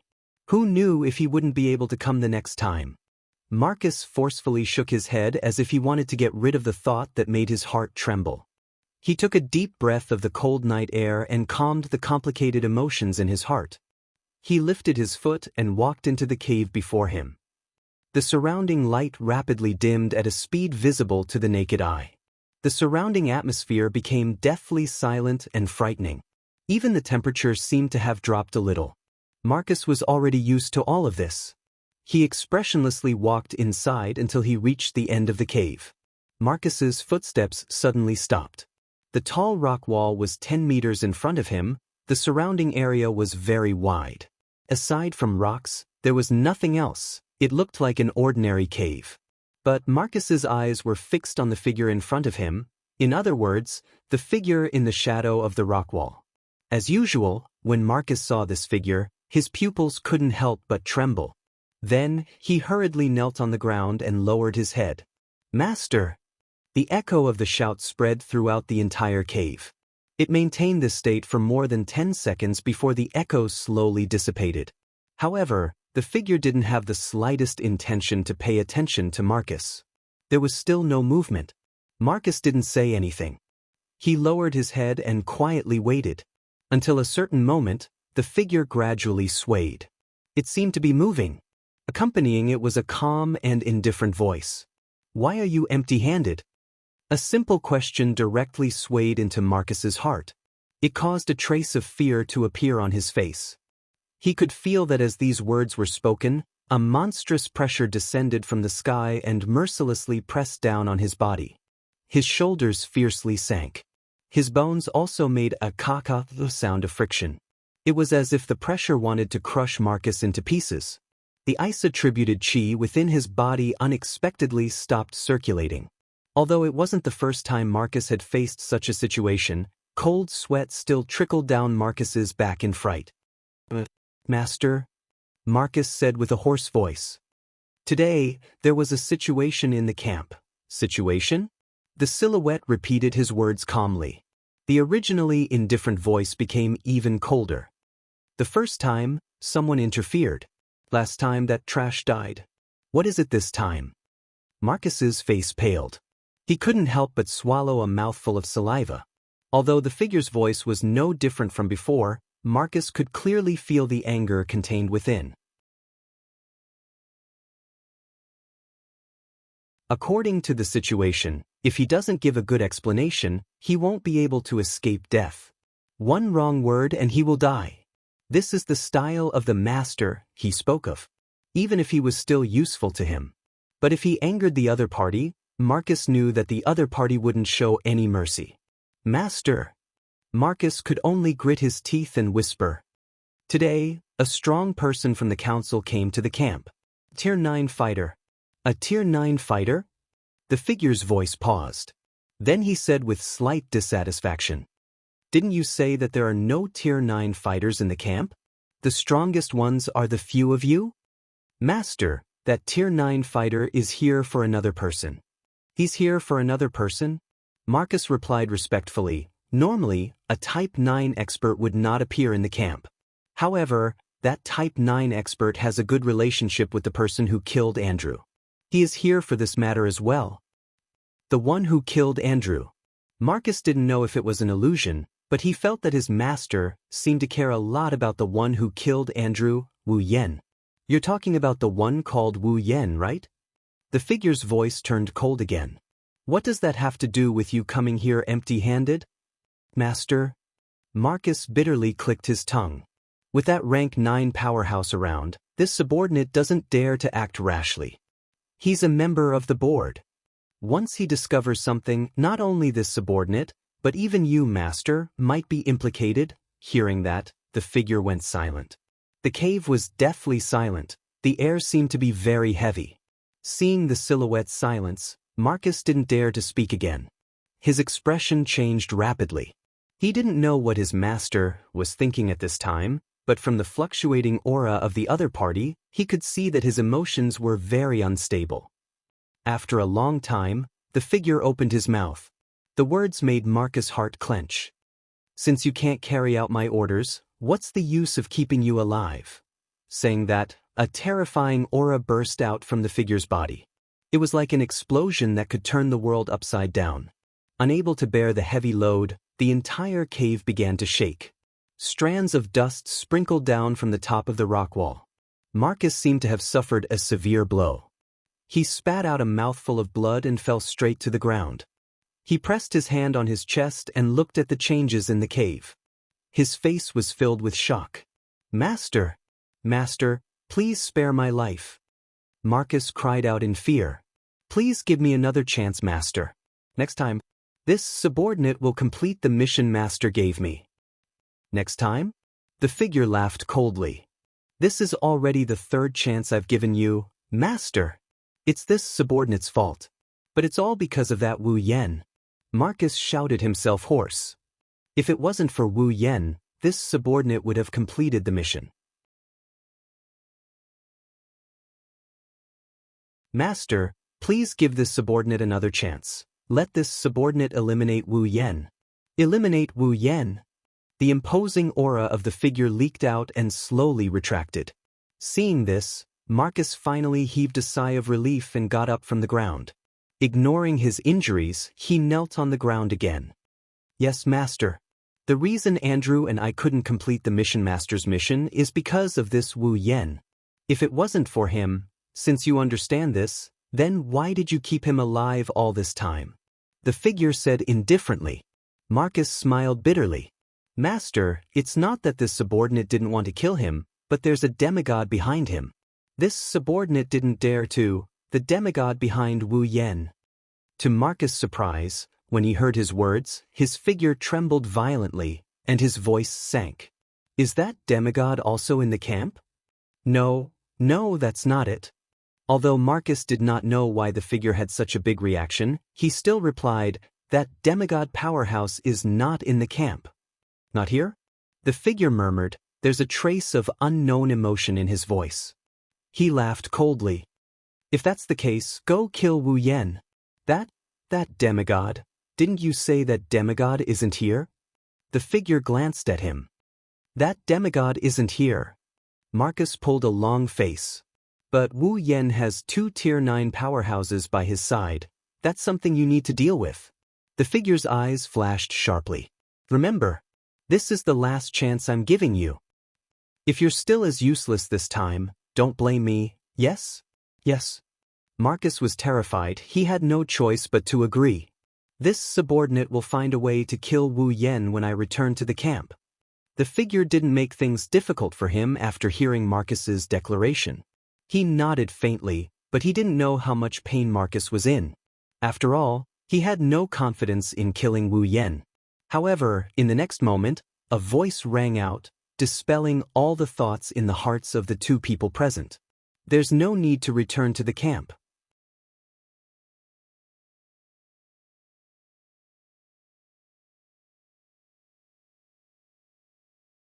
Chapter 8:38.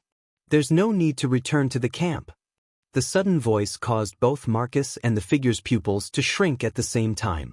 The figure's body instantly emitted a ferocious killing intent, almost causing Marcus to fall to the ground. "Who is it?" The roar-carrying killing intent swept out in all directions like a shockwave, causing a sharp explosion. Marcus let out a miserable shriek and covered his ears. His entire face paled, and his eyes flickered with shock and disbelief. Although he knew his master was very strong, he did not expect him to be this strong. This is no longer a strength that a 9th-rank powerhouse can possess. Could it be?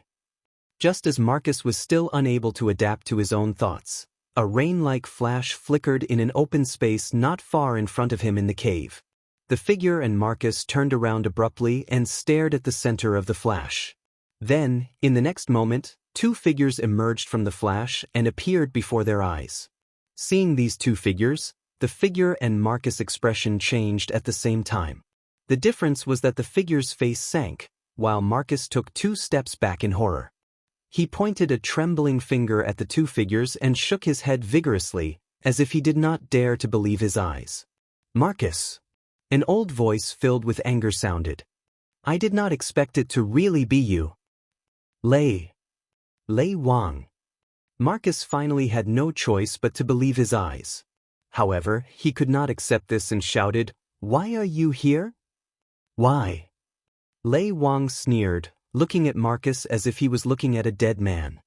"I also want to know why are you here?" I. A drop of sweat flowed down Marcus' forehead. For a moment, he did not know what to say. He could only stand there and step back with a helpless expression. Seeing Marcus like this, Lei Wang's cold face could not help but reveal a trace of sorrow. "Originally, when the little guy told me you had a problem, I did not believe him. But I did not expect that you would really do something detrimental to the camp." "Little fellow." Marcus was stunned. He immediately turned his head and looked at the other figure standing beside the Thunder King. His face was ferocious as he roared wildly. Wuyan, she heard Marcus' crazy roar. Wuyan didn't even look at him. His wine-red eyes stared straight at the figure in the dark corner. He didn't put Marcus in his eyes at all. "Bastard!" Marcus was furious. You again! Why do you have to get in my way every time? Me?" Wu Yan glanced at him, shook his head and laughed. "No, you're wrong. The one who made you reveal your tail wasn't me, but yourself." "I myself? Oh? Have you forgotten?" Wu Yan smirked as he looked at the stunned Marcus. "On the night I killed Andrew, didn't you say something like that?" A peak of the 8th step sneaked into a place where someone who is not even at the high 8th step is located. Furthermore, he even used such a method of assassination, yet he did not cause any harm to that person. Marcus clenched his fists. So what? Haven't you noticed?" He tilted his head. Wu Yan looked at Marcus with pity in his eyes. Both Xiaoqi and I only said that Andrew broke into the tent and wanted to kill Xiaoqi. We never said that Andrew assassinated her. Then, why did you directly say that Andrew used assassinations to assassinate him? Wu Yan chuckled. His voice was unusually cold. Unless you knew from the start that Andrew wanted to kill Xiaoqi. How could this be? Marcus' mouth trembled. He looked at the Thunder King, who was also looking at him with pity. The last nerve in his brain snapped. He knelt on the ground, his face ashen. Wu Yan sighed when he saw this. I only suspected that you were in cahoots with Andrew to kill Xiaoqi. I didn't expect you to have such an inside story. He looked forward. Looking at the figure in the shadows, Wu Yan's expression turned serious. What's even more unexpected is that the person standing behind Marcus is actually you. The Beast King. The air. It froze. What did you say? The Thunder King cried out. You said he's the Beast King? Wu Yan didn't answer, he just stared at the silent figure in the shadows. It's as if he's staring back at him. Along with the silence between the two, the scene became silent as well. An indescribable sense of oppression permeated the air. Suddenly, a figure stood up from the ground and slowly walked out from the shadows. A handsome and calm face appeared in everyone's eyes. It was the Beast King himself. It's not that I didn't expect to be discovered by humans one day. The Beast King said in a daze. But I didn't expect you to be the one to discover me. Wu Yan's eyes were serious, but he mocked the Beast King. What? You're a demigod. Aren't you afraid of a kid who hasn't even reached tier 9? Afraid? The Beast King pondered over this word for a while before laughing out loud. From the moment I was born in this world until now, I have never experienced the feeling of fear. His eyes looked at Wu Yan like arrows. The Beast King's smile was mocking. Even if Yakumo Yukari can kill me, she can't make me afraid. Is that so? Wu Yan snickered without holding back. Coming from you, the one who ran away with your tail between your legs, it doesn't sound convincing at all. Wu Yan's mocking did not infuriate the Beast King. Instead, it startled the Thunder Sovereign and Marcus. That's a demigod. How dare he mock the Beast King? Is he not afraid of death? Ran away? The Beast King shook his head. He did not show any signs of anger. It's just a stopgap measure.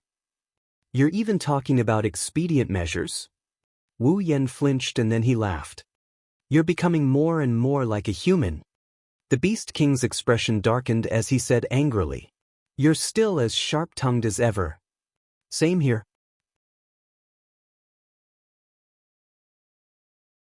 Wu Yan's expression turned cold. I've always remembered the care you gave us back then. This time, the Beast King was surprised and laughed out loud. What? Are you trying to take revenge? As if amused by his own words, the Beast King let out a series of thunderous laughter, causing the Thunder Lord and Marcus' eardrums to hurt. Without Yakumo Yukari, can you do it? As soon as he finished speaking, the Beast King's terrifying aura once again surged out from his body, filling every corner of the cave. A strong gust of wind was also stirred up, blowing in all directions, hitting the walls of the cave, as well as the bodies of the other 3 people present. Wu Yan groaned and took a step back. His wine-red eyes suddenly turned golden.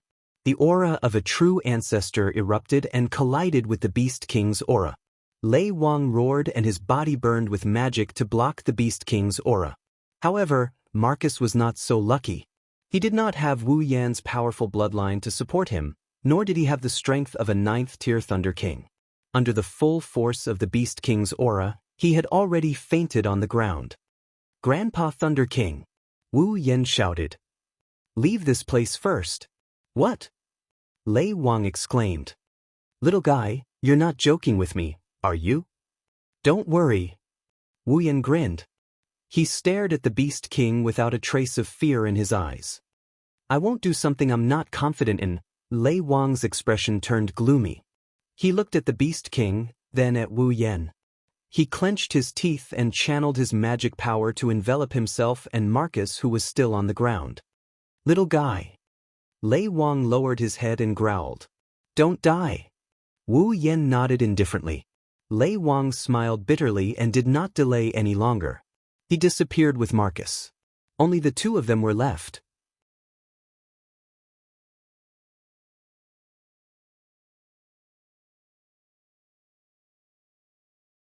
Chapter 839. Pressure invisible to the naked eye collided with each other, and the surrounding space emitted creaking sounds like wood being twisted. The ground beneath the feet of the two people facing each other in the distance had already started to crack inch by inch. Before the fight had even started, the cave was already showing signs of not being able to hold on. Hua! The Beast King narrowed his eyes as he looked at Wu Yan, who seemed to be able to resist his full aura. You're obviously very weak, but your aura is comparable to mine. If you were at the same level as me... No, if you were only one level lower than me, I wouldn't even have a chance of winning. The Beast King raised an eyebrow with interest. You're neither human nor demonic beast. I'm really curious as to what kind of existence you are. The Beast King's tone was relaxed when he said that. That was only natural. In front of a demigod like him, a peak tier 8 was nothing but an ant. Wu Yan could clearly sense the Beast King's relaxed tone. How could he not know that the Beast King was looking down on him? But now that Lei Wang and the others had left, Wu Yan no longer had anything to worry about. His tone was relaxed as well. Like you said, I'm curious. But you're not human. Wu Yan glanced at the Beast King lazily. Why didn't you stop them? The Beast King paused for a moment before he understood what Wu Yan meant. He looked deeply at Wu Yan and said, compared to them, I'm more interested in you, that's it? Wu Yan frowned. Aren't you afraid of being exposed? Hearing that, the Beast King's eyes flashed. The aura around him thickened. It doesn't matter if I'm exposed or not. The Beast King closed his eyes and said with an indescribable emotion, Yakumo Yukari's injuries are almost fully healed. There's no need to continue hiding. Hearing the Beast King's words, Wu Yan remembered that the Beast King was hiding because Yukari had injured him. Fully healed? Wu Yan's eyes narrowed. He waved his hand and said, Impossible. Z told me about the injuries she left on your body. It would take at least a year or so for him to recover. It's impossible for your injuries to heal so quickly. This is all thanks to those two trash. The Beast King licked his lips as if he had thought of something. Without the food they brought over, how could I have recovered so quickly? Wu Yan's pupils shrank. Could it be that those missing low-level guards? He saw Wu Yan's shocked expression. The Beast King said happily, That's right. Although they were just a bunch of ants. But it's still pretty useful. Wu Yan was silent. He lowered his head.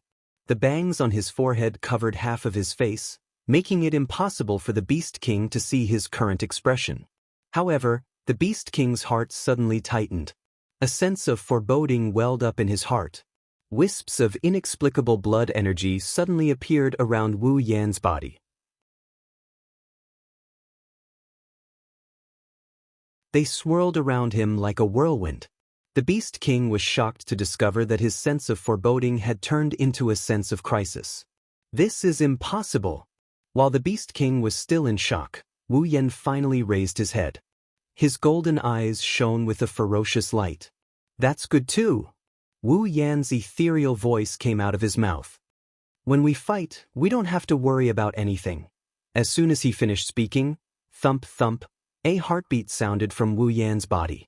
Almost at the same time, the blood energy around him retracted and shot toward Wu Yan's chest. In a moment, it had completely melted into his chest. The space suddenly darkened. Third red jade. Activate.